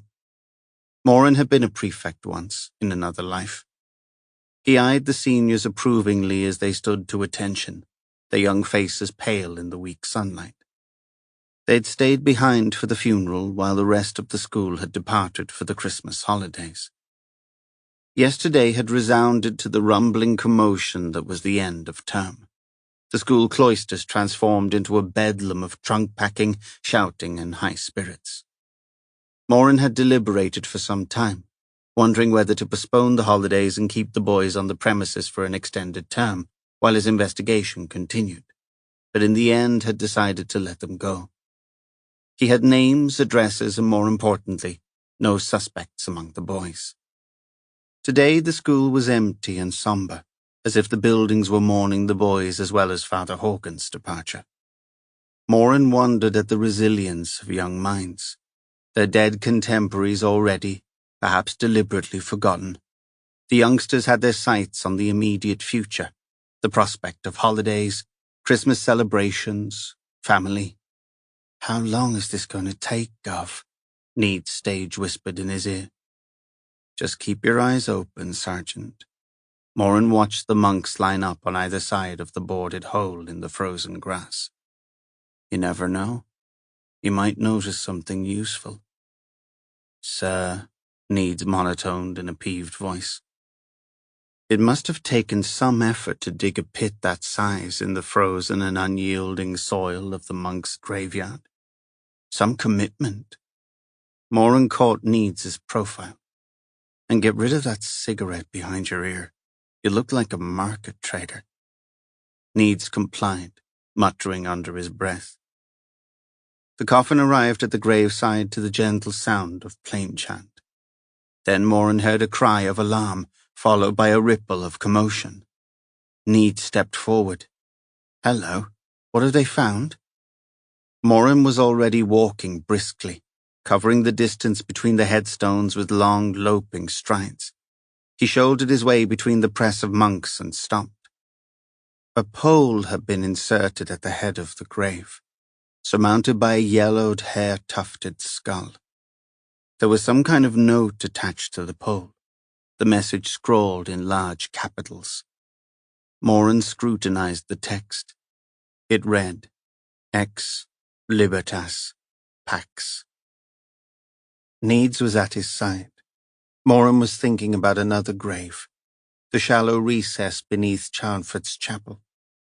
So far, forensics had only been able to confirm a probable male body, 40 years interned. And here was the missing skull. The monks seemed paralyzed with horror, unsure what to do. The abbot was motionless, his arm outstretched as if trying to ward off an evil spirit. Needs opened his mouth to speak, but Moran silenced him with a grip of his arm. The abbot began to sing, a low note that seemed to vibrate the frozen earth beneath them. Thou art man and thou art dust.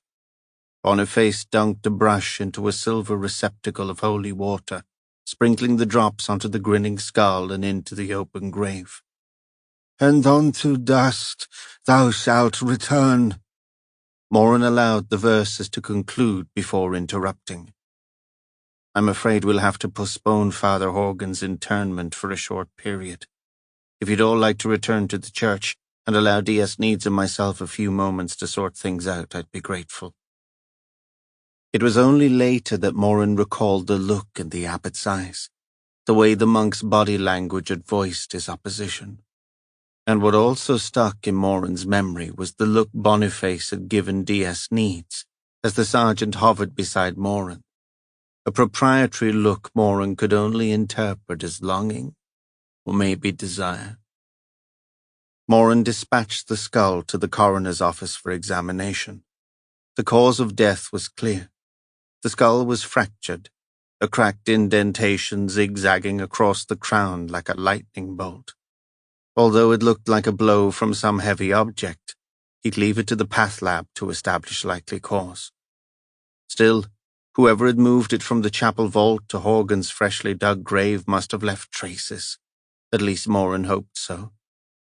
But why the morbid display? Who was the perpetrator trying to scare? And why? And the note, from liberty, peace. What was all that about? Moran's take on that one was straightforward enough.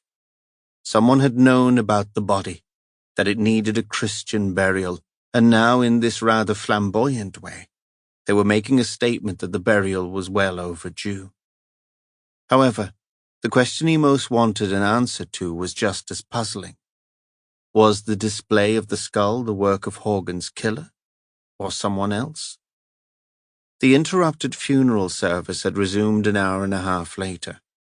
Father Leo Horgan had been left in peace beneath the frozen turf as the light was fading and a fresh batch of snow was blowing in on the chill afternoon wind.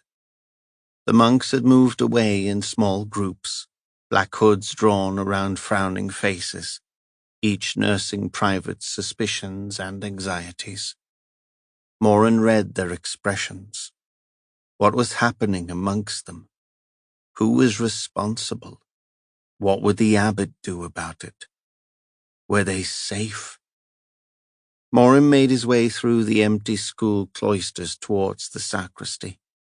After he'd sent Needs off to conclude the interview with Bernadette, he remembered his missed call and dug out his mobile. Kay's voice trilled in his ear, asking about the car. Of course. Damn. He'd forgotten to call the mechanic. Hopefully the thing had started. Well, he'd find out later.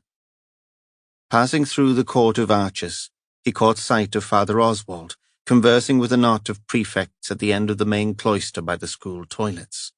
Duty done, the boys were finally being sent home. Oswald watched him approach. He was cradling several weighty books, his hands wrapped protectively around them. Hello, Inspector. Good of you to attend Father Horgan's send-off. Moran nodded. Good job I did, Father Oswald, wouldn't you say? The monk looked unabashed. No telltale signs of agitation. Yes, indeed. A strange thing. A very strange thing indeed. Well, Odd, one of the prefects offered. He was a tall blonde boy with a sharp, intelligent face. Especially with all the other stuff that's been going on. There was a chorus of assent from the other prefects. Moran searched their faces and found no subterfuge, no trace of foreknowledge or guilt. Just a bunch of responsible lads concerned for their alma mater and the abbey. This is Stephen Catton. Oswald patted the boy lightly on his shoulder. Our head boy. Moran shook the boy's hand. It was, he noted with satisfaction, a strong and dry handshake. Pleased to meet you, Stephen. So, off for the holidays, eh? Is that it? Moran shared a smile with the others. Yes, sir, Catton replied. He hesitated and bit his bottom lip, then blurted, Chief Inspector? Yes. You will find out what happened to Mason and Montgomery, won't you? And to Father Horgan? And this other thing, the skull, who was it? Why was it there? Catton shook his head, at a loss to make sense of it all. Catton's concern and sincerity, obviously shared by the other prefects, moved Moran. I will, he said solemnly. I will, Stephen.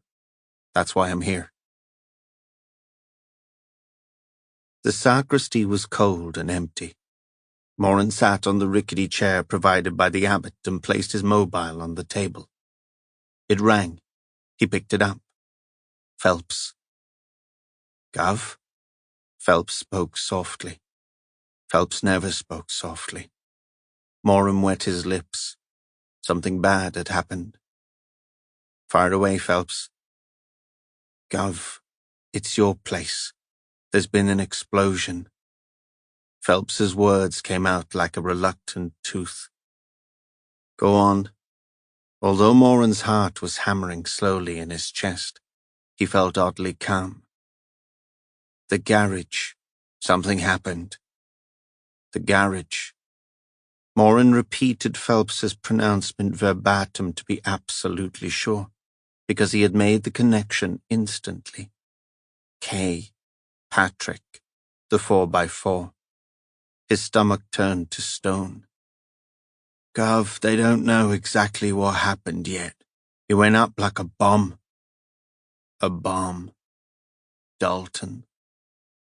Bodies? A long hesitation. I'm afraid so, sir. Moran gripped the arms of the flimsy chair.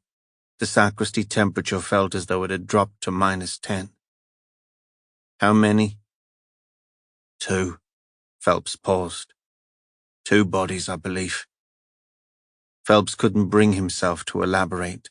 Moran understood that. He prompted. 1 male early 50s, 1 female mid-40s. That about right? Phelps cleared his throat. It sounded as though tough old Sergeant Phelps might be holding back tears. Yes, sir. That's right, Gov. I know, Phelps. It's all right. Sir, just let me know when you've got definite IDs, okay? I will, Gov, but I don't think there's much doubt. Thank you, Sergeant Phelps. I appreciate your candor. Gov, if there's anything I can do, with you being stuck up at Charnford, the weather's treacherous. If it wasn't snowing like a bastard, I'd... For the second time that afternoon, Moran was surprised at how clearly his brain was working.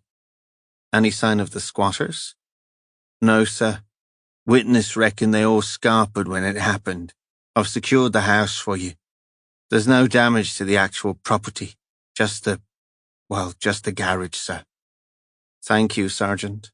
Moran absorbed the news. So the house was intact. He had somewhere to live again. You could check my answer phone messages, Phelps. Let me know if there's anything urgent. Have a sniff around for any missing items, that sort of thing. Sure, Gov. Listen, how are you getting on with Needs? I can probably twist Lawson's arm under the circumstances. He'll probably... Everything's fine, Phelps. Thanks. We'll have this sorted in a very short time. I'm quite confident. Perhaps you could pass that along to the chief? Right, sir. Yes, I will. Oh, one more thing, Phelps. There's my dog, Archie. Kay was... He took a deep breath and carried on. Kay was looking after him. He'll need feeding and walking. I'd be very grateful. Consider it done, sir. I appreciate it, Phelps. Thanks for letting me know. And Phelps? Yes, Chief Inspector? Get me chapter and verse from the Sokos, would you? I'm going to nail this one to the wall. You've got a suspect, Gov. There was fresh concern in Phelps's tone. I have a suspect. Gov, a brief silence then. Gov, I mean to say, that is, there's no tangible evidence that it was deliberate. I'm told there were canisters of Cala gas. The vehicle may have impacted somehow. One of the squad reckoned it was a gear lurch, Maybe it had been left in first, by mistake, I mean. It was deliberate, Phelps, and it was meant for me. I'll explain more when I see you. Thanks again. Moran ended the call to spare Phelps any further distress. On the whitewashed wall of the sacristy, there was a lighter mark where a crucifix had been removed and presumably relocated. Cross of Salvation, he thought. A picture came into his mind, the agonized Saviour pinned to Holly's cottage wall, the expression crafted upon the suffering Messiah's face. This is all for you, Brendan Moran. All for you. Moran's discipline buckled, and he heard himself blurt a throat-hacking sob, a brutal sound that echoed in the small room as if it had been expressed by some suffering animal. All he could think of was Kay's contented smile as she'd clasped Patrick's hand, her last words to him. I'm in the right place now, Brendan. I feel it in every fibre of my body. Needs opened the door. Gov, you got a minute? Our maid's done a runner. Chapter 11. Visiting? Visiting whom exactly?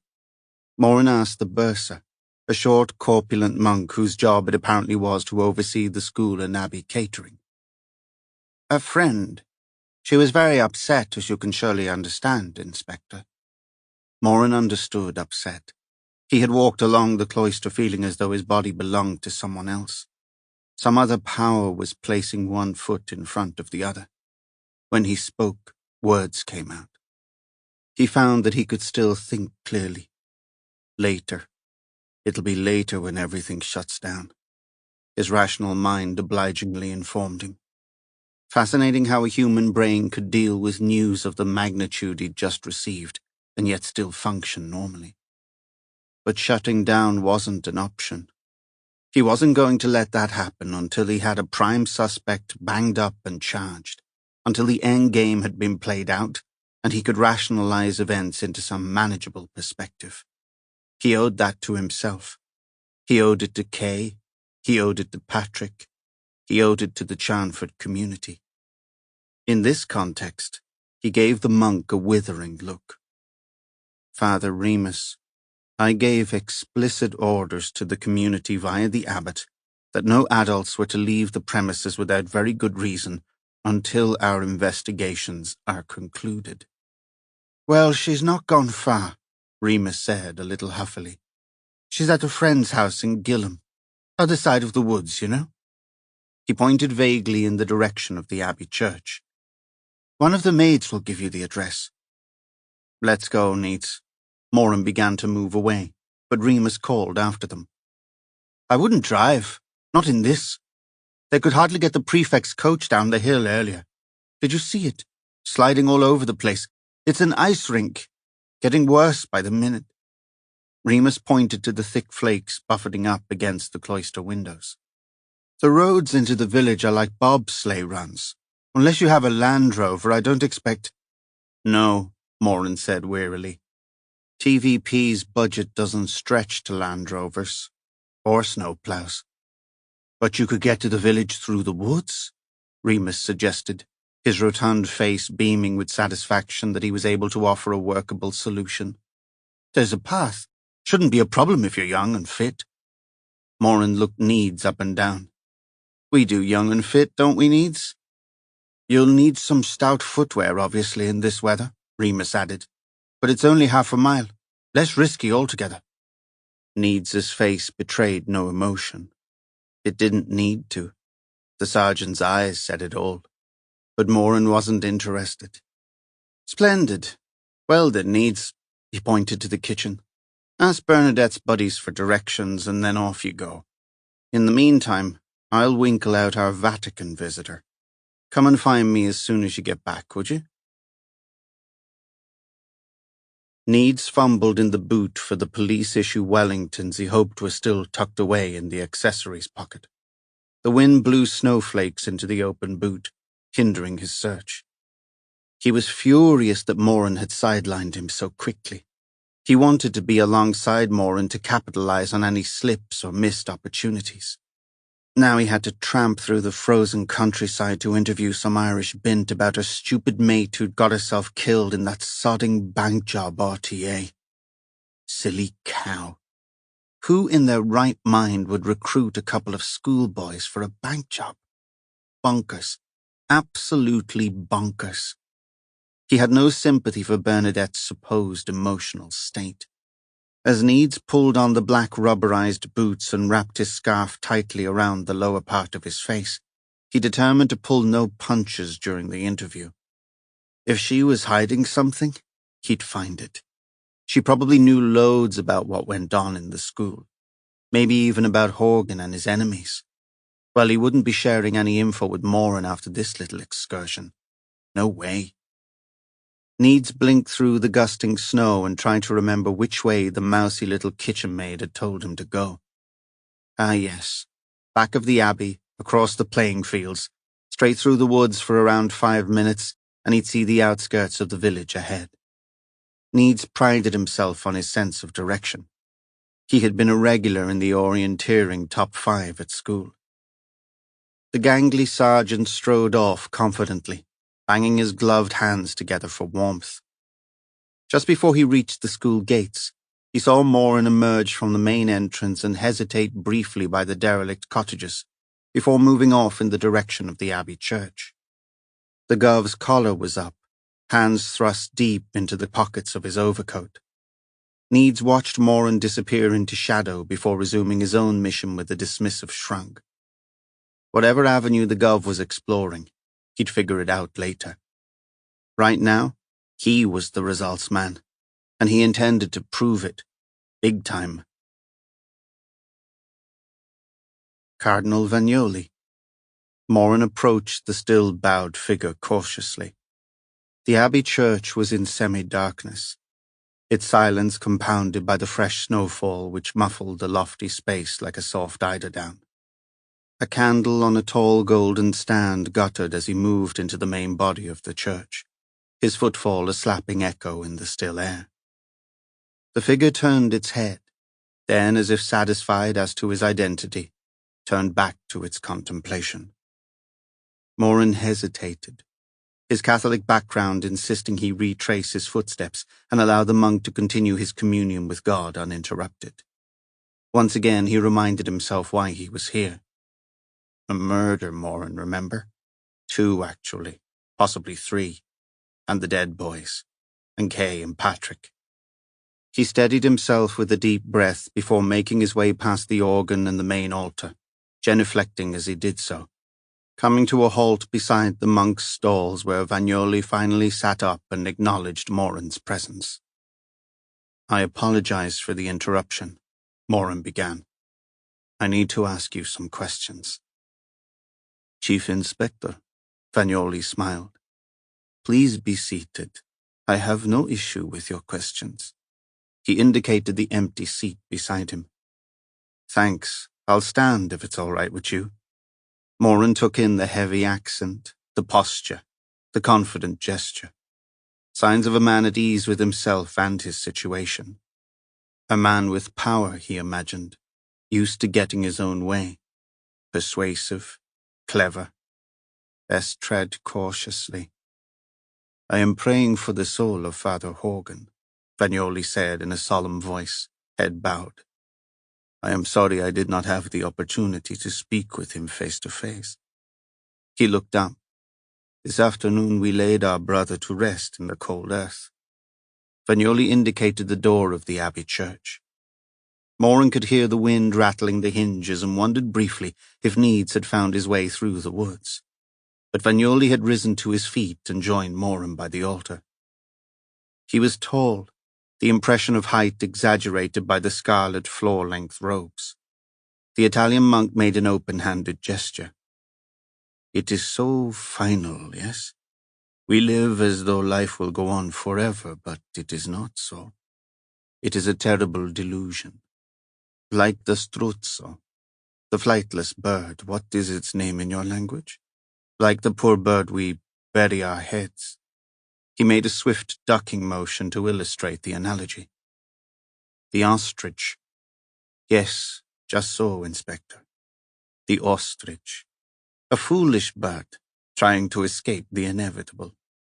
No one likes to talk about death, Father Vagnoli, especially a violent one.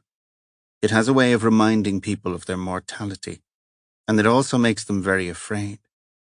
In his mind's eye, Moran saw Kay turning the ignition key, flame blossoming from the engine. He gave his head a firm shake to dispel the image. "Pull yourself together, Moran." He gritted his teeth, waiting for Vagnoli's response. Vagnoli was watching him with interest.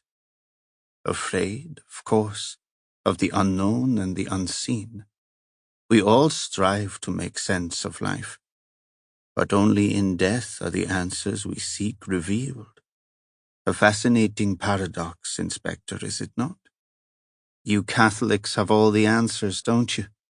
Moran felt a knot of anger twist in the pit of his stomach. All neatly sewn up in Mass, confession, good works.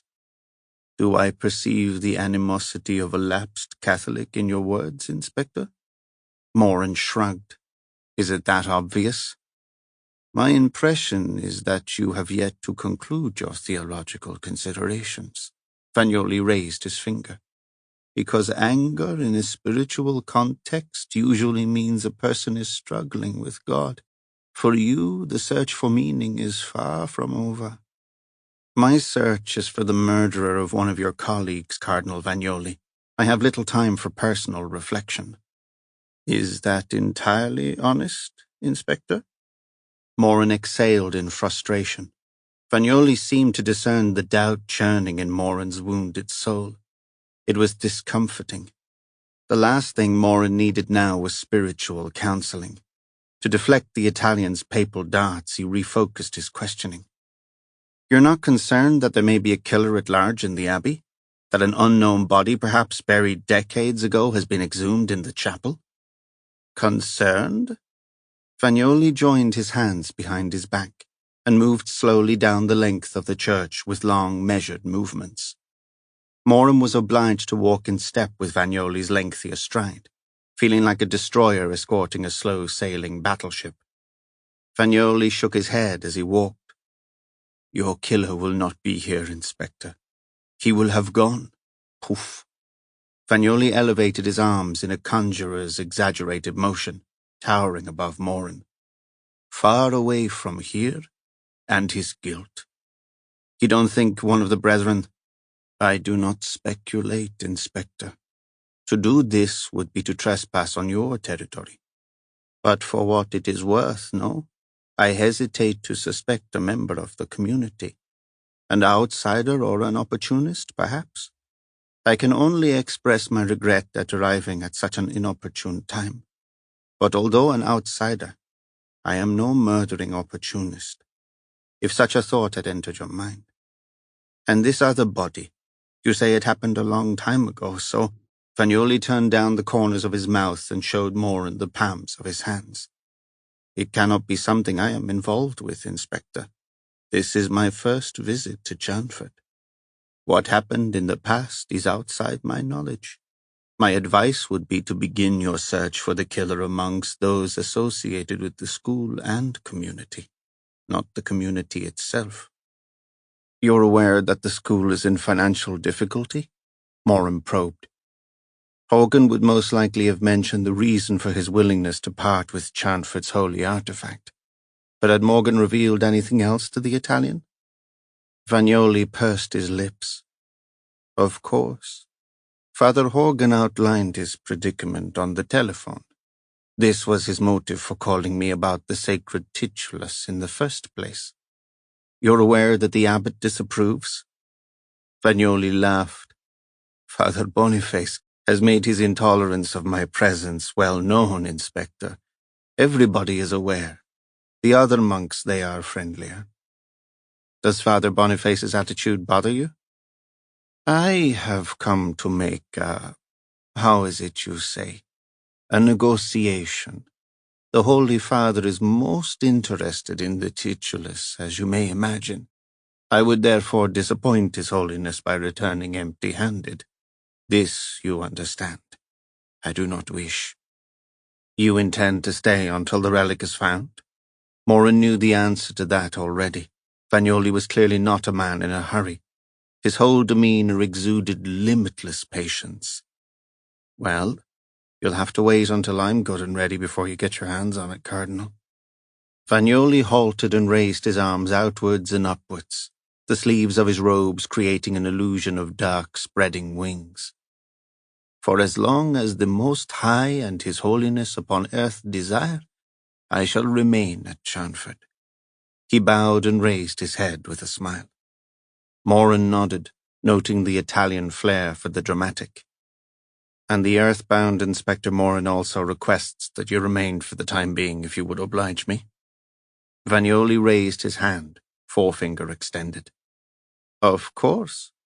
But, Inspector, you have said that the school is in difficulty.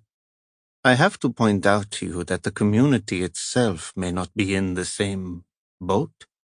Is that the correct vernacular?" He enunciated the word with relish. Moran frowned. "Meaning?"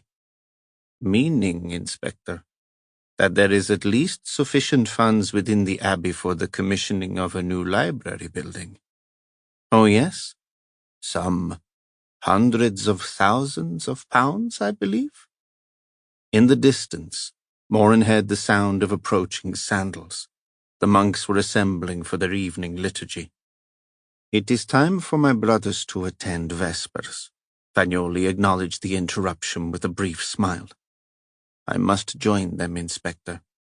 Please do not hesitate to winkle me out for further questioning." Fagnoli smiled with pleasure at his recall of another quaint English expression. Candle flame flickered from the abbey cloister as the monks entered the church 2 by 2, cowls drawn over their faces, arms folded beneath their habits. "Thank you for your time, Cardinal Vignoli." Moran left the monks to their prayers. His instincts told him that Vignoli was innocent of Horgan's blood. There was no apparent motive. In fact, it would have been detrimental to Vignoli's mission to cause Horgan any harm. Interesting about the library funds, though. Whatever deficit the school was struggling to manage, it seemed that the abbey had no such financial embarrassments. Moran wondered if Horgan had been aware of this anomaly, and how closely the school and abbey worked together regarding such delicate worldly concerns. Perhaps the headmaster could shed some light. He glanced at his watch. Need should be returning from the wilds in half an hour or so. The DS had looked furious when Moran sent him off. That pleased Moran. Needs needed a kick up the rear. Somewhere in there was a good copper, even if the cocky so-and-so's current remit was stitching up his acting superior officer. But Moran wasn't going to let that happen, and DS Needs would suss that out soon enough, even if he had to learn the hard way. Moran found his way to the school entrance. No one was about. Teachers and pupils had deserted Charnford Abbey in favour of their homes, and the monks in favour of communion with their God. Moran twisted the wrought iron circlet, pulled the oak doors open, and stepped outside. Under normal circumstance, it would have been a magical scene. All around was a landscape of white, the stillness absolute. Moran stood for a long time thinking about his brother, the pointless, wasted years, and the extraordinarily unpredictable renaissance that had cruelly been denied him. As Needs pushed on through the open field towards the dark maw of the woods, he busied himself with vengeful thoughts and wove elaborate fantasy scenes in his mind of a time beyond the investigation. He imagined the pub gathering, the slaps on the back, the shaking hands as he outlined Moran's incompetence and how he, Needs, had grabbed the baton and run with it, leaving the older man trailing. He imagined the chiefs nodding approval and the admiration of the WPC from Fraud who'd given him the eye last week. Fit enough, that one. Red head, nice figure, come on baby expression. Needs picked up his stride, fired by the image. The going was hard, though. He had to admit he'd never experienced weather like this. His face was buffeted by stinging tendrils of snow, blowing across his bare cheeks like an icy flail. His boots were laden, each step an effort, just a few meters to the woods. Needs bent his head and pushed into the wind, willing himself into the cover of the trees. No way Moran could have made it in this. Old-timer. Needs trudged on. The whipping wind retreated. He was in the woods. Peering ahead, Needs was heartened to find the lights of the village dimly visible, winking through the persistent curtain of white. His boots crunched the fresh snow, finding a new rhythm now that he had escaped the blinding flurries. He was thinking about the funeral, annoyed afresh that Moran hadn't let him supervise the removal of the skull. Still, he'd spend time thinking instead. He'd been concentrating on what Bagri had said at the autopsy, about the smell, the knife polish. Thing was, they didn't use knife polish in the Charnford kitchen. Odd that. The head cook was dead against it. Needs had been sure the knife had come from the kitchen, but no one had reported any utensils missing either. Remus had every damn thing itemized down to the last teaspoon. Not one piece of cutlery unaccounted for. That's what he'd been thinking about. The important stuff, not some irrelevant ancient mystery, however intriguing it might be. What possible bearing could the skull have on Horgan's murder? Just someone messing around. A red herring. The path dipped sharply, catching him unawares. Needs stumbled and pitched forward awkwardly, his right leg going one way and his left sliding beneath him. His full weight bore down on the trapped limb, and he felt his ankle snap like a rotten twig as he made contact with the ground. He screamed and grasped the broken joint to steady it and ease the electrifying pain. Damn! Shit! He howled his frustration to the wind. Unbelievable. Unbloody-believable. He slid forward on his bottom and reached for a nearby sapling in an effort to pull himself upright. But the resultant spasm telegraphed by his unsupported ankle caused him to roll backwards in agony. His coat was now soaking wet, clinging to his freezing skin, driving out any remaining warmth. Needs told himself to remain calm. This was what training was all about. He was only a comparatively short distance from the safety of either the village or the monastery. All he had to do was keep cool. He grunted a nervous laugh at his unintentional pun. That's the spirit, Gregory. Be positive in negative situations, his training officer had exhorted. Use available resources. Speaking of which, there was his mobile. He felt in his pocket, pulled it out. It was dead. Needs pushed buttons to no avail. He must have fallen on it. It didn't matter. He didn't need it. He took a deep breath and tried to stand. This time the pain wasn't as bad. Perhaps the cold was helping. He took a deep breath and hopped forward. His right foot skidded and he fell backwards with a bone-jarring crash that sent fresh waves of pain and nausea through his body. He lay stunned for a few moments and blinked rapidly as he realized that his face was half covered in snow. If he'd lost consciousness, he would have been buried alive. No one would have spotted him, and Needs knew all about hypothermia. The thought galvanized him into action. He slid forward again, this time with slightly more success in that he made a meter or more before the pain made him stop. But then he realized that he had a more serious problem. He had lost all sense of direction. The village lights had disappeared, and he had no idea which way he had come. Deep snow covered the footprints he had made before his fall, and it was now snowing harder than when he had set out. Clamping his chattering teeth together in determination, Needs hauled himself forward in what he prayed was the right direction. The pain from the lower half of his leg had become excruciating. Maybe he had a more serious fracture than just a broken ankle. The thought panicked him, and it was a minute or so before he was able to pull himself together. He tried yet again to make meaningful progress, but the going was too unpredictable, first sliding him one way, then running him into drifts the other.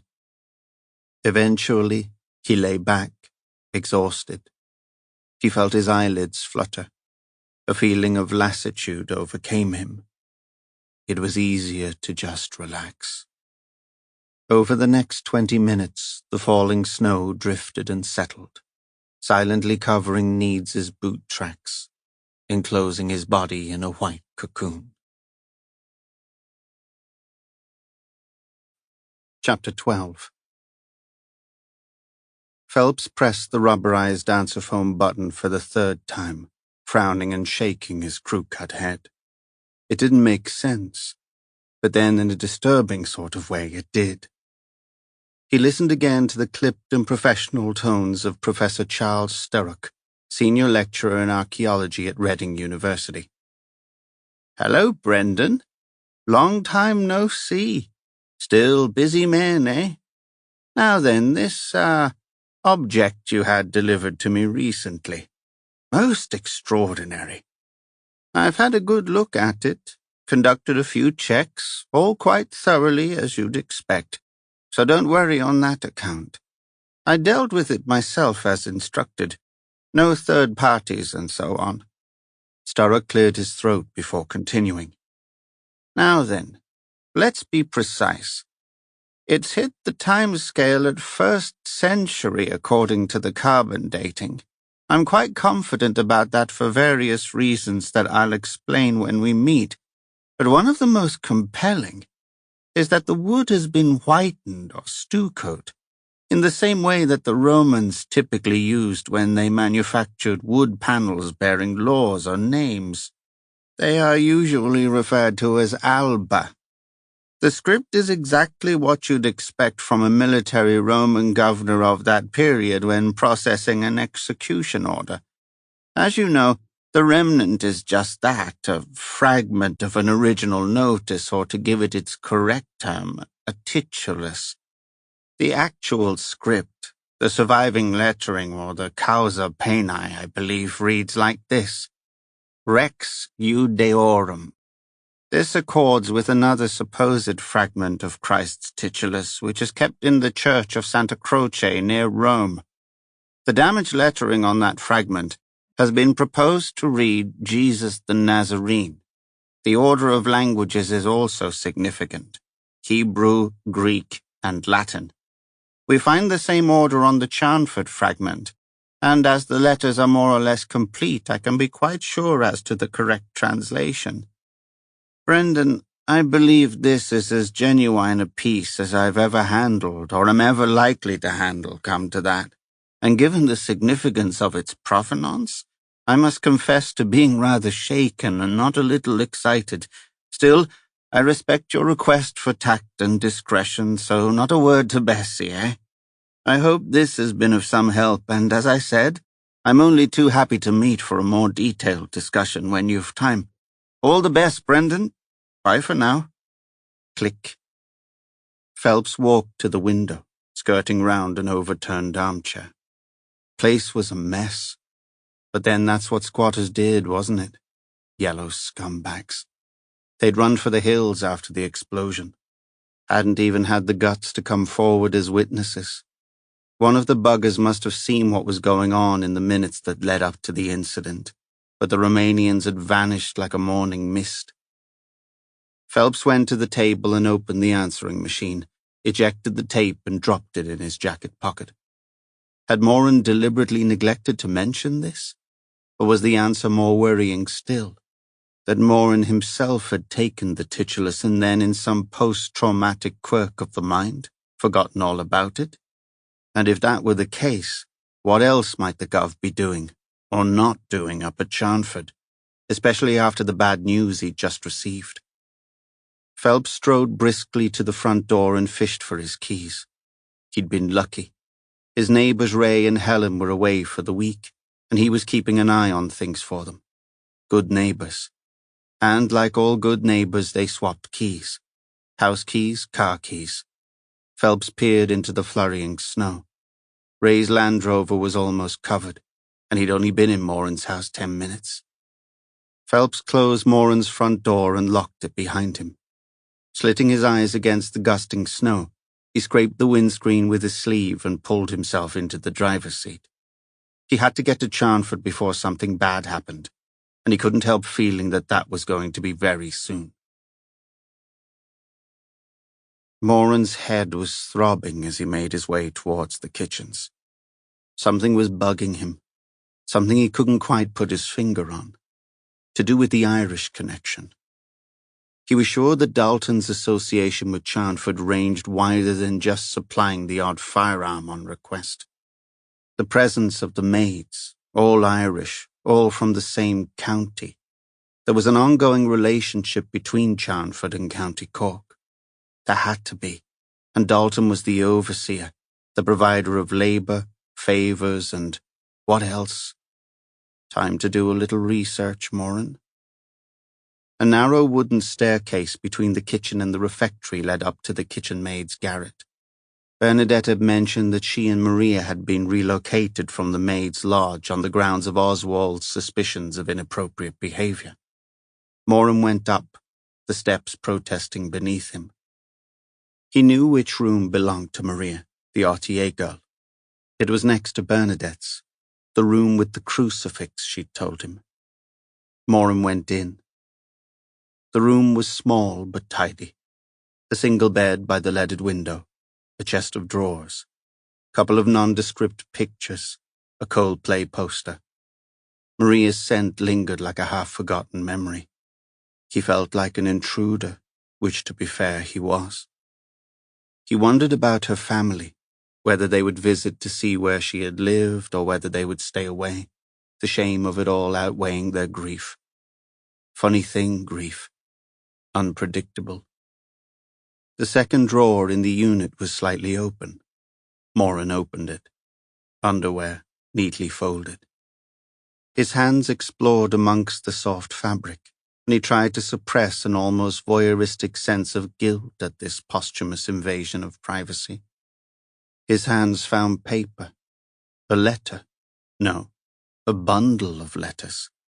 He pulled the bundle free from its covering of brassieres and panties and reclined on the bed, which creaked and sagged as his weight bore down on its exhausted mattress and overstretched springs. First, a letter from someone named Barry, some admirer from the old days, nothing of any interest. Next, from her mother, "God keep you, Maria," it closed. "Don't forget the Holy Mass. Every day, child, and your rosary too. Bless you, Mother." Next, a sister, Teresa, working in Leeds and asking Maria to visit. Moran tossed it aside. Somewhere downstairs he heard the movement of culinary equipment and voices raised in laughter. Moran glanced at his watch. 7 o'clock. Where in God's name was Leeds? Judging from the smells and sounds drifting up to Maria's eyrie, the monks would be assembling for their supper very soon.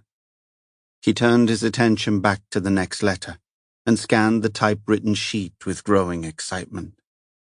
Turning the page, he looked for the signatory. Rory D. Bingo. He reread the opening and drank in the words. "I just want you to be clear, Maria McCreary, that if your little job goes badly, you don't say a word about the gun. You don't know anything about it, right? I'm coming over soon to clear up some old business, so you can let me have it back then, right? I might have a use for it. I'll let you know nearer the time. Don't do anything stupid, girl, or you will have me to answer to. I mean it. Don't forget. I'll be listening, girl, as always." Moran frowned. "I'll be listening. To Maria? To what exactly? Or perhaps for what?" Moran tried to recall as much as he could about Rory Dalton. What did he know about the ex-terrorist?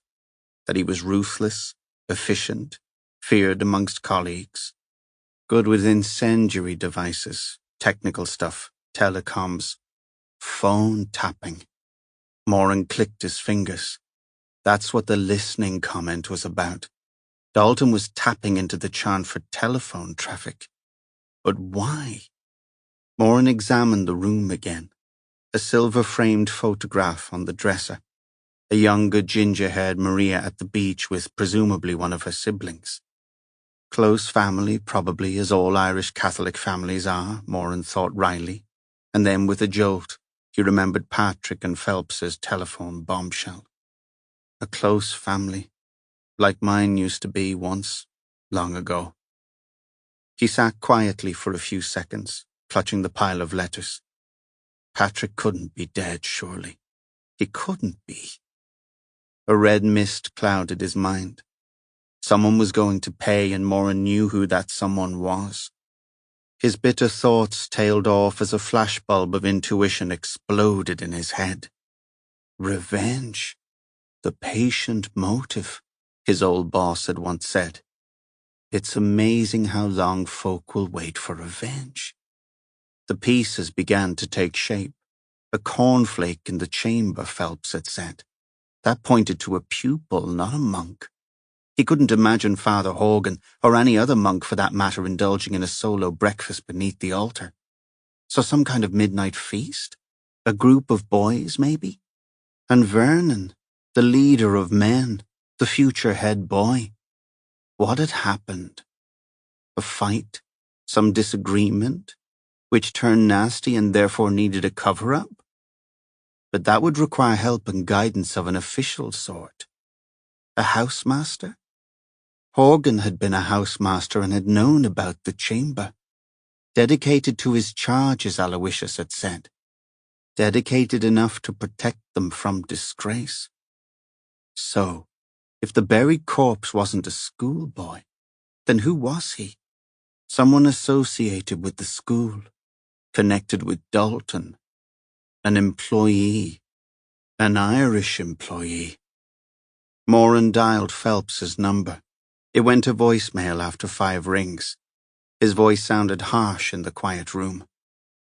"Phelps, can you check out missing persons in County Cork, circa 1965 to 70? Have a ferret in the local papers. Quick as you can.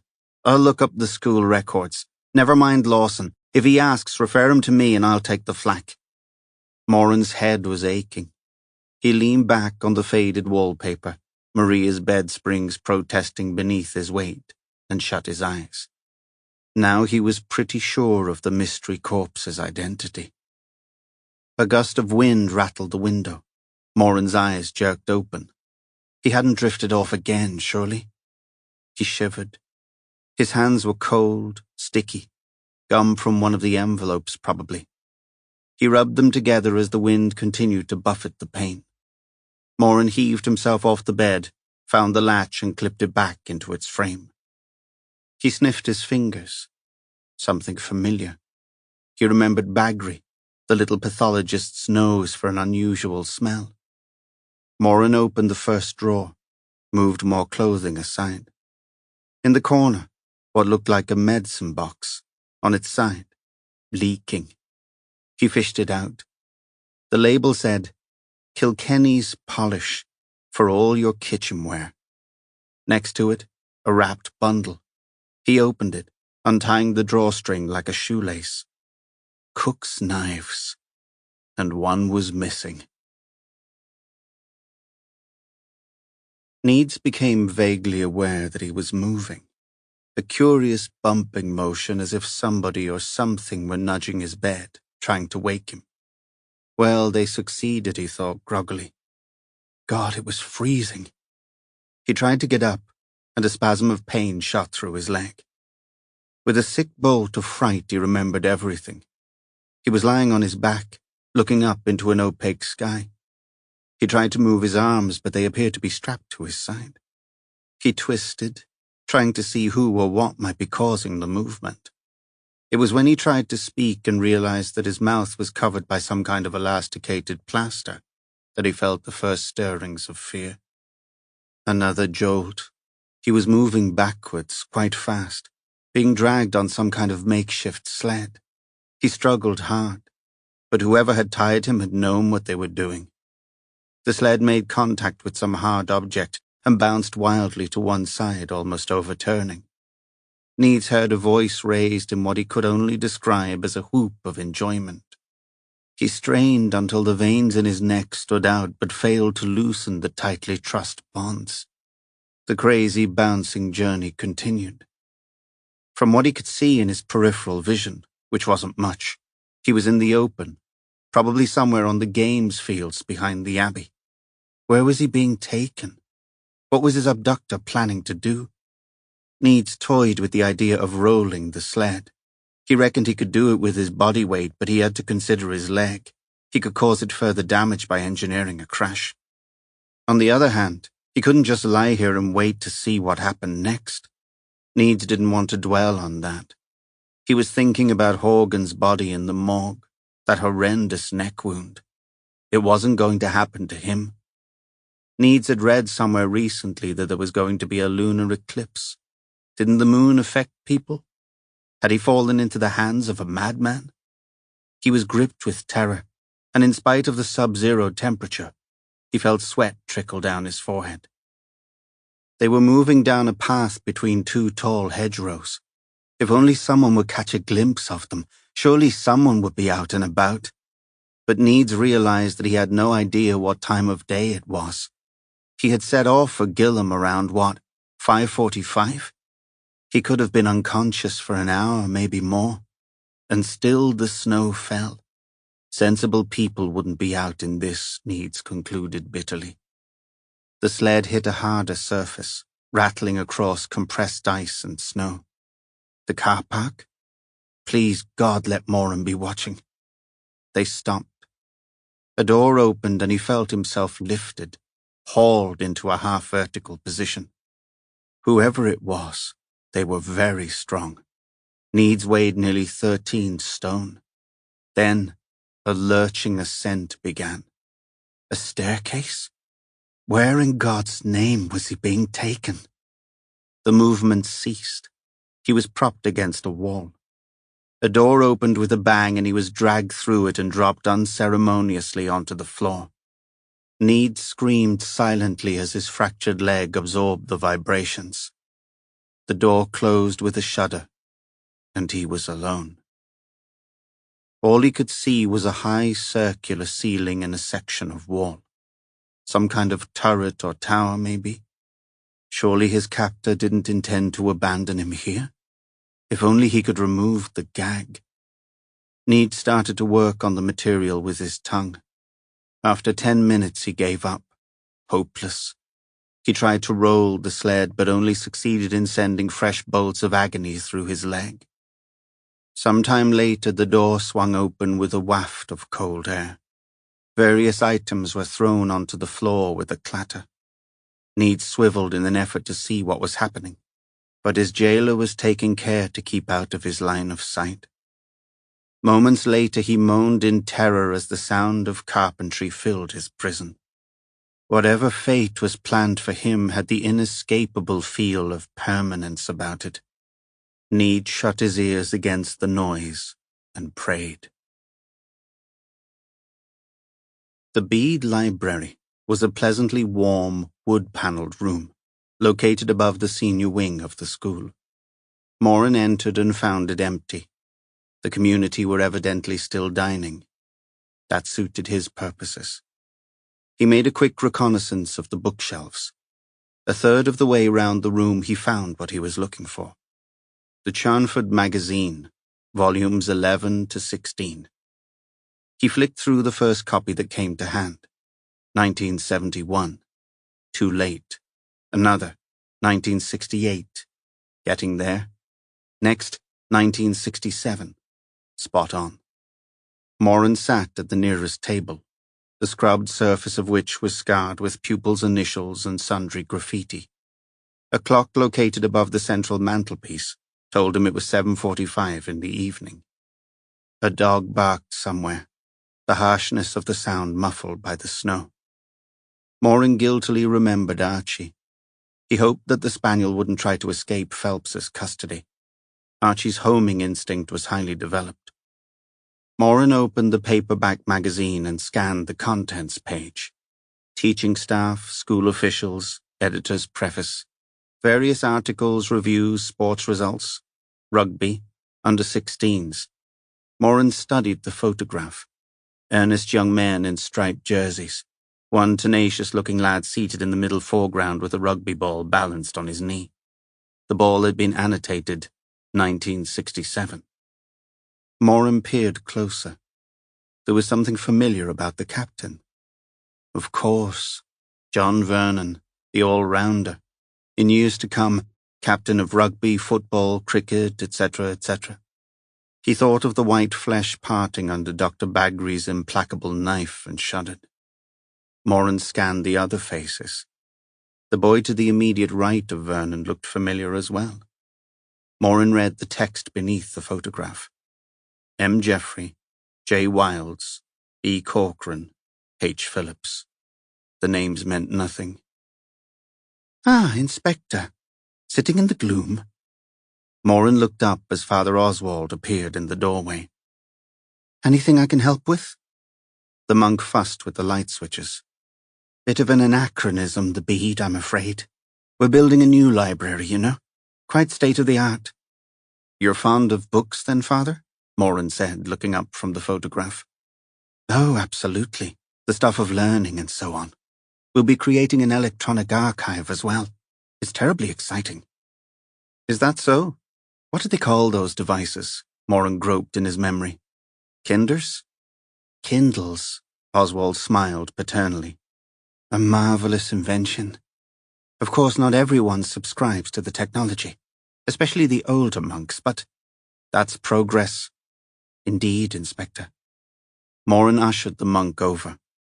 I wonder, would you mind, in your capacity as librarian, would you know anything about this boy? He pointed to H. Phillips, the boy next to Vernon.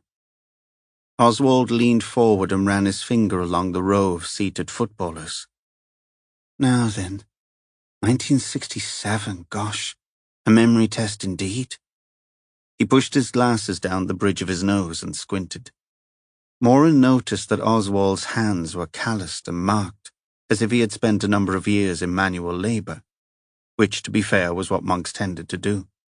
They had a printing press at Charnford, and a thriving workshop where furniture repairs were apparently undertaken by a team drawn from the community. Oswald was no doubt a member of such a team.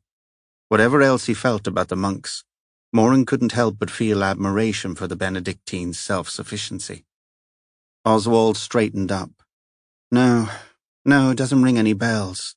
But 1967, well, it's a little before my time, Inspector. I see. Well, thanks anyway. Anyone else I might ask? Let me think. Oswald stroked his chin. There was a small cut above his eyebrow, Moran noticed, just above the horn rim of his glasses, as if some stray splinter had flown up from his workbench. Father Aloysius is sure to know, the monk said. He'll just be leaving the refectory. Shall I fetch him for you? Don't worry, Moran said. I'll seek him out. You're a busy man. Well, I suppose I do have my finger in many pies, so to speak, Inspector. Oswald hesitated on the threshold. I was going to ask you if you had any news on the missing... Moran stood up. The titulus? Not yet, I'm afraid. And the cardinal? Patient rather than anxious, I'd say. Oswald nodded. I see. I thought you were going to ask me how the murder inquiry was progressing, Father, that being my most pressing concern. Yours too, I imagine. Of course, naturally. And how are things in that respect? Let's just say I require a little further clarification, Moran said. I'll soon be out of your way. Oh, well, I didn't mean to suggest... Of course not, Moran said. Well then, if there's nothing else? Oswald opened his palms. I'll track you down if need be, Moran said. Rest assured. Phelps cursed as the Land Rover lurched into another drift and stalled. He switched the hazards on for the third time and got to work with the spade. The street lights cast orange light over the weirdly surreal landscape. Without their diffused glow, it would have been almost impossible to work out where the road finished and the ditch began. Everywhere was a spreading meadow of white. Phelps thought fleetingly that it would feel a bit like this to be standing on the surface of the moon. He paused and wiped his brow. He was still on the main road. He had yet to tackle the country byways around Charnford Abbey, which would, he realized, be all but impassable. But he had no choice. After he'd broken the news of the explosion to Moran, he'd made a few calls. Phelps had many friends in the force, at least one contact in each constabulary, something which had proved invaluable during previous investigations. He'd struck lucky on the third call to Ivan McIntyre, a Leeds-based DS who'd transferred up to Yorkshire after remarrying. McIntyre told him they had one unsolved, a man in his 50s, throat cut, lecturer at the university, no apparent motive. Phelps checked the victim's background. Christopher Lowndes, ex-pupil of Charnford Abbey School. Someone was bumping off old boys like they were going out of fashion. A little more research turned up something even more interesting. A newspaper article from the late 60s. Just a few lines, nothing special. He'd nearly missed it. A house fire in Early. 2 fatalities, 1 severely injured male aged 24, by the name of Hugh Phillips. Believed to be a theology student at Reading University.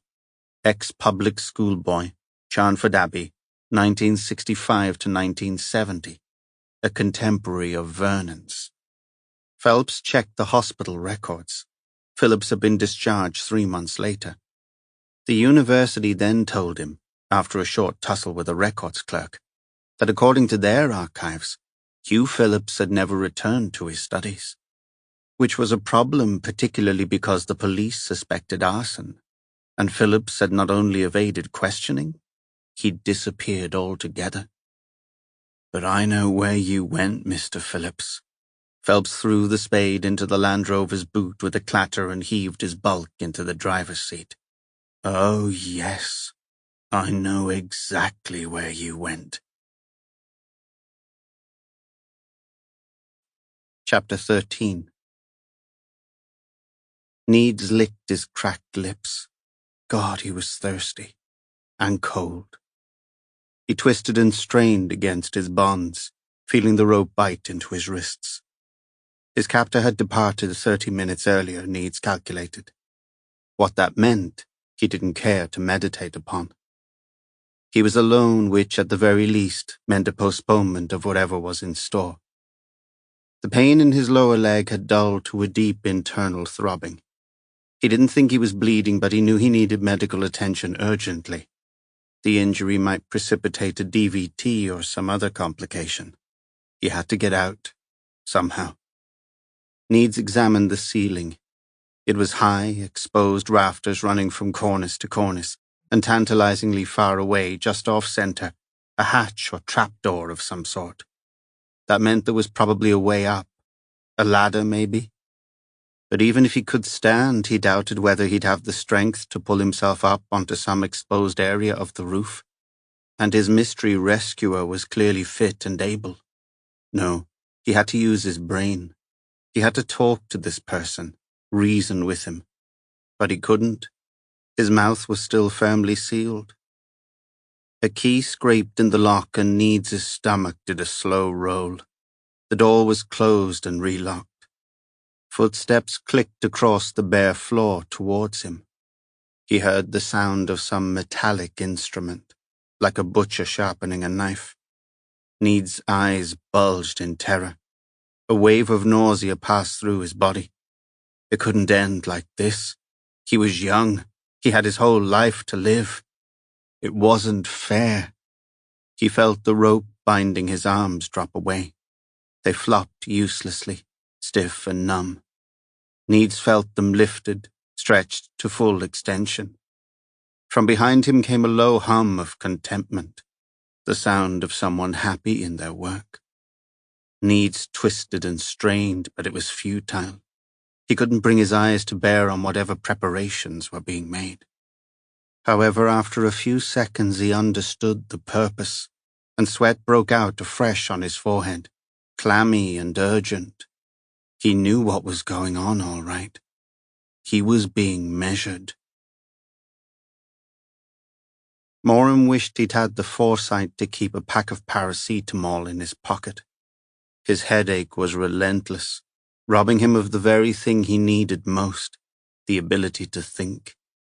But it was all coming together nevertheless, the way it usually did when he'd given his subconscious time to process the information. Sure, the loose ends would evade placement for a while, like spare patio stones cut to the wrong shape, but eventually, by a process of logical rearrangement, they would fill the gaps perfectly. Dalton was coming. There could be no doubt. It was just a question of when. Moran wondered how old Rory Dalton had been when his relative had disappeared. A cousin, maybe? Or a brother? More likely a brother to prompt such intensive surveillance. So when had the unproven possibility of his brother's murder prompted decisive action? How long had Rory Dalton spent poring over banal recordings, ears sharply tuned for some shred of evidence, some careless word? How many hours devoted to debriefing Charnford workers he had been supplying to the Abbey? A violent man, yes, but a patient one also. And his patience had been rewarded. The listener had finally heard something tangible. Moran had no way of knowing exactly what had passed between Horgan and Vernon during their telephone conversation, but he could take an educated guess. Mismanaged school finances, the threat of dissolution, of the school at least, and a well-heeled old boy with a dark secret. But Vernon was a tough character, certainly not one to lie back and cough up. He had rebuffed Horgan's blackmail threats and attempted exactly what Moran would have predicted, removal of the evidence. And that's where it had all gone wrong for Vernon, because someone else had joined their dangerous game, someone with their own agenda. Vernon's attempt to hide his buried secret had failed. And then the past had caught up with him in the shape of the eavesdropping Dalton's professional hit. Clean, tidy, easy. Vernon already injured, providing Dalton with an opportunity to finish the job and pin it on the original attacker. But the Irishman had given himself away by using a rare and traceable blade. Another thought lurched into Moran's mind. What about the other guilty boys? What if Horgan had named Vernon's accomplices during the tapped phone conversation? If that were the case, Dalton's hit list would be complete and other lives in danger. The library was silent, the stillness heavy with the burden of his thoughts. Moran rubbed his eyes and let his hand slide down his stubble-spiked cheeks. The rugby photograph lay before him on the desk. 1967. Which of these fresh-looking lads had been with Vernon that fateful night in the chapel? Moran contemplated the time-frozen vignette. There was Vernon, and seated next to him the boy with the familiar features. Something clicked into place in Moran's beleaguered brain. Of course, the homing instinct. Oswald maintained he hadn't recognized the eager, guileless face, but Moran didn't believe him. Even though it had later been horrifically burned, the features were discernible, if you looked carefully. Moran closed the magazine and stood up. It was time to save Abbot Boniface from the nemesis that was Rory Dalton. Moran was on the steps leading down to the senior wing when the lights went out. He fumbled in his jacket pocket and found his Dunhill cigarette lighter. He'd been sure it would come in handy one day. The flame guttered as a blast of wind battered the school brickwork, finding its way between the gaps and ruffling his hair like a ghostly hand. Moran shivered. Power cable down, probably, he reassured himself. The senior wing was cloaked in darkness. Moran shuffled along, lighter aloft, feeling like an extra from Haunted House. He arrived at the Court of Arches, where the coffee machine stood silent by the prefect's staircase and the gold-embossed achievement boards glinted dully in the localized light provided by the Dunhill. Moran raised his arm a little to view the roll of honour, the surnames and initials of bygone rugby and cricket captains. There he was, 1969, John Vernon. As he angled the lighter to view the next board, a high-pitched scream echoed along the main cloister, escalating in volume before being choked off by another pain-rattling buffet of wind. Moran froze, rooted to the spot. Were his ears playing tricks? Just the wind, surely. With his heart beating fat, lazy duplets against his ribs, he began a slow advance along the cloister towards Haywood Hall. He passed the junior library, an empty classroom, the staff room, and threw up a protective hand as torchlight blinded him. "Who is it?" A familiar voice. The torch wavered and went out. "Holly? Is that you, Chief Inspector?" "The very same." Moran flicked the knurled knob of his Dunhill and Holly's face lit up in the orange circle of light. "I thought you'd left for the holidays. What on earth are you doing in here?" "Marking. Reports, you know. The work never ends with the term." "Of course." He hesitated. "Did you hear that cry?" "Cry?" Moran felt slightly foolish. Perhaps it had been the wind. "I thought I heard a scream after the power cut." "The wind," Holly smiled. "I heard it too." She pointed to the window. "Just listen to it." Moran suddenly remembered Needs with a faint sense of unease. He hoped the DS hadn't got himself lost. In a blizzard of this severity, he wouldn't want to be outside for long. Holly took his arm. "Come in for a sec. I'm working by candlelight." "Be prepared, eh? I'll bet you've got a copy of the Girl Guide handbook tucked away somewhere." Holly laughed. "Not me. This has happened before.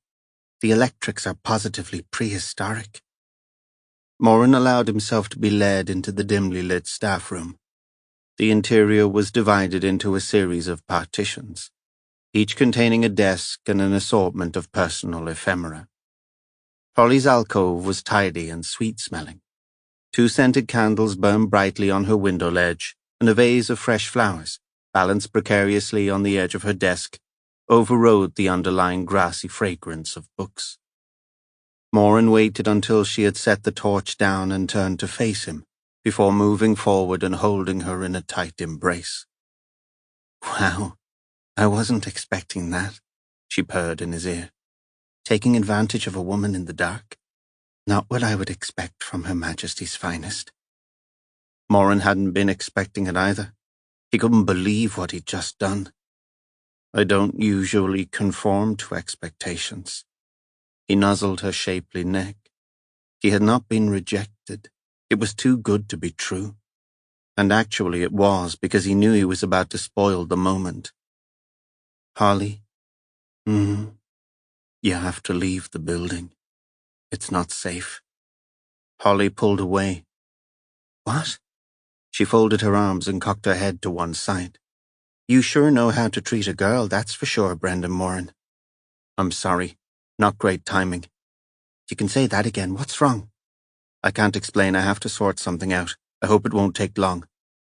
"Is this to do with Father Horgan?" "Yes." He had to be straight with her. "Look, there's an Irishman, a man named Rory Dalton. He wants revenge. I think he's on his way to Charnford."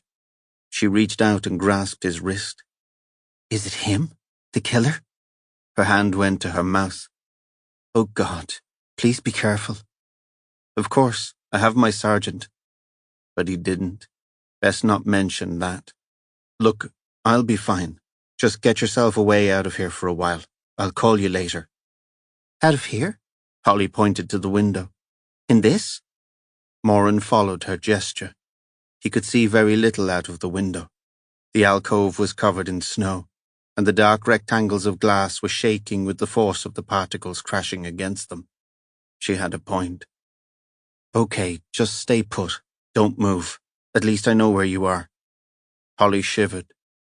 "All right, if you're sure." Moran wasn't, but he didn't tell her that either. Instead, he bent forward and kissed her full on the lips. Taking her by the arm, he sat her down at her desk and doused the candles. "Oh no, not in the dark, please. It'll only be for a while, I promise. And you have the torch," he added, trying to sound positive. "Great. I'll be back soon," he said, and shut the door behind him. The Land Rover eased its way off the Bath Road and onto the hill that led up to Charnford Abbey. Phelps squinted and jammed his nose against the windscreen. The 4x4's wipers were doing their best, but even their workmanlike sweep was fighting a losing battle against the severity of the blizzard. He felt the tires slide, shift, and spin ineffectually as the incline became steeper. It was no good. No vehicle was going to make it up here tonight. As Phelps pondered his best plan of action, a flash of headlights in his mirror made him twist in alarm. Some crazy... He threw himself across the passenger seat as a van, a blue VW, rear wing dented, offside mud flap missing, cannoned into the side of his vehicle, yawed crazily towards the ditch, and then, fishtailing wildly, righted itself and was gone in a spectacular flurry of slush. Phelps groaned, clutching his ribs where the gear stick had all but impaled him, and pushed open the driver's door to inspect the damage. The wind bit into the exposed parts of his body, and snow blinded his attempts to free the rear wheel from the confusion of twisted metalwork that had until recently been the wheel arch. He soon gave up. The car was not going anywhere. Phelps delivered a hefty kick to the rear bumper and made what he knew to be a futile call for backup. Then he started walking. It was hard going. When logic prompted him to consider self-preservation as a serious alternative, it was a single thought that drove him on. The van that had wrecked Ray's 4x4 was the same vehicle a witness had observed speeding away from Moran's house on the afternoon of the explosion. No coincidence. Someone was after Moran, and Phelps knew he had to be at the Abbey quicker than he was going to be. He dipped his head and pressed on, teeth gritted as much in determination as against the howling blast of the storm. Chapter 14. The nagging insistence that something had happened to DS Needs would not be subdued, but Moran rationalized there was little he could do about it. Needs would have to take care of himself. As he made his way through the empty cloisters, Moran mollified his conscience with the thought that Needs had probably got himself lost or taken shelter in the village until the worst of the storm blew over. But a darker possibility was tugging at this comforting scenario, the possibility that the Charnford murderer had found another victim. Moran sincerely hoped he was wrong. Granted, he hadn't taken to Needs, but he felt responsible nevertheless. Moran hadn't lost a sergeant in 30 years of policing, and he had no desire to spoil that statistic. He pushed through the swing doors connecting the school to the monks' cloister. Yes, he hoped he was wrong about Needs. He hoped he was wrong about Oswald too, but he doubted that. Just one piece of the puzzle left and his theory would be proven. "Good evening, Chief Inspector." The voice, coming as it did from the shadows, would have alarmed Moran but for the Italian accent. Cardinal Vagnoli. Moran halted and gave a formal nod, wondering at the monk's ability to make him feel like a trainee altar boy. "Can't stop, I'm afraid." Vagnoli, seated on one of the wooden window seats that ran along the length of the cloister, raised an arm in acknowledgement. "I shan't detain you, Chief Inspector. I am praying for the success of your investigation." "I'll bet you are." Moran hurried on in the direction of the Abbey Church and Abbot Boniface's office, the lilt of distant plain chant telling him that the community had already gathered for Compline, the last official service of daily devotion. The rise and fall of the monks' voices filled the air, the words familiar to Moran's ears. "Convert us, God, our salvation, and be angry with us no longer. God, come to my assistance. Lord, make haste to help me. Glory be to the Father, and to the Son, and to the Holy Spirit, as it was in the beginning, is now, and ever shall be, world without end. Amen. Alleluia." The door to Boniface's office was unlocked, as Moran had expected. His eyes, already accustomed to the dark, confirmed that he was alone. He shut the door gently behind him. Wind gusted briefly in the open fireplace, flapping a sheaf of papers on the desktop like a nervous nest of doves. Moran sat in the leather chair, flicked his Dunhill and slid open the first drawer. A stab of pain shot across his forehead. He dropped the lighter and clutched his head. Not for the first time he wondered if there was something seriously amiss under his skull.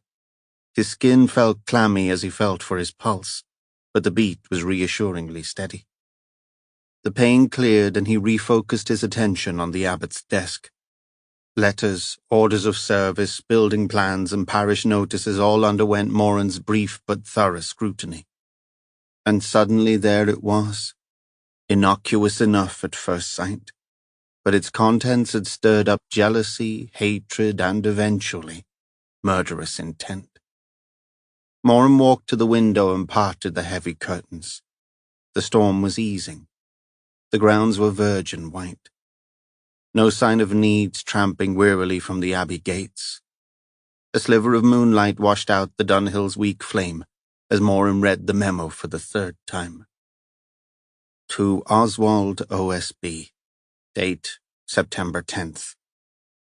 Oswald, while I appreciate your commitment to the library and its archives, along with your undoubted enthusiasm for the upcoming building project, it is with great regret that I have to inform you that I have decided to appoint Father Horgan as chief librarian and overseer of the building work. I know this will be a disappointment to you, but I trust that you will be able to work with Father Horgan, a brother of great experience in all things literary and architectural.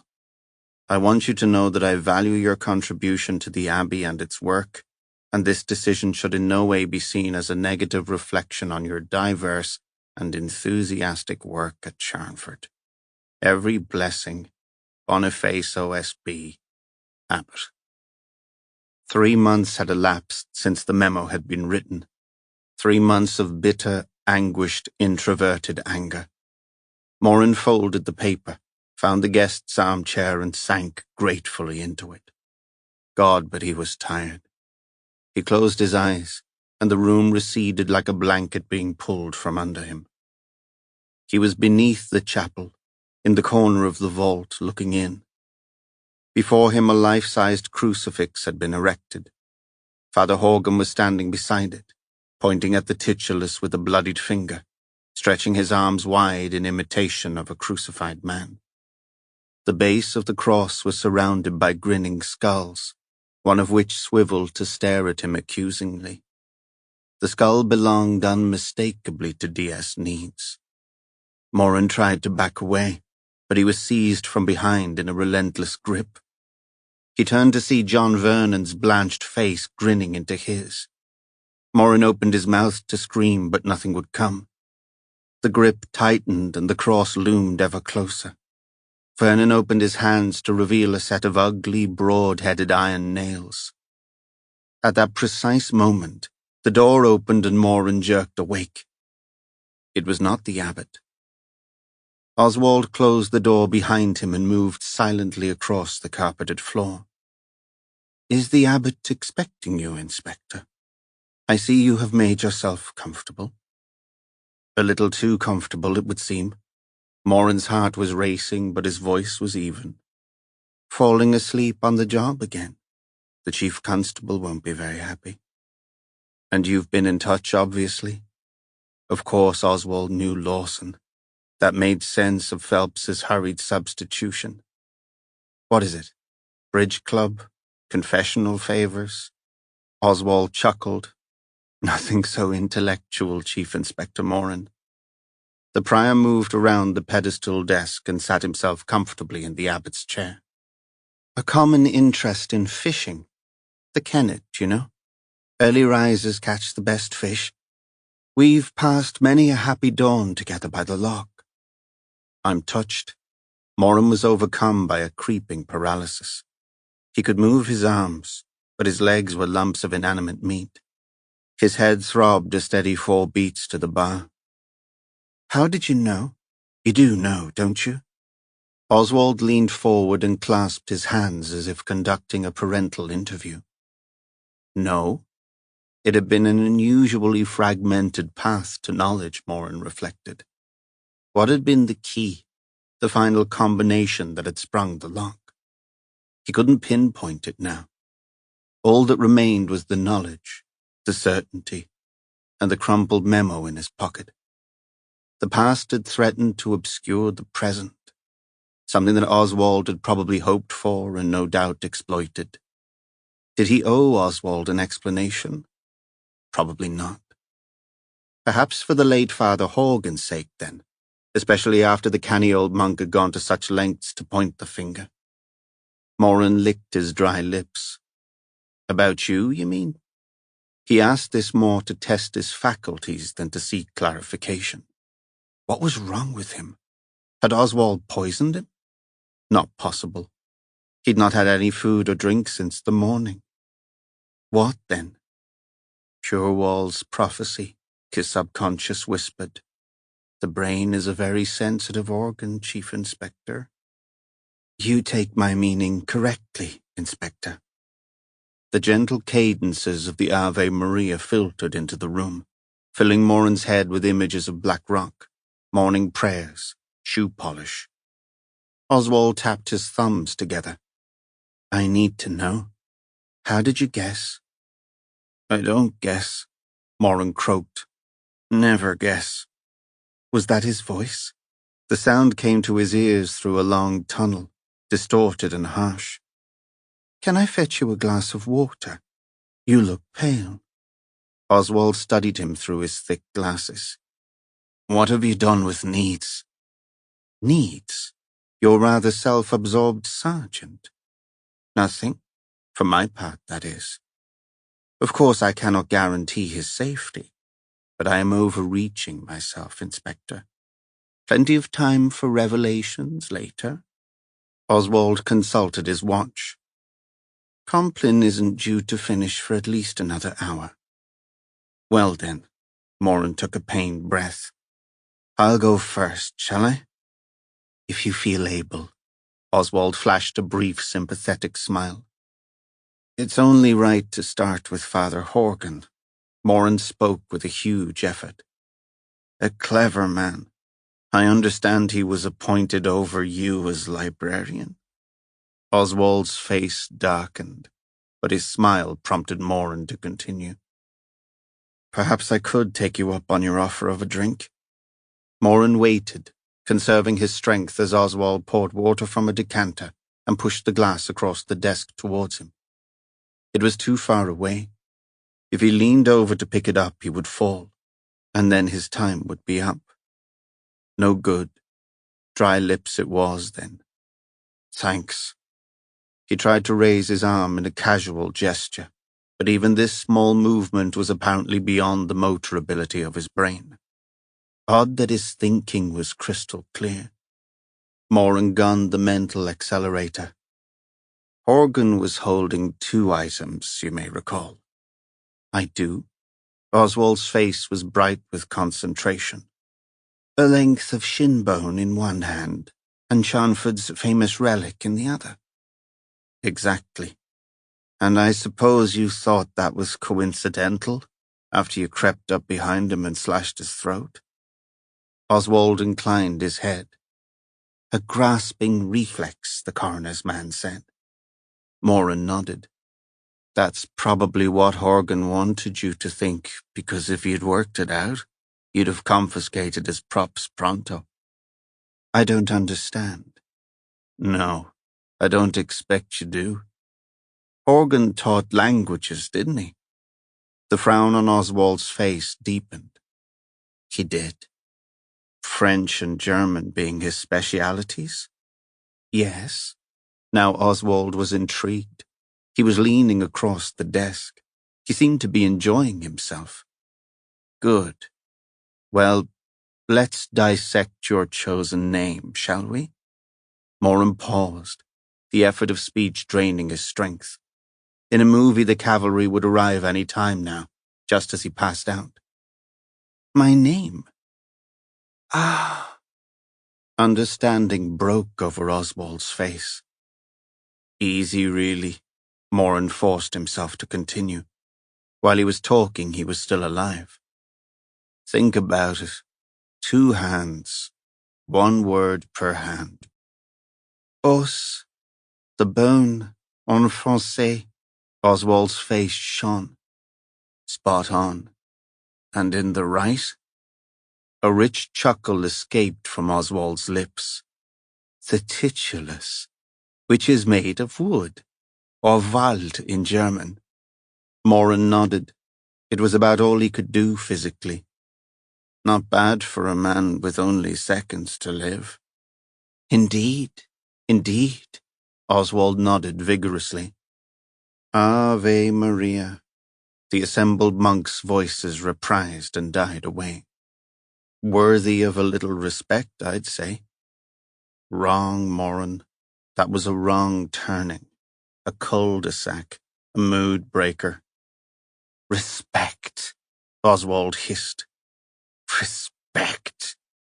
He might have known his subjunctive from his ablative, but he had no idea about technology, about taking the Abbey into the 21st century. Lord! Oswald held his head in his hands briefly, and then opened his arms wide in a gesture of hopelessness. Between the 2 of them, they'd have run the Abbey to rock bottom in no time, just like the school, Moran offered. Yes, just like the school, Oswald spat. It's draining the Abbey's resources. We simply can't go on propping it up with Abbey funds. I'll come back to that presently, Moran said. So anyway, you killed Horgan and tried to spook Boniface to push him over the edge. The skull, the message. That was you, wasn't it? The abbot doesn't keep too well, mentally. Am I right? The skull was a tad theatrical, I admit, Oswald replied. As for Boniface, He laughed harshly. He's never been the same since it happened. A clever man. But yes, you're right. He's a card or two short of a full pack. And I suppose, unless he does the decent thing and breaks down completely, he's your next potential target, since he's the only other person who knows of the chamber's existence. Oswald nodded.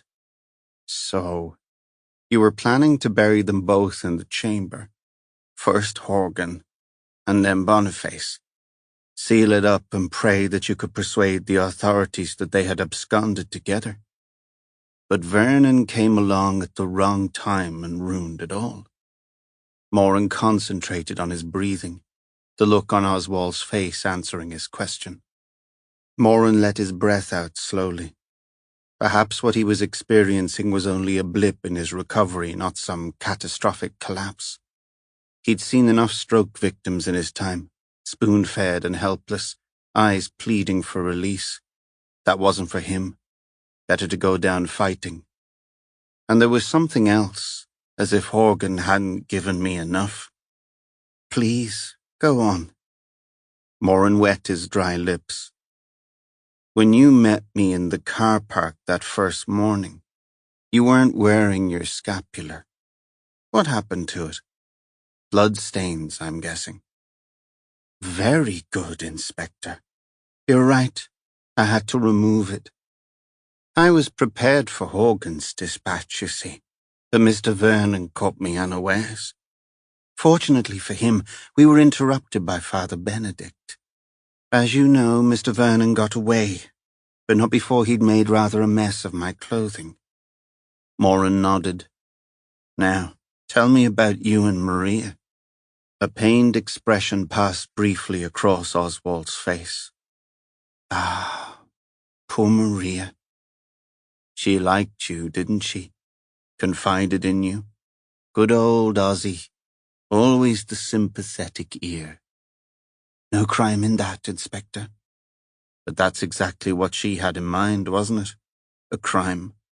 A crazy plot to save the school and keep her job. She didn't exactly tell me about that, Oswald said with a pained expression, shaking his head. But I'll bet that she implied she was up to no good, didn't she? Or at least that she was considering some desperate idea. Oswald's eyes narrowed behind his glasses. You spied on them, didn't you? Moran said. You heard them talking. Were you listening at Maria's door? Or through a glass in the toilet next door? Oswald snorted, looked down at the papers on the desk. My God, you were. That's why you moved them from the lodge, wasn't it? And you knew their crackpot plan was likely to go pear-shaped and reflect badly on the school. So you sat on it. What parent would send their child to a school for bank robbers? When the press get hold of it, and trust me, they will, next year's intake won't give the accommodation staff many sleepless nights. Oswald shrugged. The school has been struggling for years. I wouldn't be so presumptuous as to imagine that I could bring it down on my own. But anything to help the possibility along, right? Moran went on. And there was something else, too. The office lights flickered on briefly, and then went out again. Maybe someone was attending to the fuses somewhere in the labyrinth beneath the cloisters. Well, don't keep me guessing, Inspector. Oswald began a casual inspection of the abbot's papers, shuffling them into distinct piles as if preparing for some administrative audit. Your summary is fascinating. Jealousy. You knew about Maria and her boyfriend. Montgomery, was it? And you didn't like the idea of her being interested in anyone else? I'll bet you laid it on really thick about the school's financial difficulties and the threat to their jobs. You wanted them to go ahead with their lunatic plan, didn't you? Two overexcited boys, a comely girlfriend, a bank robbery. It couldn't have ended well, could it? And it didn't. Oswald paused in his task. His hand disappeared beneath the folds of his tunic and reappeared holding a long kitchen knife. He placed it carefully on the desk, folded his arms, and sat back attentively. You knew all this and didn't raise a hand to stop it, because it suited your purposes, your ambitions. Steady, Moran. Don't push it too far. Oswald was playing with the knife, running his finger up and down the blade. Moran tried to flex his arm muscles.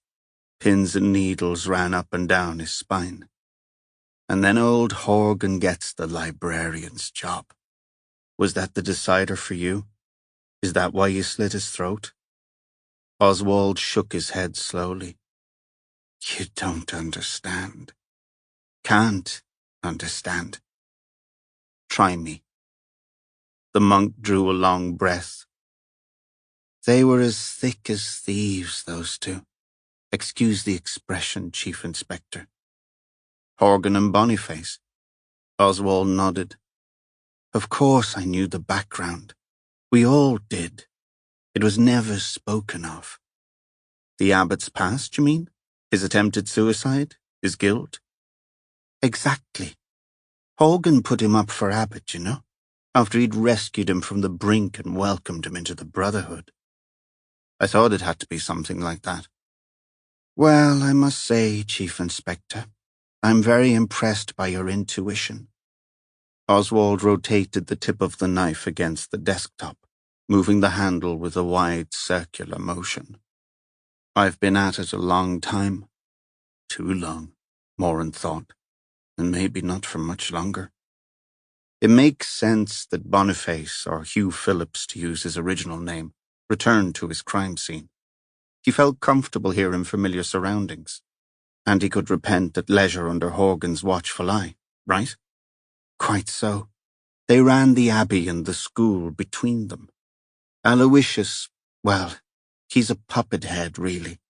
Personable and chatty with the parents, that sort of thing. No backbone, though. Moran issued another instruction to his brain to move his legs. Nothing stirred. There is a gap you can help me with, actually. Moran kept his tone even and low. How much did you know about the unhappy accident in the chapel vault? 1967, I believe. Oswald smiled. One of the elderly brethren. He knew. He'd seen a boy fetching something from Horgan's room in the middle of the night. He followed him and saw what was going on. What? He witnessed an illegal burial and never told a soul? We're a close-knit community, Inspector. We keep ourselves to ourselves. I know that the brother in question offered up prayers regularly for Father Horgan and his guilty secret. Is this monk still alive? Sadly not. He passed away last year. But not before you found out what had happened? As infirmarian, one has certain powers of persuasion at one's disposal. Moran felt nauseous. He could well imagine what persuasive powers a sick mind like Oswald's might have employed upon an elderly dying monk. You know the identity of the victim? His name was Fergus Dalton, a simple lad, but I'm told he would always answer back when provoked. That, apparently, was his downfall. The elation Moran might have felt at having his suppositions confirmed was quashed, not by any fear for himself, but by fear for Holly, alone and vulnerable and under the same roof as not one, but 3 potentially homicidal men. Father Oswald, I have to tell you that you're in grave danger, you and the rest of the community. For a moment, Oswald looked puzzled. Then he threw back his head and laughed. From Boniface? I don't think so. He's unhinged but harmless. Moran shook his head. No, not Boniface. From the same person who finished off John Vernon for you. For the first time, Oswald looked puzzled. Finished? I assumed that. You assumed that Vernon died of the wounds you inflicted in the chapel? Moran shook his head. Very sloppy. Then who? Oswald had begun to rise from the abbot's chair.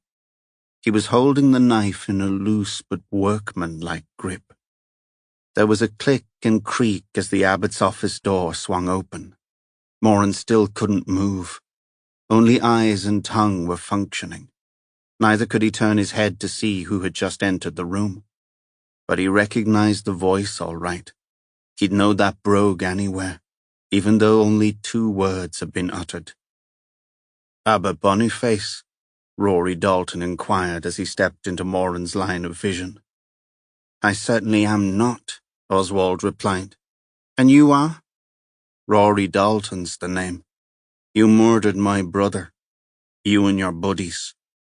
Moran could see the black muzzle of the silencer in Dalton's fist. Oswald held up both hands and backed away from the desk as if trying to dissociate himself from it. "No, you're quite wrong. I'm not the abbot, I'm just—" "Liar," Dalton said, and shot Oswald through the head. Chapter 15. At least it had stopped snowing, Phelps reflected grimly as the dark mass of the abbey loomed ahead. But the wind was relentless, slicing through his raincoat and jacket like a rapier. Phelps set his legs to work in a final push up the steepest gradient of Charnford Hill. The full moon broke briefly through the cloud cover, lighting his way so that he was able to discern the outline of the school frontage ahead. What should he do? Ring the bell? Walk to the abbey church entrance? Was it his imagination, or could he hear singing over the howl of the wind? What was it Moran had called it? Plain chant, that was it. Not even a blizzard could deter the Charnford monks from their devotions, it seemed. As he approached the tower, he saw the van parked at the roadside. He took a short detour, and keeping his distance, he circled the vehicle cautiously. Satisfied that it was unoccupied, Phelps went for the driver's door and jerked it open. His nose twitched. Perfume. And on the passenger seat, a well-thumbed copy of Hello magazine half obscuring a tube of cheap lip gloss. Phelps rummaged a bit more and uncovered a plastic makeup box, 2 packets of cigarettes, a wad of 50-pound notes, and a small semi-automatic. He checked the chamber. Full. Phelps put the gun in his pocket. The keys were in the ignition. He removed them and crunched his way across the road. The front door of the school was ajar. He went in, fumbling on either side for a light switch. He found one, clicked it up and down. The darkness remained. Power cut, poor housekeeping. Phelps wiped his boots on the rough bristle of the doormat and entered the school building, wondering where on God's earth a woman had learned to drive a van like Michael Schumacher on crack cocaine. Rory Dalton settled his bulk against Abbot Boniface's desk and examined his pistol in mock surprise. "Well now, if it didn't go off by accident, Brendan. Old age must be making me careless." Moran had long since given up trying to stir his tendons and muscles into action, so he stayed put, expression unchanged, simply because he was incapable of doing anything else. Dalton watched him with interest. "I've seen something like this before, Brendan. It's not good." He shook his head ruefully as if mourning the passing of a long-suffering friend. The black shoulder-length hair Moran remembered from the early 70s was now greying at the temples and cut in a more contemporary style. The face had filled out, almost softening Dalton's features, but the eyes were still the same, deep, dark pits of evil. "Could be a mini stroke. At your age, very likely, Chief Inspector Moran." Dalton looked him up and down appraisingly. "Gone up in the world since I last saw you, eh, Brendan? A high flyer, is that it? Bit like your old girlfriend. She took off up to the heights well enough, didn't she? Reminds me of your 2 buddies earlier today. Sorry about that, Brendan. My wee surprise for you didn't go quite according to plan." Moran gripped the chair, his forearm shaking with effort. Had he been able-bodied, he would have killed Dalton with his bare hands. But his vision was blurring, Dalton's voice floating as if on thick water. It was just unlucky, Brendan. How was I supposed to know you'd lent them your motor, eh? You always were a generous soul, though. Moran clung to the chair, unconsciousness. He could feel himself losing the struggle. Still, let bygones be bygones, that's what I say. Forgive and forget. Tell you what, Brendan, if you just hold on to this for me, we'll agree to forget our differences. How's that? Moran felt something cold in his hand, his useless fingers being curled around the gun. He made a sound in his throat, an internalized scream of aggression. What's that you're saying, Brendan? Now don't be getting agitated. Look what you've done to the poor Father Abbot, or Mr. Phillips, should I say. They'll not be thanking you for that come the morning. Not a bit.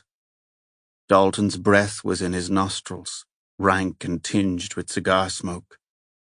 Nice seeing you again, Brendan. Enjoy your time inside. He stuck his nose against Moran's. You don't give a toss about what happened in here, do you? About my big brother? Dalton looked into Moran's eyes, searching for some gleam of empathy. He wasn't innocent. And what did these stuck-up bastards do to him, eh? He spat the question. They fucking killed him. That's what. Dalton had begun to pace up and down, emphasizing each question with a stab of his finger. And why? For what purpose? Moran braced himself for the conclusion. For nothing. The broken vein nose swam into Moran's line of vision. His optic nerves were functioning, albeit in a reduced capacity, but Dalton's voice was a funneled roar. The veins on the Irishman's forehead stood out like fat worms, sweat erupting from his pores like lava. Moran counted every one, trying to give his brain context and focus. Dalton wasn't going to walk out of here, not while he was still breathing. He clenched at the semi-automatic nestled in his palsied grip. If he could just lift it and squeeze. But Dalton had had enough rhetoric. He was at the door. I don't expect you to understand, he said in a harsh whisper. But I do want you to know that I'm not finished here yet. Not by a long way. Goodbye, Brendan. The door shut with a click that echoed in the dome of Moran's consciousness like an analog reverb. When the noise had died away, he considered his predicament. 2 meters from the corpse of Father Oswald, in possession of the murder weapon, and unable to move. Not what you'd call an advantageous position. But at least he was alive. If the stroke was going to kill him, it would probably have done so by now. He might even recover his faculties if he could just keep a cool head. Moran concentrated on his breathing, sucking in slow, calming drafts of air. He had to get mobile fast. Dalton's last words were etched into his memory like the bullet holes in the wall behind Oswald's spread-eagled body. I'm not finished here yet. The first hammer blow fell and Needs's body spasmed, his face contorting in a rictus of agony. His hand was on fire, the nerve endings blazing electrical signals of panic up to his brain. There they stopped, short-circuited by his body's defense system. Shock set in, and the pain receded. There was a pause as his tormentor selected another nail, and then the procedure was repeated with his other hand. At this point, Needs's mind disconnected from reality and he passed out. When work began on his feet, he felt nothing. He left the present behind for happier childhood days. The sun was shining and his mother, dressed in a light summer dress, held out an ice lolly. As he reached for it, his hand sprayed blood in a wide arc, covering the pretty dress from top to bottom. He woke up, screaming through the gag as loudly as his lungs would produce air. Above the noise, he was vaguely conscious that the person crucifying him, was humming. Phelps eased his way along the cloister towards the Abbey church. The bad feeling had got worse since he'd ended the blacked-out school. What was he expecting? More signs of life than this, he muttered under his breath. He passed the chapel entrance with a shiver and entered the court of archers. Not a soul about. The singing grew louder, and eventually he found his way along the long corridor known as the monks' cloister, which joined the school to the abbey and led to the abbot's quarters. The abbot's door was ajar. Phelps hovered, listening to the monks' sonorous voices echoing in the high arches of the abbey church. He decided to grab the bull by the horns and interrupt the ceremony. If they didn't like it, tough. They had the rest of the week to sing if they wanted to. No sign of Moran, no sign of DS Needs. That and Moran's insistence that he had a suspect in his sights confirmed Phelps's decision.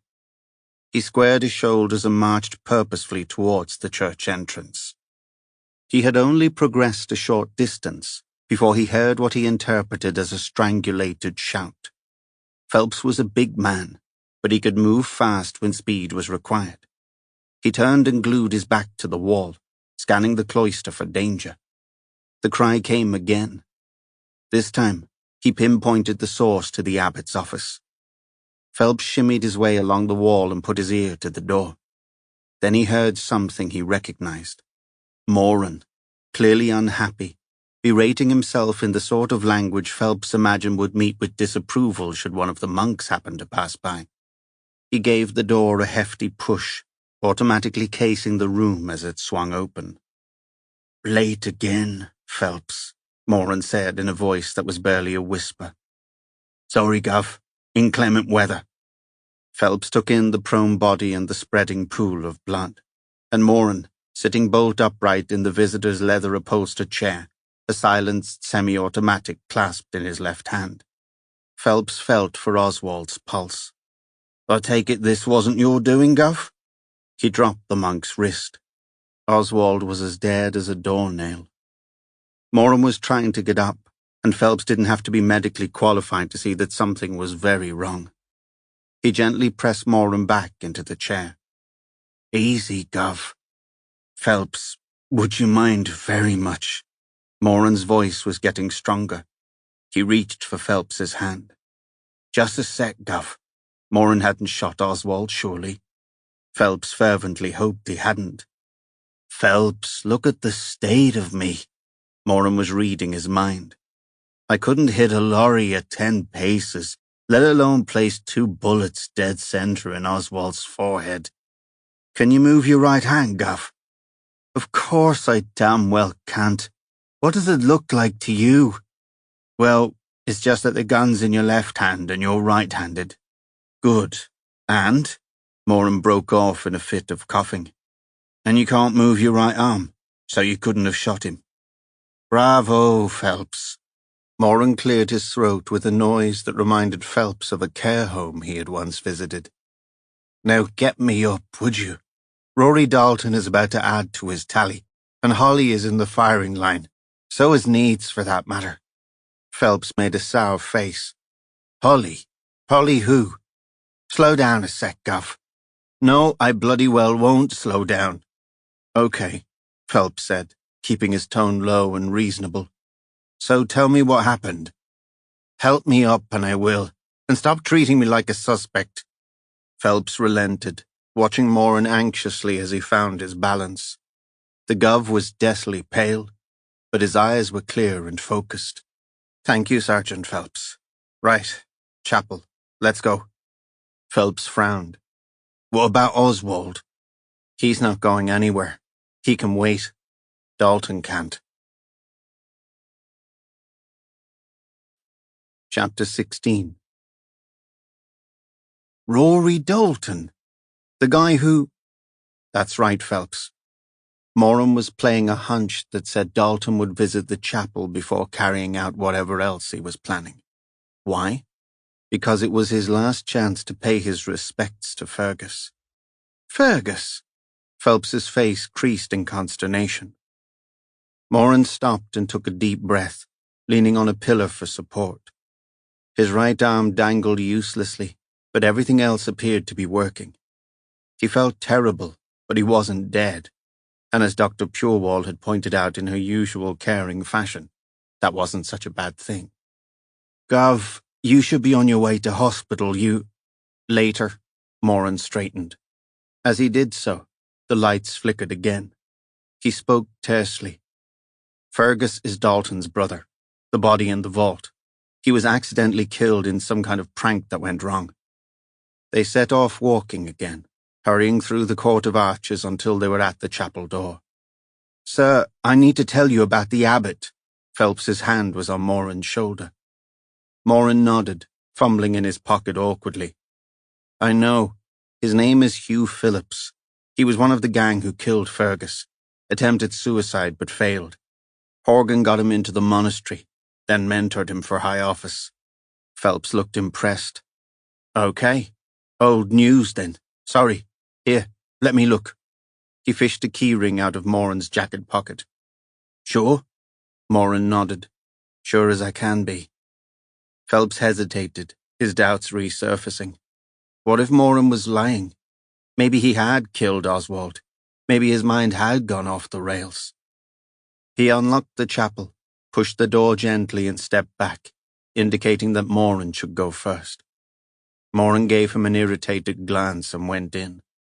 Phelps followed, and they saw torchlight flickering on the chapel ceiling from the funnel of the vault's entrance.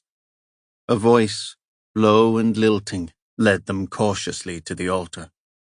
Phelps picked up a brass candle holder and hefted it. Moran blocked the stairwell. Hello, Rory. Sorry to interrupt. Dalton spun round. Brendan. By God, a miracle recovery, is it? Well, I suppose you're in the right place for that sort of thing. There's no way out, Dalton. I have backup. Have you indeed? Come down and fetch me out, then. That's the plan. Moran felt a nudge. Phelps had produced a small semi-automatic pistol.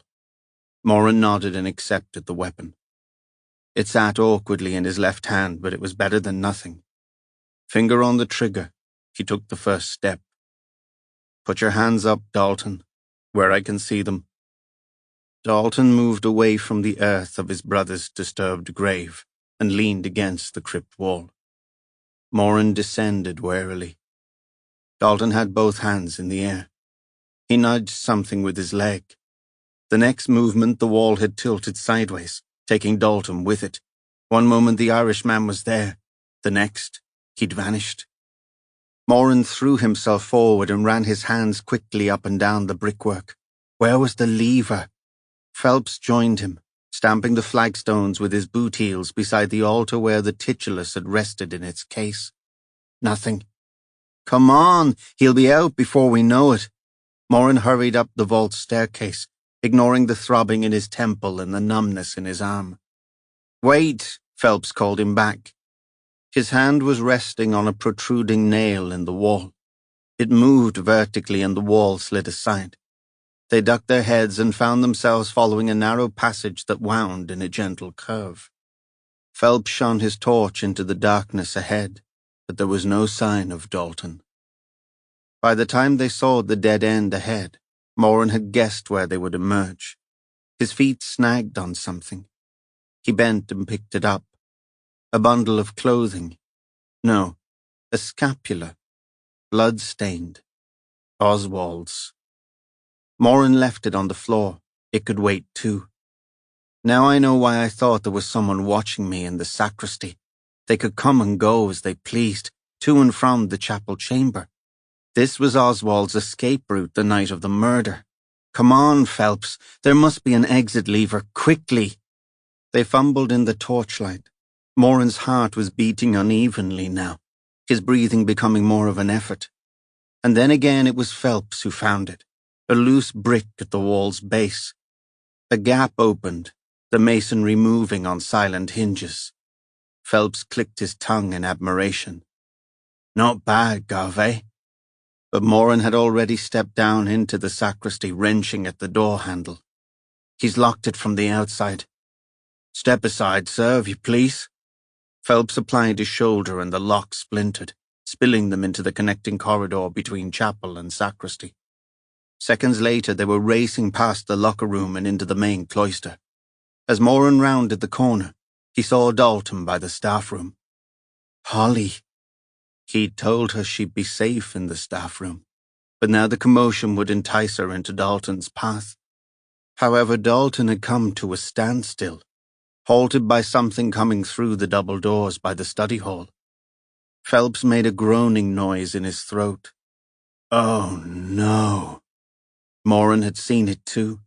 The double doors clattered shut and Abbot Boniface, hauling some kind of wooden construction behind him, came into view. It looked, at first sight, to be a sledge-like bier, with an elevated section like a sail rising from its center. Moran's blood went cold. I think we've found Needs. Dalton hesitated, rooted to the spot. He shot a backward glance, almost as if he were checking Moran's reaction, before returning his attention to the abbot. I knew you'd come, Boniface said in a loud, confident voice. I am ready. I have prepared for this moment. Look. Moran watched in horror as Boniface swiveled the sled and revealed the extent of his madness. D.S. Needs was impaled on the cross-section of the sail. The policeman's eyes were closed, his mouth slack. Blood ran from wounds in his hands and feet, collecting in pools on the cloister's polished tiles. Dalton raised a hand as if to ward off the sight. Moran knew the Irishman had instigated countless retributions of his own, but even they hadn't topped the barbarity scale like this. Gov, Phelps grabbed Moran's arm. The pistol. Not yet. Stay with me. They crept along the cloister like ballet dancers on rice paper, Dalton apparently oblivious to their advance. The abbot threw himself to the floor before Dalton. A life for a life. You must accept my sacrifice. It is right and fitting. Who the hell are you? Dalton had found his voice. Boniface looked up, his face radiant in confession. Why, I am Boniface, the abbot of this abbey. I know who you are. You are his kin. Dalton looked confused. The Irishman's eyes flicked between Needs and the prostrate Boniface. Moran's finger rested on the semi-automatic's trigger. He could sense Phelps's impatience as the big man held himself in check. What? Are you a madman? Are you Hugh Phillips? I thought...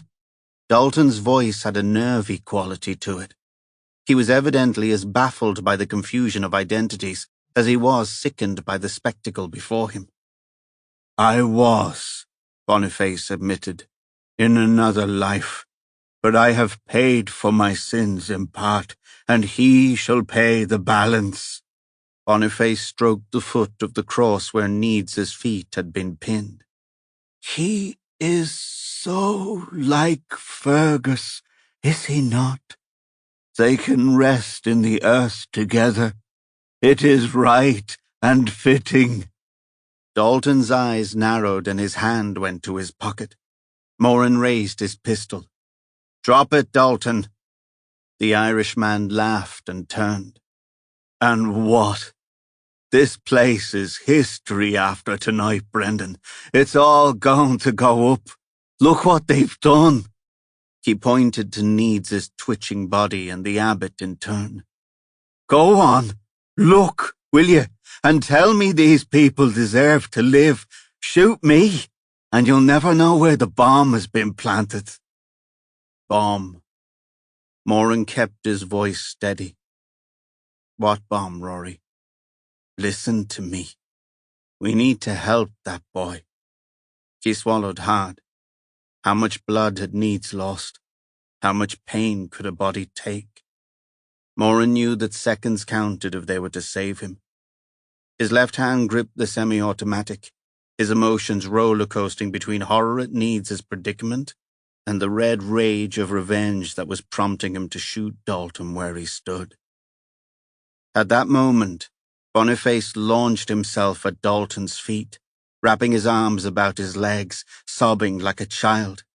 "I beg your forgiveness. Give me your benediction."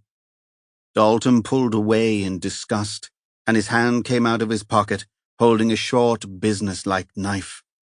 The knife came down, and Moran heard Phelps's intake of breath. A curse or exhortation, Moran couldn't tell, but it was the decider. He fired a single shot, and Dalton fell, his body rolling on the floor. The abbot cried out, scrabbling to pull the knife from between his shoulder blades, his face contorted in a mixture of pain and grim satisfaction. He looked Moran in the eye. "Blessed," he said. "I'm blessed at last." He fell forward, the knife protruding from his back like an accusing finger. Dalton was writhing, trying to get up. In that moment there was a clatter of feet and a series of shouted commands from the Court of Arches. 3 uniformed police officers appeared and hurried towards them, torches flashing. Moran let out his breath in relief. The cavalry. He leaned against the staff room door and indicated Needs' inert body. "Phelps, for God's sake get the boy off that thing, will you?" And then he turned his attention to Dalton, who had propped himself against the opposite wall, trying to staunch the flow of blood from his thigh where Moran had sighted the bullet. "You bastard, Moran." Moran put his foot on Dalton's leg and applied pressure. Dalton screamed. The WPC, who had led the backup team down the cloister, put a horrified hand over her mouth, and then hurried to assist Phelps and the 2 uniformed officers who had begun to prise the nails gently from Needs' flesh. "The bomb, Rory. There's a good man. Take a hike, Brendan." Moran applied more pressure and Dalton threw up, spraying the tiles with vomit. "Come on, Rory. I wouldn't want you to get hurt. Again." He ground his teeth in bitter satisfaction, venting his rage. It felt releasing, cathartic. His foot pressed down harder. "Underneath the church," Dalton gasped. "You can't stop her now. I've told her what to do." "Who, Rory?" 2 words, Brendan." Moran brought his heel up, but Phelps grabbed him by the lapels and pulled him away. "No, Gov. I'll deal with him, all right?" Moran was breathing hard. He wanted to kill Dalton, to maim him, carve him into pieces and scatter the debris to the wind. "I'll go with you, sir," the blonde WP said. "To the church, I mean." They had removed Needs from the makeshift cross. He was unconscious, but he was breathing deeply. Damn good thing, too, Moran thought as he gathered himself. His palms were sweaty, and his heart was on the second page of Ravel's Bolero. He pressed the heels of his hands against his eyes, and his vision swam back into focus. "Thank you, officer, but I need to do this on my own. You'd better stay with Sergeant Phelps." Moran checked the staff room. Holly had gone. He left the team attending to Needs and set off for the Abbey Church. The monks were still singing as he made his way along the gloomy cloisters. Moran briefly wondered if Agnoli was among them. No time to worry about him now. Somewhere nearby, Moran remembered, there was a service door that led to a cellar, the switch room that governed the distribution of electricity in and around the church and monks' quarters. There it was, an unobtrusive arched rectangle cut into the cloister wall. He pushed gently and met no resistance. The door was unlocked. Moran already suspected what he would find in the switch room, but he needed to be sure of something else first. He walked to the side entrance of the church, the aisle by which celebrants would enter the abbey to conduct high mass, preceded by their entourage of altar boys, novices, supporting priests and acolytes. The sheer vastness of the building's vaulted roof space coupled with the intoxicating smell of incense, assailed Moran's senses. The community was bent in prayer at their last obligation of the day. Compline was almost over. Moran performed a quick head count. 40 or 50 monks, and yes, there she was, in the corner by the baptismal font. Holly was kneeling, head bowed in prayer. It was so like her to seek comfort in the safety of the church. He shook his head at his naivety. She was hardly going to wait alone in the dark when she could be in the company of the saints. He made his way back to the switch room, took a deep breath and went in. Moran retrieved the Dunhill from his pocket and stepped into its circle of light, gingerly negotiating the rough steps. It would be just his luck to survive a seizure, only to break his neck in a cellar. He paused on the third step. "I'm coming down now, Bernadette. I don't mean you any harm. I just want to make sure you're all right." He listened for a response. A touch on his shoulder startled him. He turned. "Holly, what on—" Holly placed a finger on his lips. She was wearing jeans and a white blouse. "I'll talk to her, Brendan. I know how to handle this."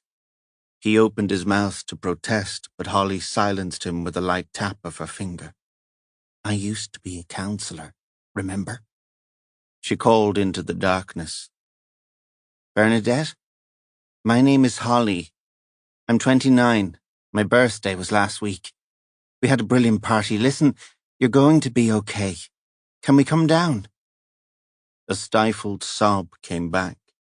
Moran nodded grimly, and they continued their descent. "Don't come any closer." Bernadette's voice was shaky but strident. "I know what I have to do." Moran paused on the steps, rehearsing an appropriate dialogue. He'd read up on psychological profiling and attended the courses, but he maintained a healthy cynicism regarding formulaic approaches. It was an instinctive game. You couldn't teach anyone the rules, because there weren't any. Holly shot him an inquiring look. She projected an aura of calm, seemed completely at ease as if she did this sort of thing every day. He had a strong sense that not only did she understand the nature of this particular game, but that she also knew exactly how to play it. "Don't come in," Bernadette's voice floated up out of the dark. "I'll do it, just like he told me. I will." "Do what, Bernadette?" Holly's voice was soft, persuasive.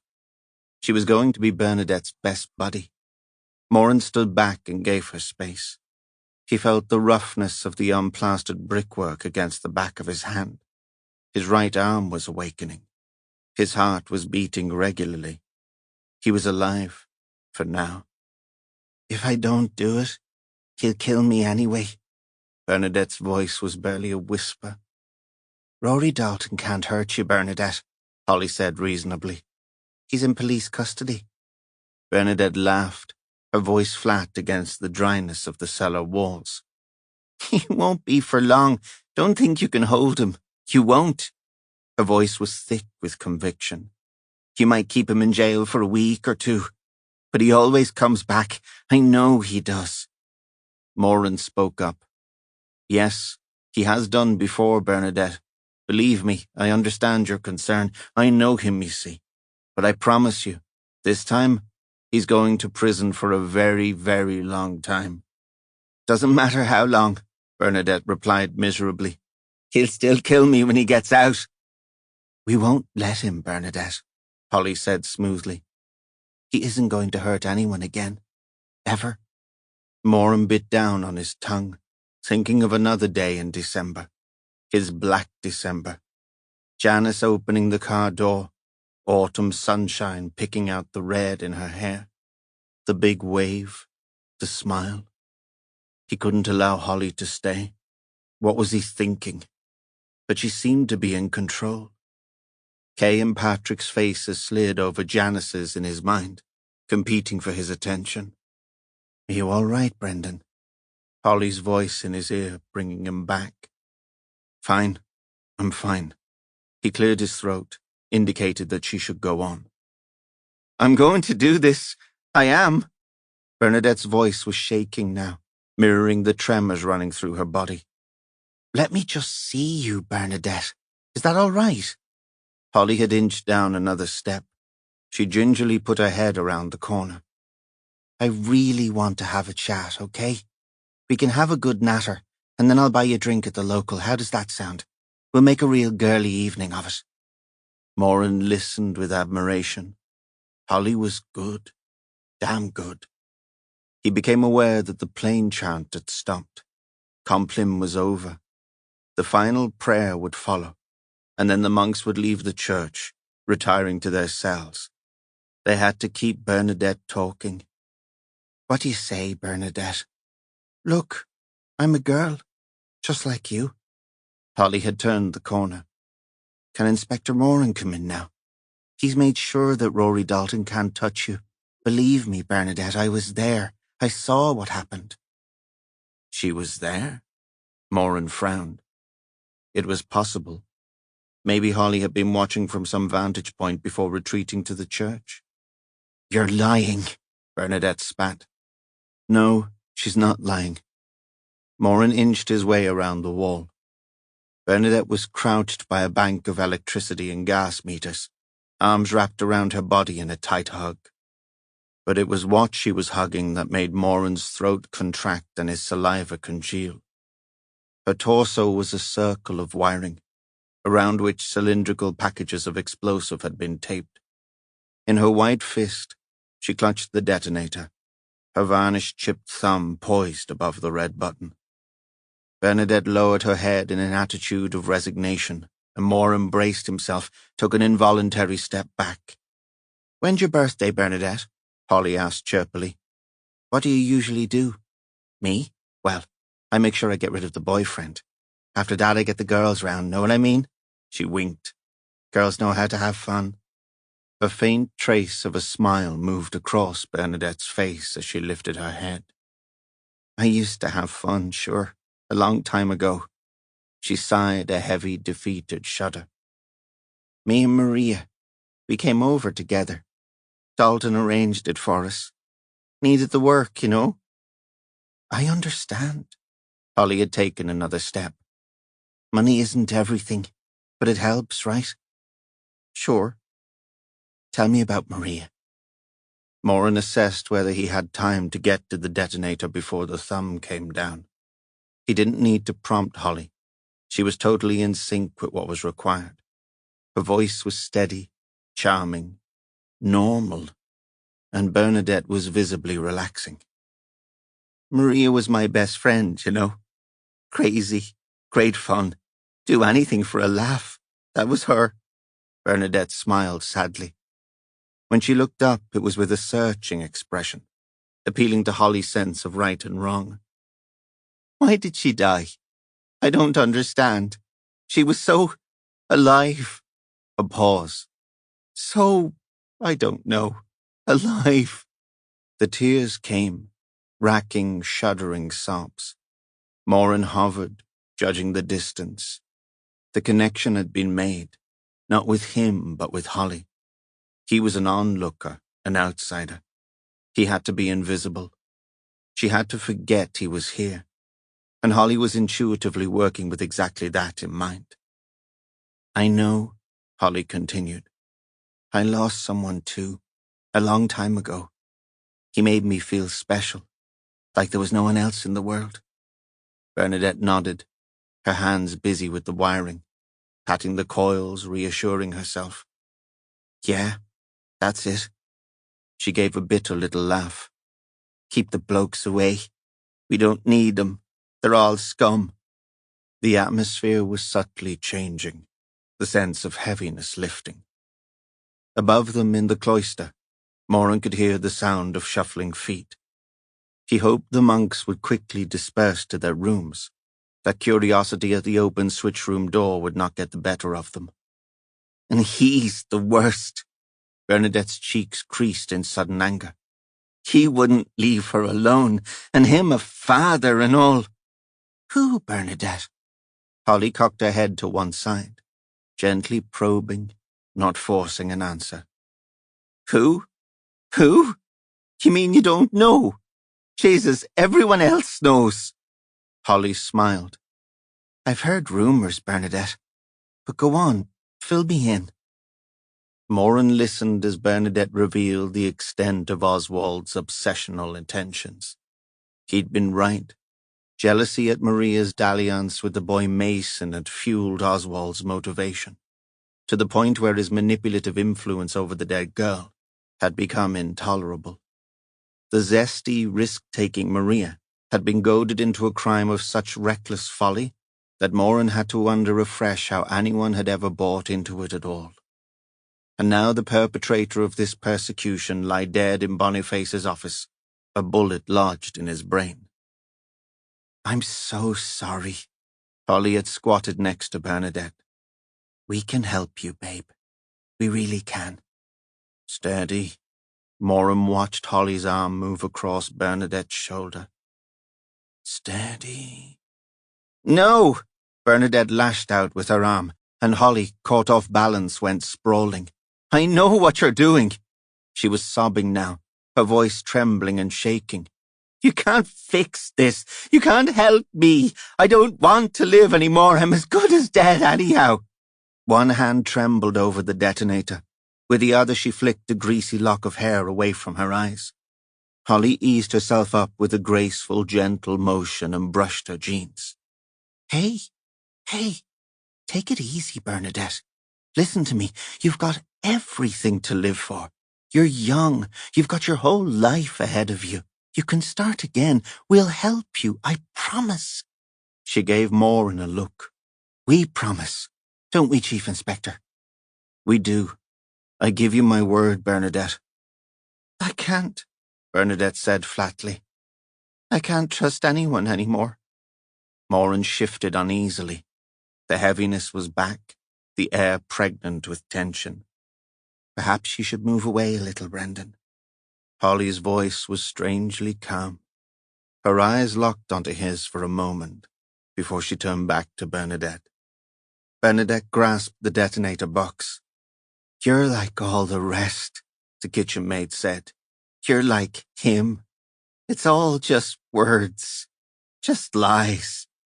Oh, God. God forgive me. Her thumb whitened as she applied a stabbing downward pressure. In the fragment of time that followed, it seemed to Moran that Holly's features shimmered and shifted, becoming almost transparent as she spread her body over the Irish girl like a candle snuffer. A warm wind lifted him off his feet, pushed him further back up the stairwell. He was vaguely aware of an intense pain in his legs, a thunderous roaring in his ears, and a blinding white light that coalesced into a simple, wavering line.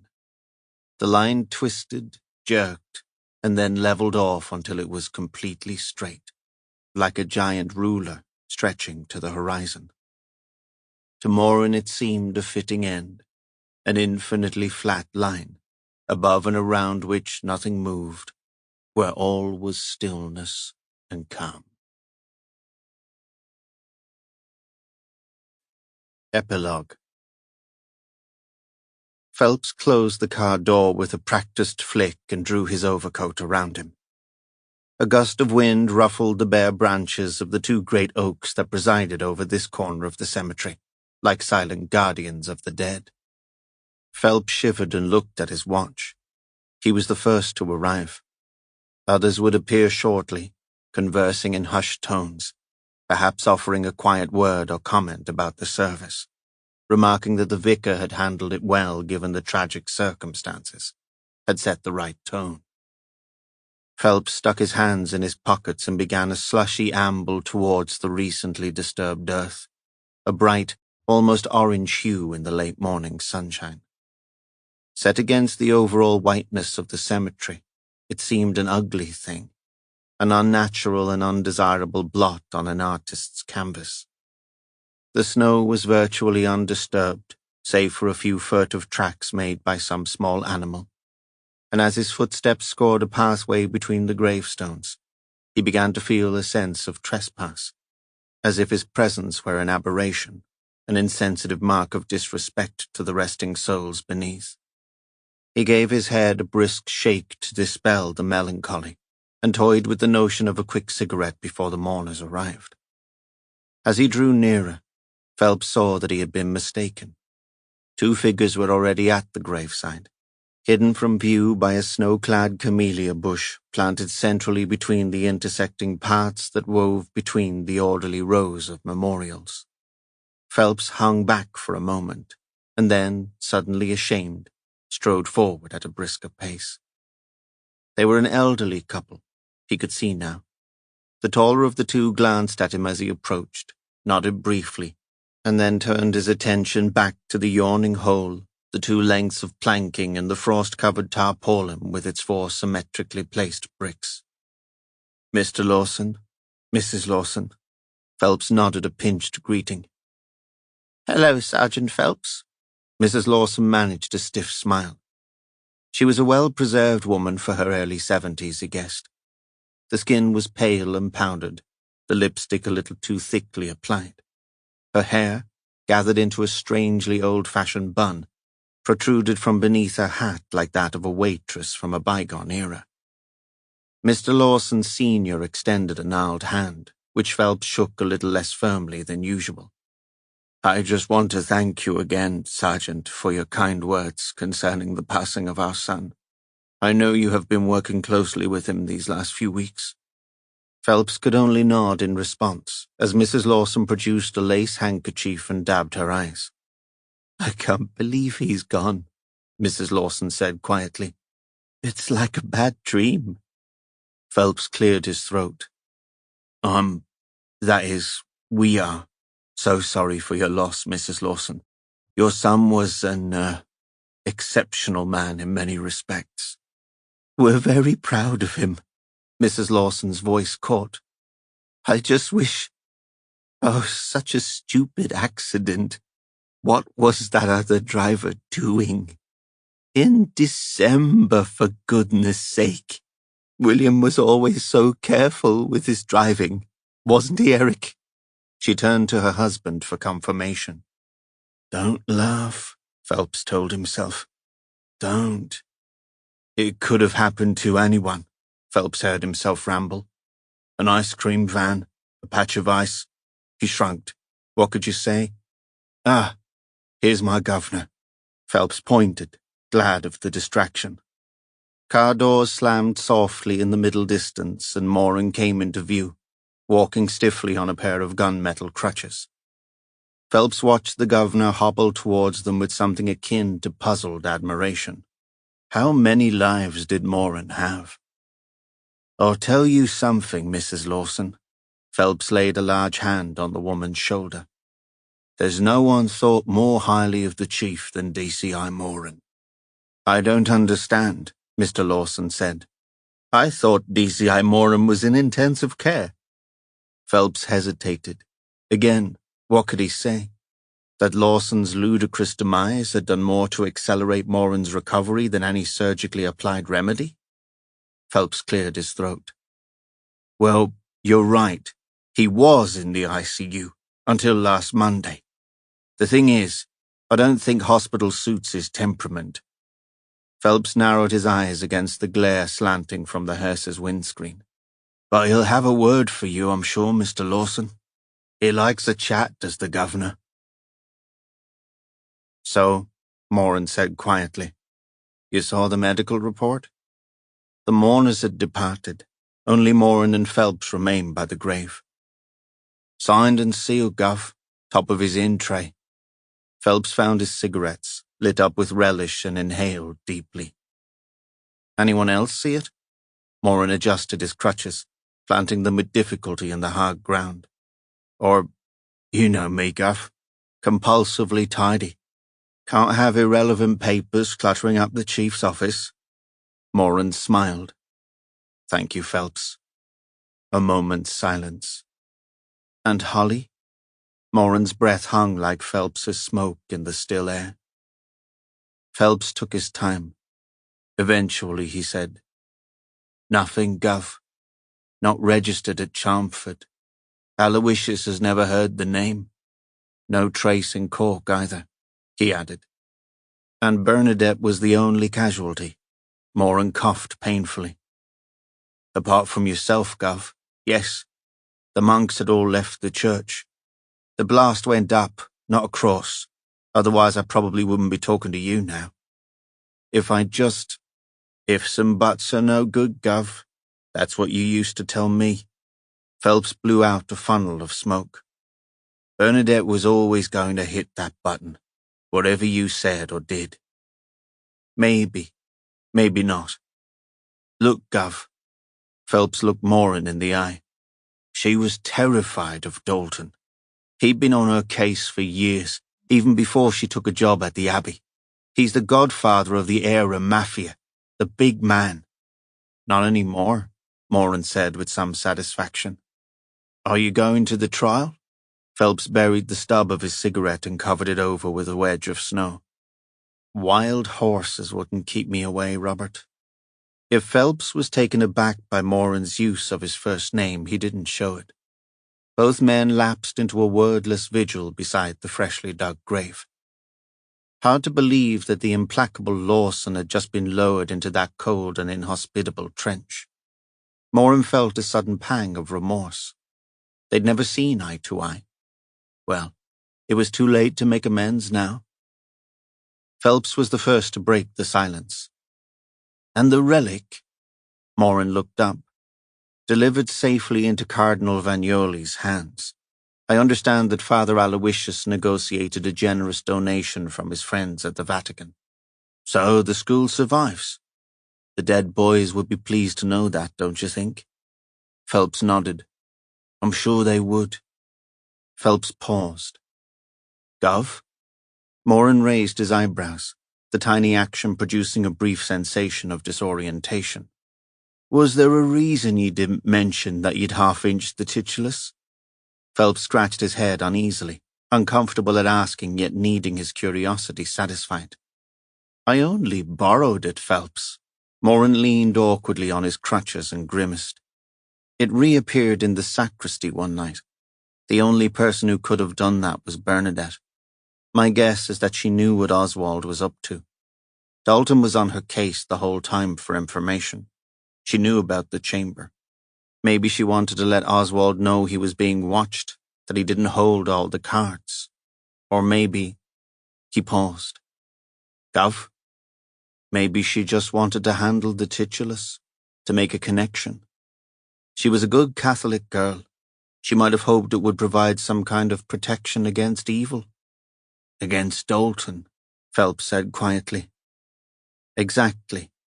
Anyway, I kept stum for 2 reasons. Moran freed a hand to tick the points off his fingers. Firstly, to gauge the reactions of our Charnford brothers to its disappearance. And secondly, because I wanted to check its provenance. Moran hesitated, wondering whether he could, confide in his sergeant. He took a deep breath.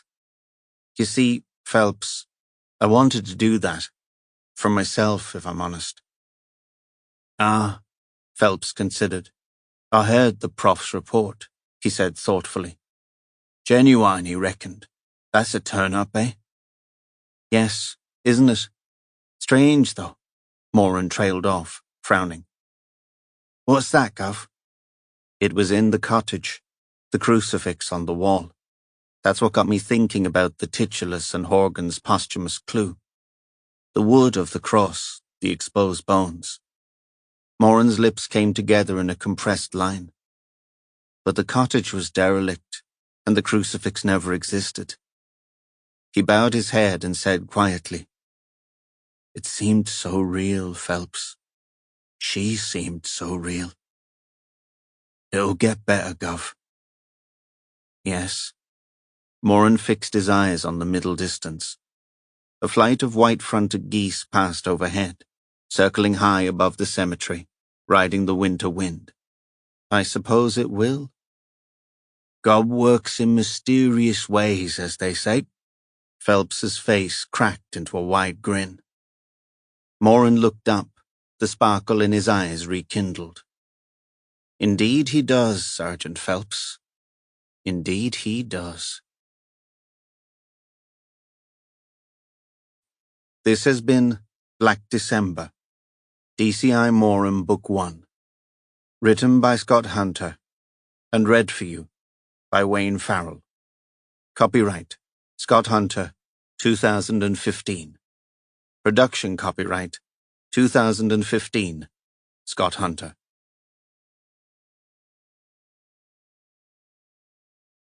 Audible hopes you have enjoyed this program.